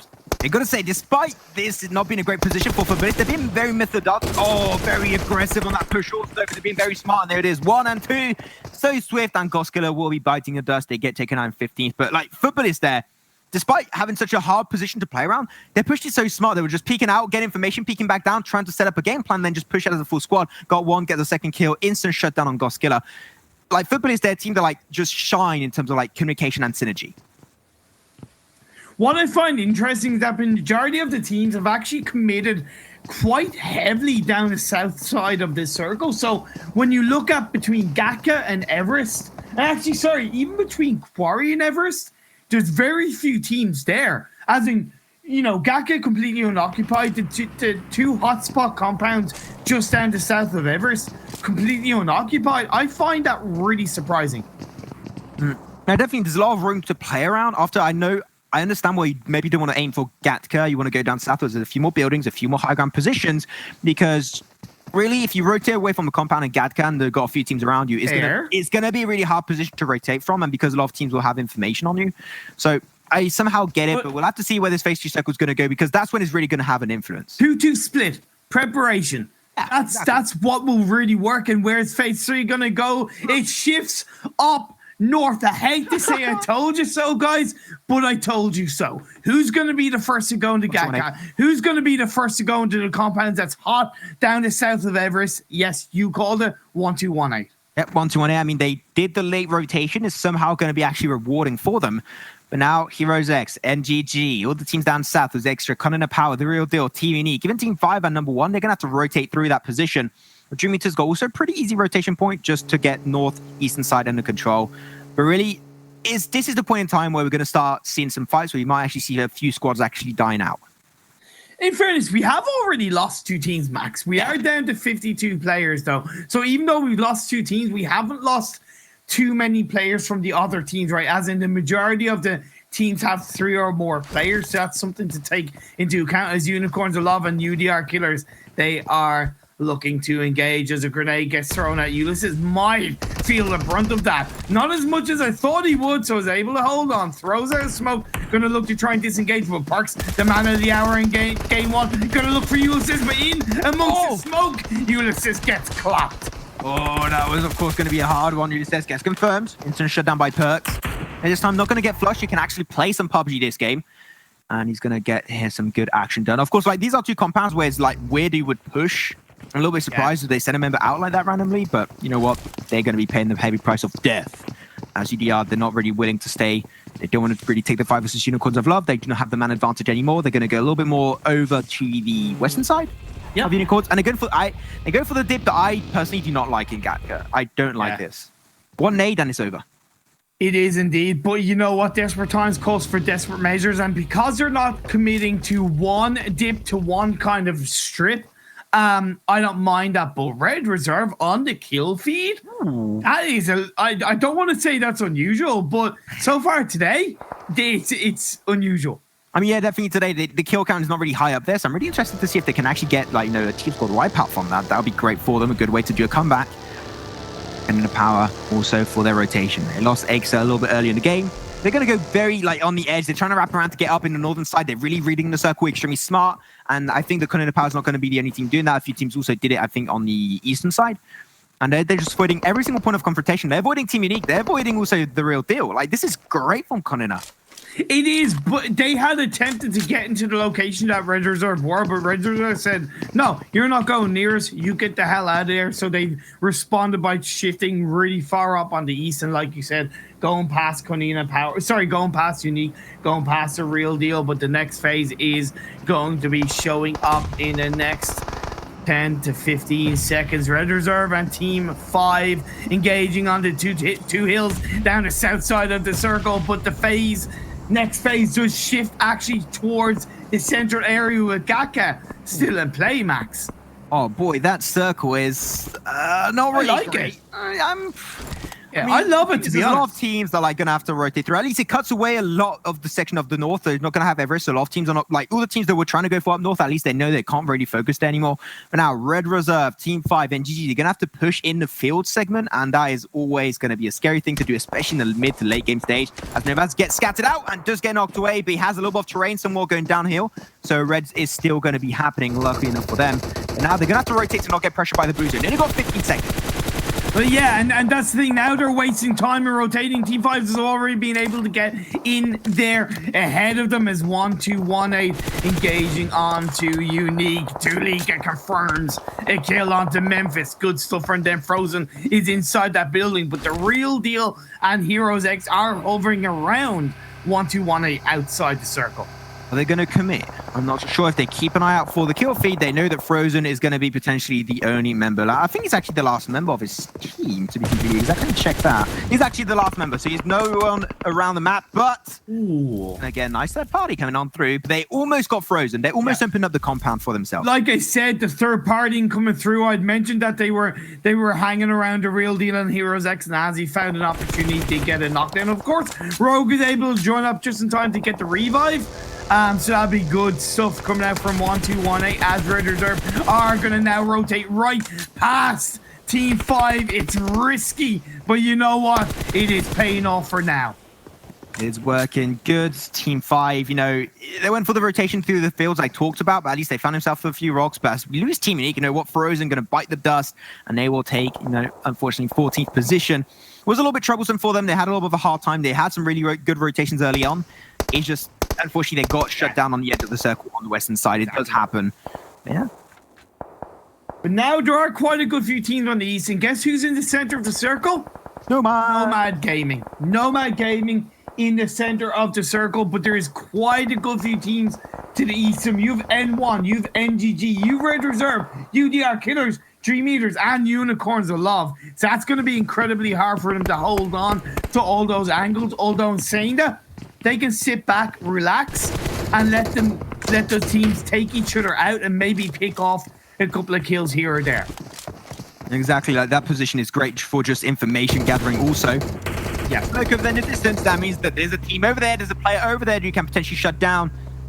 How will Daddy play around that? But the kill feed is slowly starting to pop off. You've still got 44 players in a circle like this. There's a lot of information is being given, and a lot of angles are taken by some of these teams. But DreamEaters, you know, they moved a little bit high up north, but you got to be careful behind you. You got a squad there. That's actually going to be, you got UDRKILLERS that went for the dip earlier. Now DreamEaters could get an easy nade through.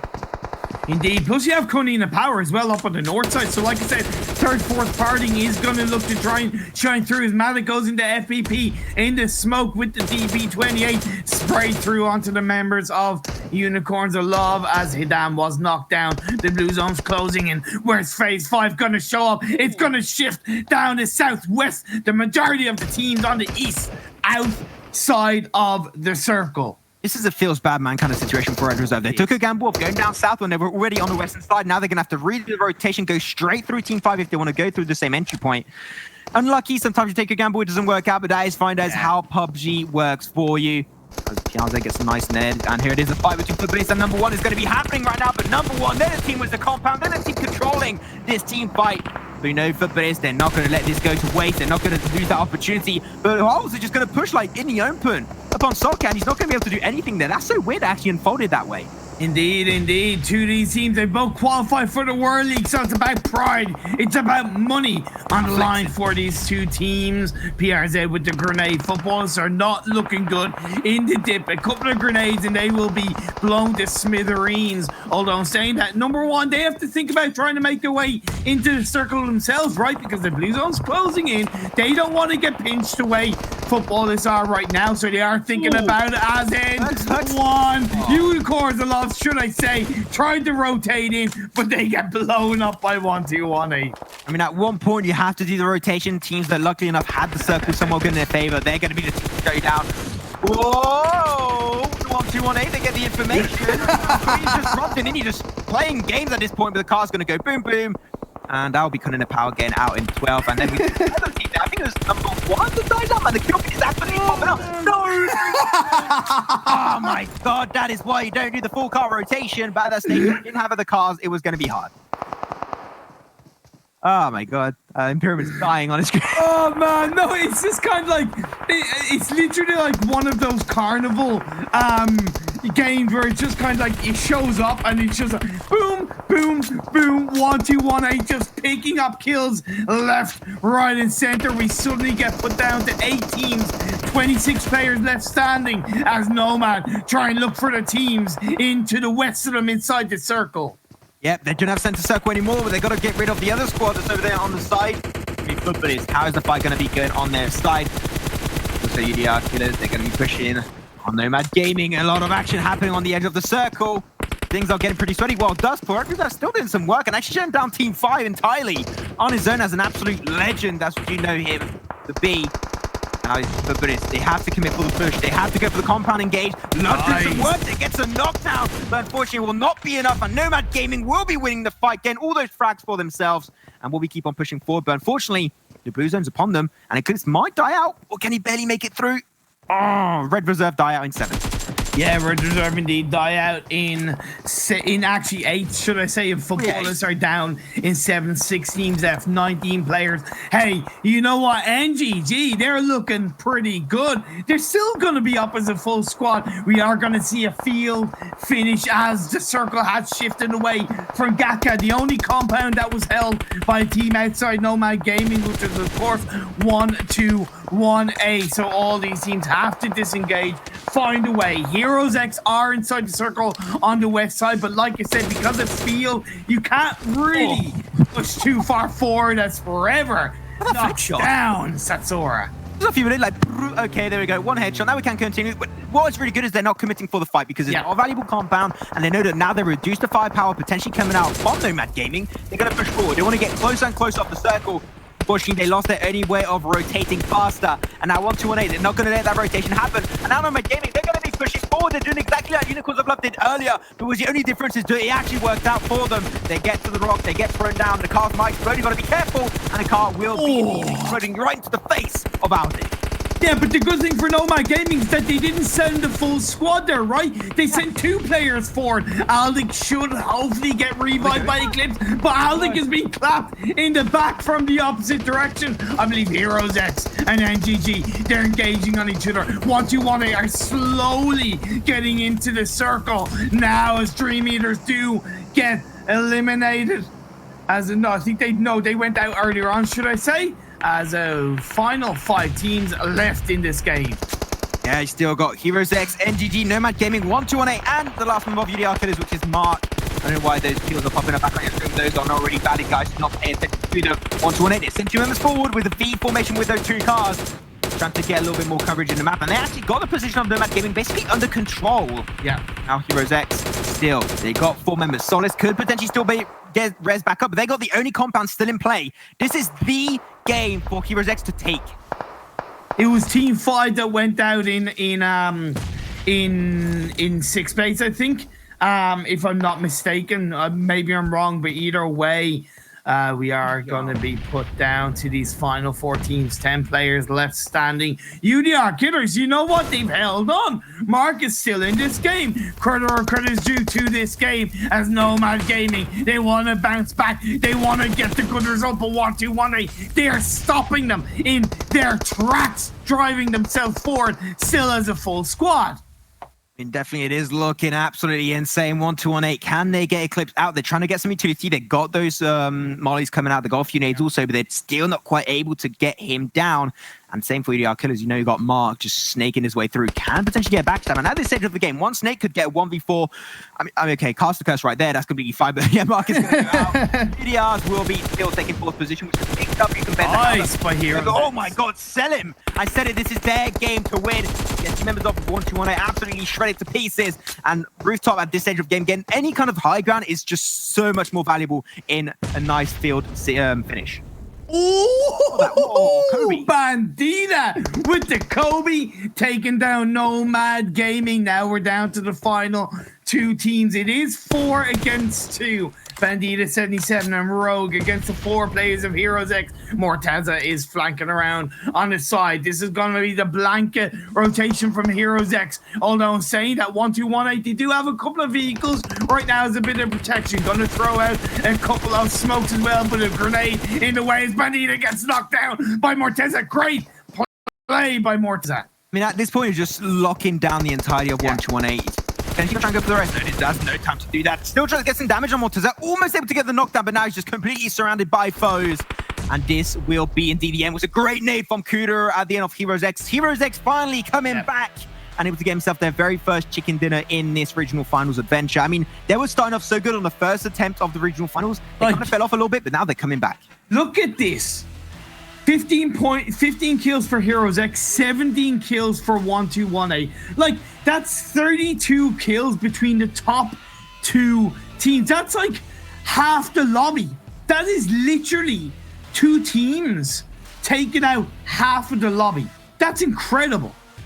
That's I mean, every game we got like team that gets very close to 15. Like, that really shows that the level of gameplay has been just increased an extra notch, like from the past regional finals where it was a little bit low all over the board. But now, I gotta say, these teams have improved so heavily. Like, when they get a game, when they get a really good position, a really good performance, they just take that game just like dominantly. And Heroes X have just proved that. Same for Team 1218. I mean, Team 1218, 17. How the hell do you get 17 kills by rotating so passively up north?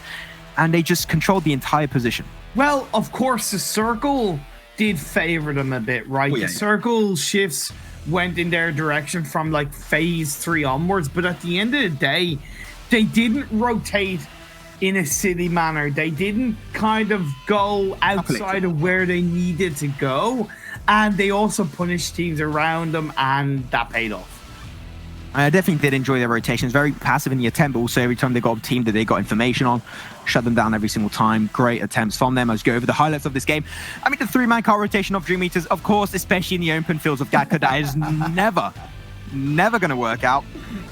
And yeah, there you go. That's going to be eliminated. And of course, 1218. Like, that's what I just talked about. They had the building up north. They got information on so many teams on the rooftop, which is what Heroes X got also later on down the line. That's why they got the chicken dinner. And it's just because the circle shifted away from them. But still, the amount of control this team has is insane. And I think like they deserve to potentially go over to the next stage. Here's the thing though, right? Like, and I mentioned it on like phase 2. The amount of teams that were on down the south side of the phase 2 was incredibly high. As in normally on the southwest phase 1 circle, we see teams get Gaka, we see teams go into the compounds to the south of Everest. We didn't see that happen, and what that left 1218 was in a situation where they could just cleanly rotate into Gaka. And I'm not saying that the team should have known that, they shouldn't have, but you got to think of where the hot properties are, where the hot locations are in phase 1, phase 2. And we didn't see that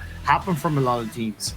I just wanted to, like, really quick, as we do have the stats under our eyes, like, the amount of headshots, I think that's like almost a record of headshots for like one team. True. 6 headshots, that you got to say, like, that's actually a pretty high amount. And you got to say that Heroes X already had a lot of precision coming out. And the fact that they had the rooftop and also a lot of prone enemies in the fields that did kind of facilitate the fact that they got so many headshots. But like, once again, 15 kills, like half of the lobby shut down by 2 teams alone. 1218 and Heroes X combined. I think I've never seen that. I think we like both never like saw that coming out from some of these teams. Like, it's and it's not necessarily a reflection of the, like I said, it's not necessarily a reflection of the other teams being bad, but it is a reflection of the weak rotations and the weak positioning from some of the teams. Going to see Bandita, just like Perks a few times ago. He's going to be the Perks of Team 1218 as he gets 10 kills as a one-man army and 3 assists on top of that. And also the amount of damage, like almost 1.3k total damage. I got to say, really, really insane. But like 2 players of 1218, 2 players of Heroes X, they got 1st and 2nd position respectively. I'm not really surprised at this state.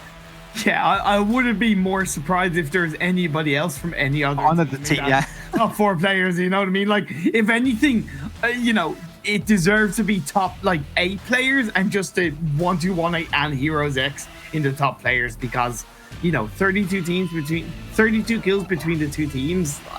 I don't think I've ever seen that. I really don't think I've ever seen that. There's definitely one insane game from the squad. Like, I mean, they're just hoarding all the kills at this stage. But there you go, checking out the overall rankings. Almost the 100-point bomb. I don't know why. I just like it's my PUBG Mobile like kink in a sense. I just want to see a 100-point game coming up from these squads, and of course they're going to get 1218 in number 1 position, and DreamEaters actually getting toppled off there. I mean, they were fighting for number 1. Yes, and what that does is that also puts Heroes X into 4th place overall in standings, which is incredibly good. FUTBOLIST, they've already got a World League spot there in 3rd place overall. Konina Power, still not a bad result, holding on to 5th place. It's definitely not out of their grasp. They just need to really pull off a 1218 game. I mean, 1218, like, oh, whoa, we're talking about another 3k damage game, just like Team Econ Vikendi. I gotta say, like, they just hoarding the kills, like hoarding the damage. Remember the last game when I said, like, the top 4 teams got more damage than the remaining 12? This game, it's even bigger because it's the top 2 teams probably getting as much damage as the remaining 14 teams. Like, it's incredible. Yeah, definitely. Like, what that really shows the effectiveness of having just a central position, a central compound that is just so good in the circle. You can just hold on to it and you just get so many frags, so much information.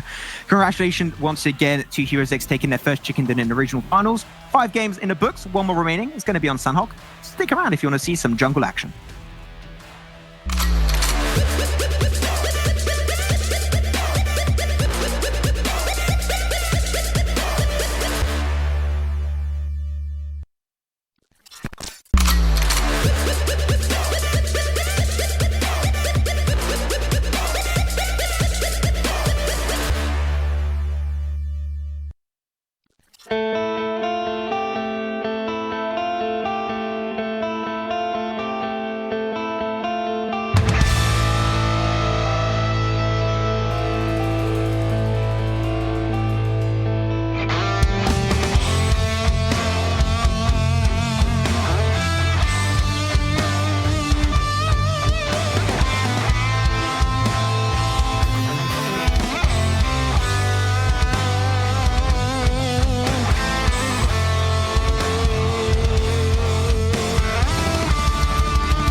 One more game. That's all it's left to be for the first day of this European Regional Finals, and I'm ready to just jump into it. Can't wait to see which teams will be on the top side of the leaderboards at the end of this first day. It's been a great adventure. It's been awesome, but there's only one more, and that's going to be on good old fancy Sanhok. Yeah, I think these games have been really overall impressive. Well, yeah. Some weird circles, some kind of weird Game 3 rotations. Honestly, I've been a little bit disappointed by how the teams have navigated themselves through 2 out of the 3 Erangel games, especially considering it's the map that the teams should know the most. I don't know if it's just because they're playing very similar play styles, right? But that has definitely surprised me. Yeah, I do give them the benefit of the doubt, like the second Erangel game, because it was such a weird circle. There's no really way to like respond properly there. The teams that won the South, of course, that was FUTBOLIST and also The Real Deal and DreamEaters. They had like the better position in that game because they just set up so early. But I do understand, but like this game that just happened a few minutes ago, definitely a little bit interesting in how teams like approached it. Way too many teams down in the South.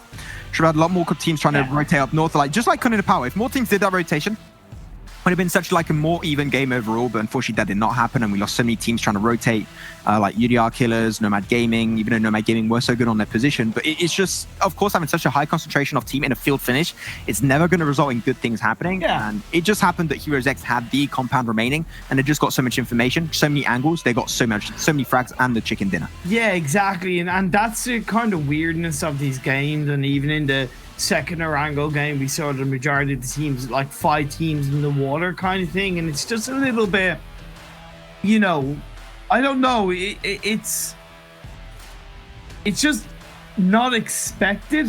In saying that though, I do think the standard of the rotations and the standard of the play overall has been a lot more impressive, and teams have bounced back really well, and a lot more of the teams are playing intelligent. Like even Red Reserve, even though right now they're finding themselves overall in 13th, I think it's a much better 13th than what they had in the first attempt of the regional finals. Yeah, I don't know if that makes sense.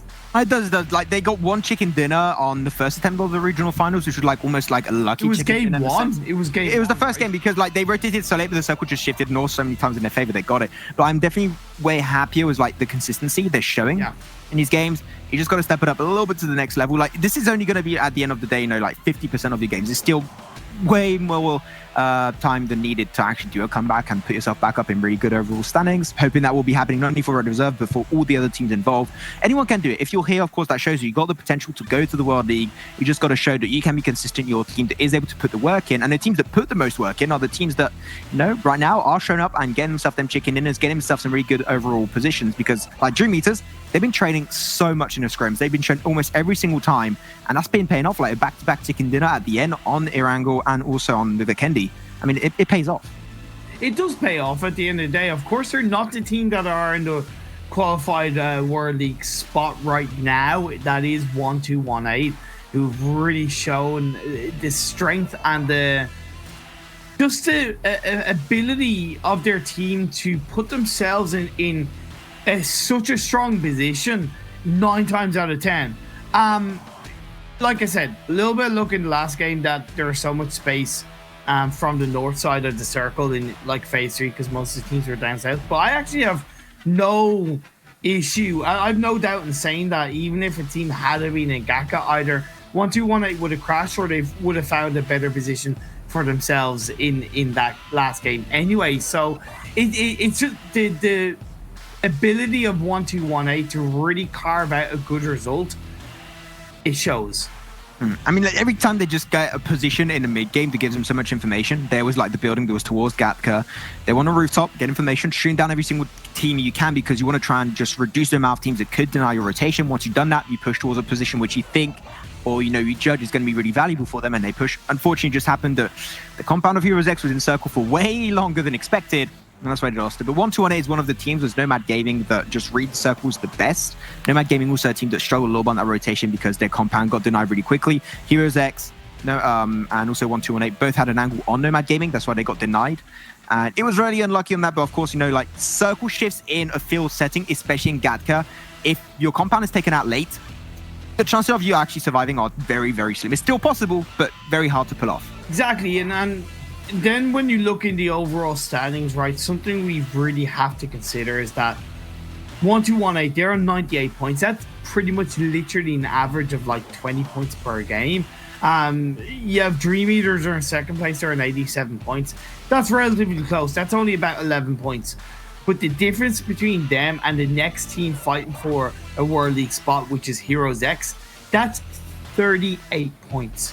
That's massive. That's 2 good results. In this climate, it's 1 win with strong kills, but in an average climate, which is what we could see settle down, it's 2 good results. So that difference is incredible for the top 2 teams. Especially on like day 1. We're not even done with day 1. Still got like 1 more game, and we got such a big gap. So early on, it's definitely something that was not expecting. Definitely like by seeing what happened on the first attempt of the regional finals, we didn't have this scenario happen at all. So we'll be seeing how that's going to be turning off. But of course, we're going to be now diving into Sanhok for the final game of day 1. We'll have also Sanhok and every single other map again tomorrow. So do stick around for that. But Sanhok, a map that's a little bit more in the airs of like which team is going to potentially take in, a little bit more, a very, very aggressive map. But we had a few really interesting games in the scrims also during the first attempt of the regional finals. And I got to say 2 teams that I've been really happy with is going to be Team Unique and FUTBOLIST. Sure, they're already qualified. Who cares? We do. But they are 2 teams like they could shut down every single other team and they're going to hoard all the kills. We know it. Not surprised. They're two of the most aggressive teams, right? Turkish and CIS based, they have no problem in going in hard on a team. Sometimes I would say they're a little bit too aggressive at times, and they kind of shoot themselves in the foot. But for Sanhok, where you do have to eliminate that third-party potential as much as possible, yeah, I've no doubt that Unique and FUTBOLIST will put in some great results in Sanhok. Like, except from FUTBOLIST and Unique, do you think there's like maybe, you know, another contender that maybe hasn't had like too good of a performance or that showed some good moves that on Sanhok specifically because of the aggressive playstyle and the aggressive nature of the map that can pull through? Maybe just not even like a chicken dinner, but just like big kill counts. NGG. You think NGG? Okay. Interesting in that. Why NGG? Because I think as a team, they are still finding their groove and they've showed signs of impressive play. They do have Reese, who is one of the most intelligent and well-rounded players in European because he's Irish mobile. I see. Outside of him being Irish, yes, of course, him being Irish will, of course, make him better. But no, I've no doubt that the NGG can put in a really strong result here. Okay. If I had to choose one personally, because you didn't ask me the question, how dare you, Pyramid? You know, I didn't have even left you the time to do it. I would say Konina Power. I think that the synergy that they offer in engagements is actually great, and I think that the way they rotate is actually going to be really interesting for them to have on Sanhok. The reason why I said, let's say, NGG over Konina Power is because Konina Power are 5th and NGG are down in 14th. And you kind of mentioned the team that aren't doing that good. Konina Power are doing good. Okay.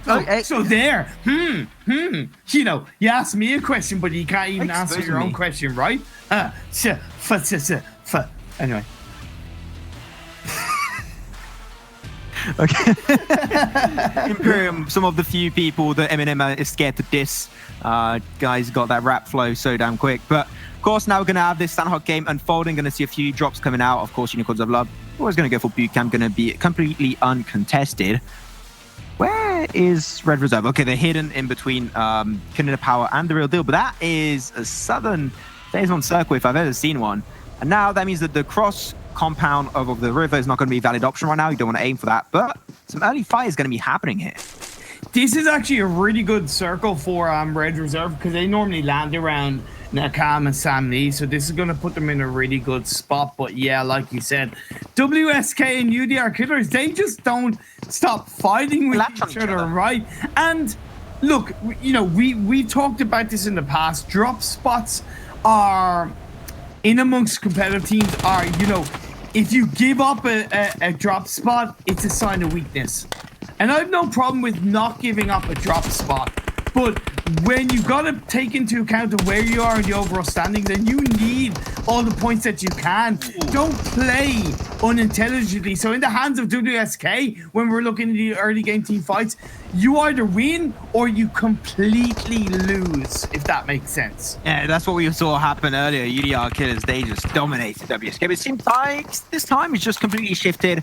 Yeah. And it will be going in favor of WSK. You know, he's got the Vector, which Imperium is absolutely in love with, but he's going to be going for the push. Show us what... Okay, he misses the jump, but that's fine. Trying to buy a little bit more time for Sandro. Trying to buy some time also with those nades to slow down the engage. WSK just claiming all the lives. Going to even punch out Nano to death. And leave Sandro on his own. Oh, HMSC, that's a great engagement. Oh, he's right behind you. That would have been such a nice play if it actually worked out. But yeah, WSK suffering no casualties and eliminating UDRKILLERS instantly in 16th position. I did like that because there's no messing around from WSK compared to Pachinki, where they kind of danced around each other a bit and tried maybe to find kind of better angles. It was kind of like a little bit of like, you know, a bit of a dance, whereas here it was just WSK going, no, we're going to full send it. And that's good because you got to think that Sanhok is a smaller map. The circle closes in a little bit quicker, so you have to be more concise and to the point on those engagements. So I like that for WSK. I'm going to say well done. At the end, you know, UDRKILLERS won't even have time to play some PUBG Mobile here. They're going to be out. I mean, they're on like early vacation. They just have to come back now. They can already go to sleep if they want. Yep. As you know, normally you're going to be seeing like, what was it? It was, I assume you said to like to drop here. It was not 1218 before. He used to drop here all the time. DreamEaters, wasn't it? Yeah, there you go. DreamEaters, they used to like go there, but they got. I was like way too excited. By the way, yeah. What's that? Wow, so cool, epic. But yeah, it's just I was. Thank you for telling me. No problem. So yeah, so looking at where the teams are around this map, obviously DreamEaters, like you mentioned, disengaging down from Paradise Resort. They're well inside the circle. Unicorns of Love coming down from Boot Camp. Konina Power are in Painam, but they're actually kind of split right now. They've gone for a 2-1-1. You have N1 coming in from the trifecta spot, which is great. Unique are coming in from the bridge on the northwest island down to the southwest island. Nomad Gaming are split between Camp Charlie and Bantai. And Red Reserve, they're still in Samni. I would like to see them disengage away, whether it's one player up to scout, get information, and give that to the rest of their team. I don't know if you touched upon this, but have you seen a rotation of Heroes X on the eastern side? They're going through the water with boats. They're actually doing a wraparound. I mean, they do usually drop towards Mongnay / Camp Bravo. It is a risky move. I do have to say it's double-edged, but if you do pull off the rotation properly without getting denied on that rotation, you get one of the better positions on the coastline. You can't get denied from the south. And Max, guess what? They're doing it early. Like they've been rotating for about 20 seconds, and there's still a minute left on the timer before the blue zone even starts closing in. So yeah, I really like that from Heroes X. They're doing it early, not putting themselves in a position where they're going to be surrounded by too many teams when they get on land, and it's unorthodox. It's not going to be expected. They could even make a couple of surprise plays in when they do make it onto land. The only thing I'm really scared about is that Nomad Gaming, NGG, and Red Reserve, they all three teams are holding the southern coastline. If they get too close, that's going to be instant death because boats are really easy to predict on their movement. They're easy to shut down. And if they explode, or you lose your entire squad, or you're in the water and going to be tanking the blue for a little while. So, of course, they have to be very scarce of how they engage. I would even say stop at docks. Almost no teams drop in docks, and you can just rotate from docks a little bit more into the center circle and push NGG in their corner. That would be the best option for them because otherwise Nomad and NGG, they're going to concentrate that firepower on your boat. Yeah, do totally agree. However, Nomad have gone for a 2-2 split. Eclipse and Nicola looking in the direction of Daddy. Daddy is going to try and disengage down the hill. Does have support from the likes of Hackshot. So both teams are actually going for kind of similar 2-2. The only thing I worry about with Nomad is that their other two players are all the way down on the coastal line of Bantai. For now, let's see if they join up. It is for sure really some pressure away from Heroes X by rotating a little more centrally. Now they're going to take a fight potentially versus the Real Deal, even though if they can avoid it, that'll be good. At least Nomad Gaming, they got information on the Real Deal, which is going to be very, very valuable for them later on down the line. And on the Real Deal got himself a little buggy. That was a nice skin on the buggy, by the way, I do have to say. That's the thing about like casting this game, I like mentioned, is like they show their skins off. I'm just like, I want Oh man, I know. I saw the best skin when I was playing a couple of games with Agon and a couple of people last night. It was the US that turned into, you know, those old like, you know, mafia vehicles. Oh, you know, yeah. like, yeah, oh man, it was so good. I was like, I need that skin. Is that, you know, it's like straight out of the 50s with the Tommy gun. It was like, oh man, it's so cool. So cool. Hey, Tencent, if you're listening, you know, you can just, you know. I mean, I'm not saying, I'm just saying, I'm not implying anything. You got a bit of a cough there, Max? Give me your skin spit. Okay. But yeah, like really, so far, Nomad Gaming holding us with the high ground. But like NGG, they're going to shut down Heroes X. We're not going on to the fight right now down south, but like there's actually a really big roaring fight in the south on the coastal line. So we're going to finally go there. But Heroes X, lucky enough, they made it to the mainland. They made it on ground. Now, actually, they made the hardest part. And the rotation in some way already paid off. But now they got to win the fight. Ooh, that's close. Gets knocked down. Itachi beats him forever. Now 3 players left up for the members of NGG. Itachi wrapping around the rock forever is inside the building. Taking a couple of shots through the window. Well executed. Now going to throw a smoke grenade, should I say, to try and give more protection. But in from behind, Solus comes in and takes down Cupid. That's really going to hurt NGG. I mean, yeah, Heroes X are going to just wrap around, set him, potentially can have a great angle, and Morteza, Kudo are going to be just jumping forward. They know they lost a member, so they don't want to peek too heavily. Beast is in the water. I don't know what the hell he's doing over there, but he's sort of doing something, just, you know, and a few braces around the map. But NGG, they're down to basically 1 member on this side of the thing, and that's going to be forever knocked away. That's going to be the entirety of NGG. Almost dying out. You got Beast in the water once more, but he's just going to potentially just go the other way. He doesn't want to get involved. But Heroes X, I'm surprised actually won that, because you see the buildings from where they pushed. You can actually get shot from there underneath the building, and it's really hard to peek from. But because they were just so consistent on their firepower, NGG just couldn't respond in an effective manner. Plus, like I said, I think they did kind of make that bit of a surprise push, right? I don't think NGG were prepared for a team to come in from the beach side, and that paid off for Heroes X. A great rotation, great execution. They will continue on with 3 kills on their side inside the circle. Phase 1 is closing in. Phase 2 is going to rear its ugly head in the next 30 seconds or so as 1-2-1-8 are coming in from the mainland. They are the furthest away team from the edge of the circle for now, but we know what they can do. We know how well they can rotate when they need to, so they're going to wait it out. Edge of circle can give you the opportunity to third party a couple of teams. I'm fixated on like what you just said about, like, you know, the ugly head of Phase 2. What the hell did Phase 2 do to you, Imperium? Did it scar you? Did it mess you up so many times in your rotations? I want to know why you're so fixated on it. Is because, you know, when you look in the mirror, that's what you see? Is that a compliment or not? I don't. No, it's an insult. Oh. As in, when you look in the mirror, you see an ugly head. Hey, Imperium, I'll leave you solo cast now. It's okay, Maxi Poo. I love. Oh no! Oh my God! Sandstorm is going to be so laughing after this. Jesus. Okay, so Phase 2 shifted down south as M1 are going to be engaging on FUTBOLIST, but FUTBOLIST are going to get clapped back, trading blows. Good stuff coming in. Yeah, good stuff, definitely. But number 1, a team that has actually, I think the Sanhok is a map on which they improved the most. So I think this is definitely one of the maps where they have an opportunity for getting a chicken dinner, or at least get a really big kill count game. Got high ground. No, FUTBOLIST don't really have the numbers right now, at least on this forefront versus number 1. So this is a fight for them to potentially try and win.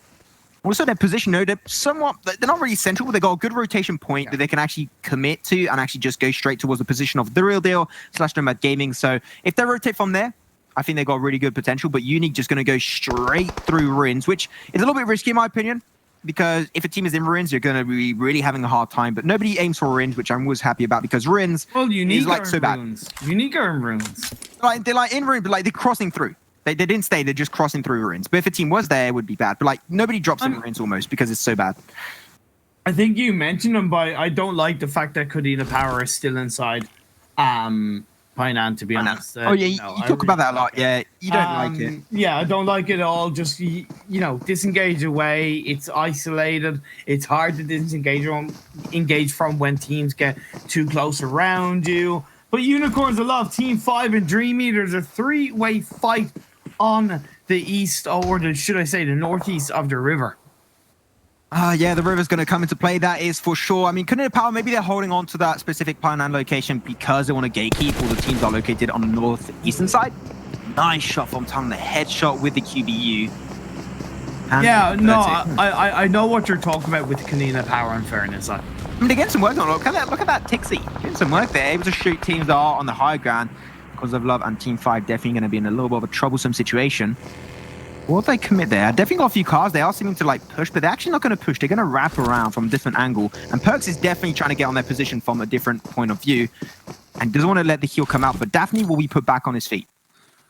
Talk about wrapping around. I love the rotation from 1-2-1-8. Instead of coming directly down on the left side of Quarry, they've actually wrapped around on the other side of Quarry and coming in from basically the northeast direction through Cave. It's a really clever rotation, realizing that there's a higher chance of teams being around Painan / you know, where basically Unicorns of Love and DreamEaters are. As DreamEaters, they're now pushing. They saw Unicorns of Love. They got a knockdown. They saw also Hiran get knocked in the kill feed. Like, okay, then you got 2 members. You got a full squad. Why not just push on that mountainside to make our rotation a lot easier towards phase 3? Would be definitely worthwhile. They're going to use a card. We know Unibug get this stage. Not too sure about it, but that's fine. There's Unicorns of Love getting absolutely popped their heads off. They're down to now, I believe, 1, which is only Talon. Yeah, Talon, he's not really going to be able to get the revive off the Hiran. I snake. believe he's just going to have to try and snake behind the rock and stay safe for now. Hopefully, maybe Team 5 or even 1-2-1-8 coming in from behind, although 1-2-1-8 are actually, sorry, by WSK, my apologies. But Talon just going to have to just wait, hold, and hopefully DreamEaters will stop focusing on him and start thinking about their rotation into a better position inside the circle. Just hoping Talon will let his inner Miss Ali just bloom and flourish and be able to make it through as like known as the best snake in EU. No, don't think so. The worst snake EU. What? Whoa, okay. Is that because you said like your second best caster? exactly it. I did pay her. So, hey, by the way, Ali, if you're watching, hey, your PayPal, I need it. Okay, we need to pay you for that. But anyway, now as we do see the next circle has shown up, it is firmly shifted down to the southwest island inside Sanhok. So the teams up on the northeast that didn't cross the river are going to find it a lot harder, whereas the likes of the real deal Nomad Gaming, WSK, they're going to be able to look to camp the teams coming in. And then you also have N1, you do have Konina Power and FUTBOLIST hanging around each other. Nomad Gaming, they're getting engaged. Oh my god, Rip just knocking on the door of Nomad Gaming, huffs and puffs and blows them down.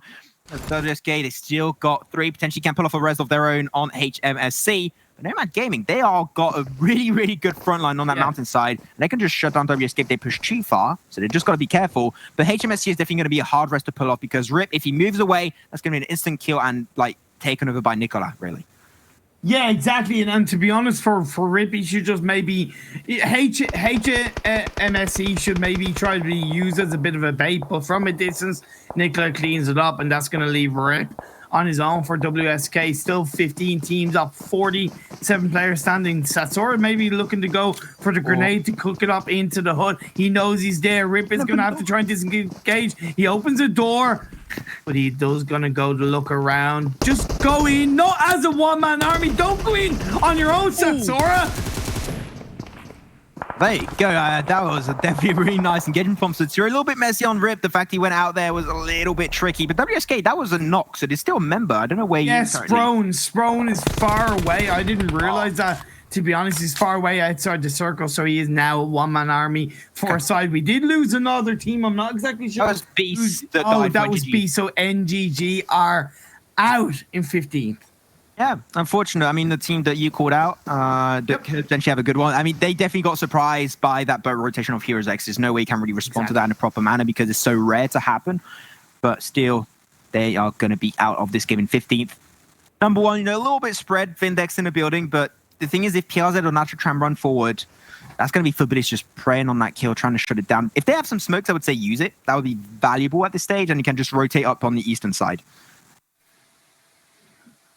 Very good point indeed. But now as the blue zone is closing in on phase 3, what is interesting that There's no team really in the center of the circle, to be honest, Max. All the teams are kind of scattered around the edge / on the, inside and outside of the circle. So that's something to kind of note depending on where this next shift does go. I actually have a theory as to why that is the case, because the center is almost a little bit of a hilltop, and it's really hard to scout hilltops. Yeah. And they don't know if the compound is overtaken. They don't want to take that risk of losing a scout or to lose your entire squad if you just rotate as a team, as a full team. So I understand why people are not aiming for it. It really depends if the circle goes centrally, if it does shift on the side. If it does shift on the side, nobody will actually have to aim for that position, and they'll just give up on it entirely. But now 1-2-1-8 running down the rice fields. I'm pretty sure it is rice fields. I think that is the case. But they're going to be just running their way through. In the open, could get risky if a team was towards that position. But right now, all teams are going to be moving up. Heroes X mainly, they're just not going to really shut them down. But there it is. Oh, my need Lord. to go for center. Big boy hard shift to the west, punishing once again the teams on the east. WSK, Goskilla, 1-2-1-8, Heroes X, Nomad Gaming, all going to have to try and find a way into this circle, but Savage X looking for Sprone. Sprone's the last player standing as a grenade cooks up. It takes Sprone down to very low health. Well, very low health. That's like almost negative health there. He's going to be out. WSK will take 14th position. I mean, the attempt was good. The nades were good off Sprone, but Goskilla will have just a man advantage to make up for it, and will be healing up Whitey. And I didn't hear who that was the other one, but they do still get those two members rest back up, so that's completely fine. Another Real Deal trying to push on forward, closer and closer. Still not a valuable option because they're on the very edge, 9 circle. They're going to have to give it up eventually, but right now it's still really good because they can take a fight on the teams that are lower side. Mainly Heroes. Yeah, definitely. It's just going to be a matter of pushing the teams back, really kind of clinching up as many kills as they can. The Real Deal are only on one so far, but 1-2-1-8 driving through Heroes X, fragging their way through. This is what we love from 1-2-1-8, is that they can not only rotate intelligently, but they can also be aggressive when they need to be. I mean, they know they have to take this position. They don't want to take the risk of getting shut down in the back, and that's a great grenade from Zach on Ivor. Now they're, of course, just going to commit. They're going to go for the kill. Morteza leaving Solis alone. The smoke is over there, so they can kind of expect the player's going to be over there. Yep. They also see the rock, so they can kind of really predict on where he's going to be localized. That's a great nade coming out. Just, that was almost a knockdown. Now they're just going to push. They know they got the hit marker out with that nade. Randomly put it out. He does get himself back up. And you know what? That can actually be saved by the Real Deal if the smoke does wear off, but he's going to put another smoke on the front side, buying more time for them to not get pressure. But I said it, the Real Deal. Yeah. The third party this, they're actually going to potentially help out Solis off Heroes X. Yeah, indeed, but they want to try and close up. Solis is kind of heart beating, heart racing, trying to hold on as the smokes are being thrown out. You do go skill on the other side as well, down south, but I don't know how close they are indeed, but 1-2-1-8. If they can close out the squad fight onto Heroes X, that will give them much more focus that they can throw on to the Real Deal as Nomad Gaming are eliminated. That's exactly when the smoke wears off. Are you kidding me? That's so lucky for Solis. What? He's either say that low, but he's still not going to take the shot. You must, like, the timing was spot on. You couldn't have made that any closer. 1 second less on the smoke, and he would be dead. Wow, incredible stuff. Indeed, we're down to 11 teams, 33 players. How has Heroes X been able to keep going? You know what? Great job by him. I mean, that's the fun part of PUBG Mobile. You know, you can't really expect all these kind of moves. Expect the unexpected at this stage. Yeah. Isn't going to claim the life of I said out of Team 5. 1-2-1-8, they're going to get shut down by Konina Power in the distance. They're going to have a little bit of a hard time rotating down in his southeastern location. But DreamEaters, they get backstabbed by Tixie. Get Neku. Can he get the flush? Yes, he does. Even now, DreamEaters down to 3, but Thanos has got a very unexpected angle. I think that they have no idea about it. I say that. No. He's going to shoot straight over to Thanos. Yeah, he knows where Thanos are. They know where all members of DreamEaters are. They're going to try and push them back. 19 seconds until this blue zone starts closing in. None of these teams are inside the circle, but like I said, when it gets to this point in the game on Sanhok, it is literally about capturing as many kills as you can and boosting up your points, because you know that it's going to be increasingly harder to get those same amount of points in placements. Yeah, rack up as many points as while you still can. That is definitely the mindset you want to adopt as you go into Sanhok. Oh, Goskilla, this is going to be a little bit of a hard time for them. They're just all racked against that cliffside. Victor, the last member, I believe, on Raid Reserve. Oh, no, they still got No, they're still good. I didn't see him What today. are you talking about, Willis? I was like, where is he? Like, where's the rest of the team? They're actually all around there. Oh, he lost his nice. just get knocked away as Goskilla. They still got 3. Whitey, Savagex on Aegon. They got to try and push on forward, but unfortunately, it's going to be hard. But 1-2 on 8 get eliminated in 9th. And 8 teams still in play, but Goskilla taken down and about to shift over to phase 6. Can they make it out alive as the real deal on the compound nearby? T5 also eliminated as well. So 18's 23 players. The next circle is going to show up right now. As of course, you know, Konina Power hovering inside the circle, holding on really well. Red Reserve as 3 players up. We do lose DreamEaters. So 7 up, 18 left. The real deal trying to fight their way through. But Savage X is ready to stab them in the back along with Agon and the rest of Goskilla. But Konina Power, they're the ones preying on all these kills. They're the vultures of Sanhok. And all the way, but Aegon, of course, just keeps his head out, and that's going to be an instant knockdown. Savage can still have some of an impact, able to get himself back up. There it is. Nice. They're going to be using a hack shot. Can they clap back against Konina Power? As a no, hack shot going to be indeed confirmed out, and Bujo gets confirmed as the last member of the real deal. But now Red Reserve, they're the next team in the line of sight of Konina Power, as Victor's going to be dying out too. And I think that might actually be the end of Red Reserve. And that is indeed the case. They take out in, I believe, 5th position there. Yeah, they do indeed. Now we're down to 4 teams. Konina Power on 9 kills so far. Goskilla go out. Konina Power, they want to end the day on a high note. They are currently 5th overall in the standings. I talked about how they're about 40 points behind the 2 teams that are fighting for the World League spot. So if they can get a good 35-point game, that will etch them ever closer towards this latter stages of the regional finals, as we will close out day 1 in the next couple of minutes. So much room available. I'm surprised you only got like 3 teams remaining here. You got 2 fully pledged squads. You're going to have 4 members for Unique if they pull off the res on Analysts, and also 4 members of Konina Power. But they got the high ground. They control this area. They have the information on FUTBOLIST, and as I say that, Lovazen is going to be knocked out because of the blue zone.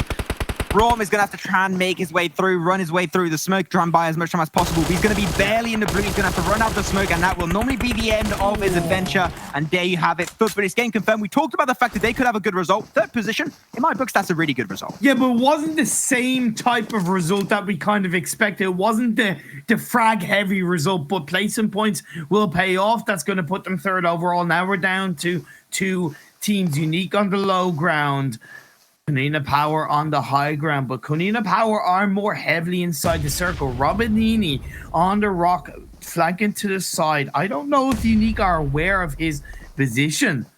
This could really pay off for Konina Power. Robinini and get flanked up by Frozen. We saw so many flanks plays being so rewarding and paying off in these games, but of course you're going to see the players slowly getting rid of their backpacks to try and reduce the height of their 3D model to not get inspected and scattered out. But that's a great nade on Tixie to get the hit marker. They know someone's over there in that direction. That's going to leave Analyst go for the fight, but Frozen gets the flank, gets the instant knockdown on Robinini. That leaves now 3 members up for Konina Power still. Tixie, Gonzo, and Axa. How are you going to play around this? Well, that's the thing. This position was actually at a more advantageous play for Unique because they have the low ground. They've been able to get up just enough to be inside the circle. Yes or not has heavily spread, but Frozen has done the work to take down the player that was flanking on the side for Konina Power. That was Robindini, and that leaves Acer, Gonzo, and Tixie left standing. Still pushing forward. It's a 3v4 absolute hellfire so far. And Tiggsy, I gotta say, going for a little bit of flank would be definitely really interesting, but Exil's going for a similar kind of playstyle. And Unique trying to get himself on those rocks to get that 3rd-person perspective advantage, get the information, can he scatter it out? Nephis going to get nuked away by the grenade of Gonzo. What? Analyst, and now looking in the power, they do not want to lose this opportunity to get one flush, to get one knockdown on top of it. It will be turned into a 2v2 of Exa and Tixie. This is Frozen and Lightning, but Frozen going to try and go for the res on Memphis to make it a 2v3. Don't let them heal up. Don't let them heal up. Go for it. Gonzo did the work with the grenade. Tixie cleaned it up. Now it's down to Lightning and the rest of Unique to stop them in their track as Aztec, along with Tixie, go for it. Tixie gets put down to low health, but Aztec is going to drive down. Lightning does get knocked down, but Frozen comes in. Tixie is still in this game. You do have Gonzo. Gonzo's up. Gonzo could be the prime player coming in, but he goes on top of the rock. The game is going to close out, and it goes in the favor of Konina Power. Konina Power taking the last win of the day. Tixi, whoa, okay. I know, right? I mean, 10 kills for Tixi. We talked about it already, right? He's going to be absolutely popping heads off. And I talked about the fact that Konina Power, their synergy and their rotation is so good on this map. And it paid off so well. Even under pressure against one of the best teams, well, the best CIS team, they already qualified. They did not lose their cool and they just came in hot and got themselves that chicken dinner. It was 14 kills on top of that. Just a way to sprinkle the icing on top of it. Honestly, it was that grenade by Gonzo. That's what gave them the push. And then Tixi followed up getting the second knockdown and then confirmed the kill onto, I believe it was either Lightning or Frozen. And in the end, yes, it was still close. Yes, it nearly went against Konina Power. But like I said, considering the position in the final couple of circles where Unique were realistically in a better position, that's why Konina Power had to push on forward. And that's why that grenade was so instrumental. Yeah, like they needed like a reason basically to push down because otherwise you don't want to go like 4v4 and go downhill. Of course, you never want to do that. After they got the first knock, that's when they started trying to take control. They did it really good. It was close, I do have to say. It was very close off 14. You could actually almost take it. But that end of Gonzo was the winning factor mainly in that engagement. Let's go over the highlights of this game once more. And when Konina Power, they took control like early, like really that high ground position in the center. Not too many people went for it early on because they didn't want to scout and they didn't want to push upon Konina Power. And that's the main reason why they got so many frags and so much pressure on the map. And again, that's why I can't help but kind of say, yeah, okay, they got into the center circle early on, but what is stopping, time and time again, what's stopping teams from sending one player forward towards the center circle? What's stopping them? Because that could have given that other team or those other teams information that Konina Power were there. Yeah, Konina Power did excellent work of fragging out and pushing teams back. Incredible game. But part of that might have come down to the fact that the other teams didn't have any information. Yeah, like the fact that they got the only high ground position, or at least the most important high ground position, they got so much information on all the teams. Many of the teams up north and on the eastern side, they did like so many rotation on this game. And that is the main reason why they get 14 kills. 14 knocks and 14 kills. 100% conversion rate. Almost 3k damage. Yeah. That incredible play. Like, really good play from Konina Power. They danced around all the other players. And look, you'd call them as a team to get good results and to really show themselves up. Like I said, 5th place. They were about 40 points behind the teams that were fighting for the World League spot. So that's going to put them closer. That's going to really end day one for them on an incredibly high note, and they deserve it.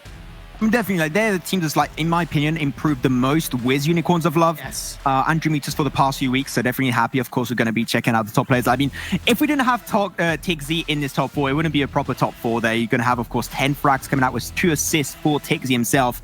And like that damage once again, like 1. But look at Gonzo. Gee, believer. 6 assists, like that was the teamwork from Gonzo. You know, for Konina Power, like he's such a reliable player. I've seen him all the way back to the spring split of 2019 where we met him along with when he was playing for the Formula Militari in the live event in Berlin. Like, the guy is underrated and he's incredibly good as a player, and it's nice to see him shine for Konina Power.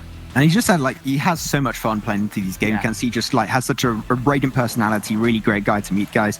But here we go, checking out the overall rankings at the end of this very first day of the EU Regional Finals. Team 1218 will end up in #1 position. Currently, that means they would be, technically speaking, the team to get qualified and move over to the World League West. But it is not over. 6 more games about to come up tomorrow. But DreamEaters, Konina Power, they're slowly gaining terrain on Team 1218. Yeah, no, it is a lot closer. Like I said, like 25 points between 1218 and Konina Power, 1st and 3rd. That was about double that at the start of the last game. So really nice to see Konina Power really shrinking that gap, putting a little bit more pressure on 1218. However, you can't deny the consistency and the level of performance from 1218. 107 points in 6 games. That's an average of about 17-18 points per game. Really good. I mean, another team that you called out that would be like the underdog coming out, just was insane potential performances, and we saw that they worked so much during the scrims and they 100% deserve it. But oh my god, so look at that gap of damage, like that, around 3k for Konina Power, off to a great start on their very first day and ending on a really good and strong performance. But after that, you still got to say there's a few other teams that did really good. But I still got to say, like UDRKILLERS, they got to start a pot drop in WSK, or WSK stop pot drop in UDRKILLERS. One or the other, they got to separate a little bit more. Like I said, for UDRKILLERS, they've already secured a World League slot. So in theory, I don't mind them doing it, right? Because they will use this as a training ground, as preparation, as just that mental strength. Although I'm saying that getting to the late game is just as important in terms of training. But for WSK, you know, the World League spot is in their hands. It is possible. Just play a little bit more intelligent. There's nothing wrong with not necessarily giving the loot spot over to another team, but at least landing there and then disengaging away to another location. There's nothing wrong with that at all, because you are playing more intelligently and you are giving yourself a much better chance heading into the late game. I mean, there's a lot more at stake for them, right? They do have to play this a lot more seriously. They're still in 8th position, just exactly the halfway point of the barrel. They can make a comeback. Still got 6 games tomorrow. I'm sure they can do it. They just need to get number one, they're going to get consistent results, and number two, they need to get like 1/2 chicken dinners to just be able to just threaten teams like 1-2-1-8. They're just running away with such a huge lead so far. They're going to be very hard to stop in their tracks. It's still possible though. They made 100 points in one day. I'm pretty sure the WSK can do the exact same thing if they're in the right mindset.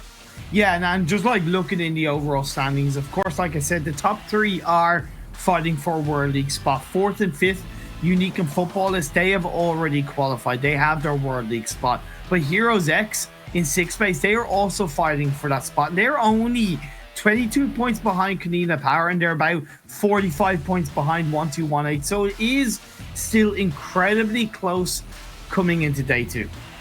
Talking about day 2, we'll be closing up this broadcast for today. Thank you so much, ladies and gentlemen, for checking out the broadcast today. It was an absolute pleasure to bring you the action you all know and love. As always, don't hesitate to come around tomorrow, same time, same place, on the YouTube and Twitch channel of PUBG Mobile and PUBG Mobile Esports on YouTube. My name is Max, and John was Imperium. Don't forget to wash your hands and stay safe at home, and we'll see you all tomorrow for some more epic PUBG Mobile competitive action. Bye-bye.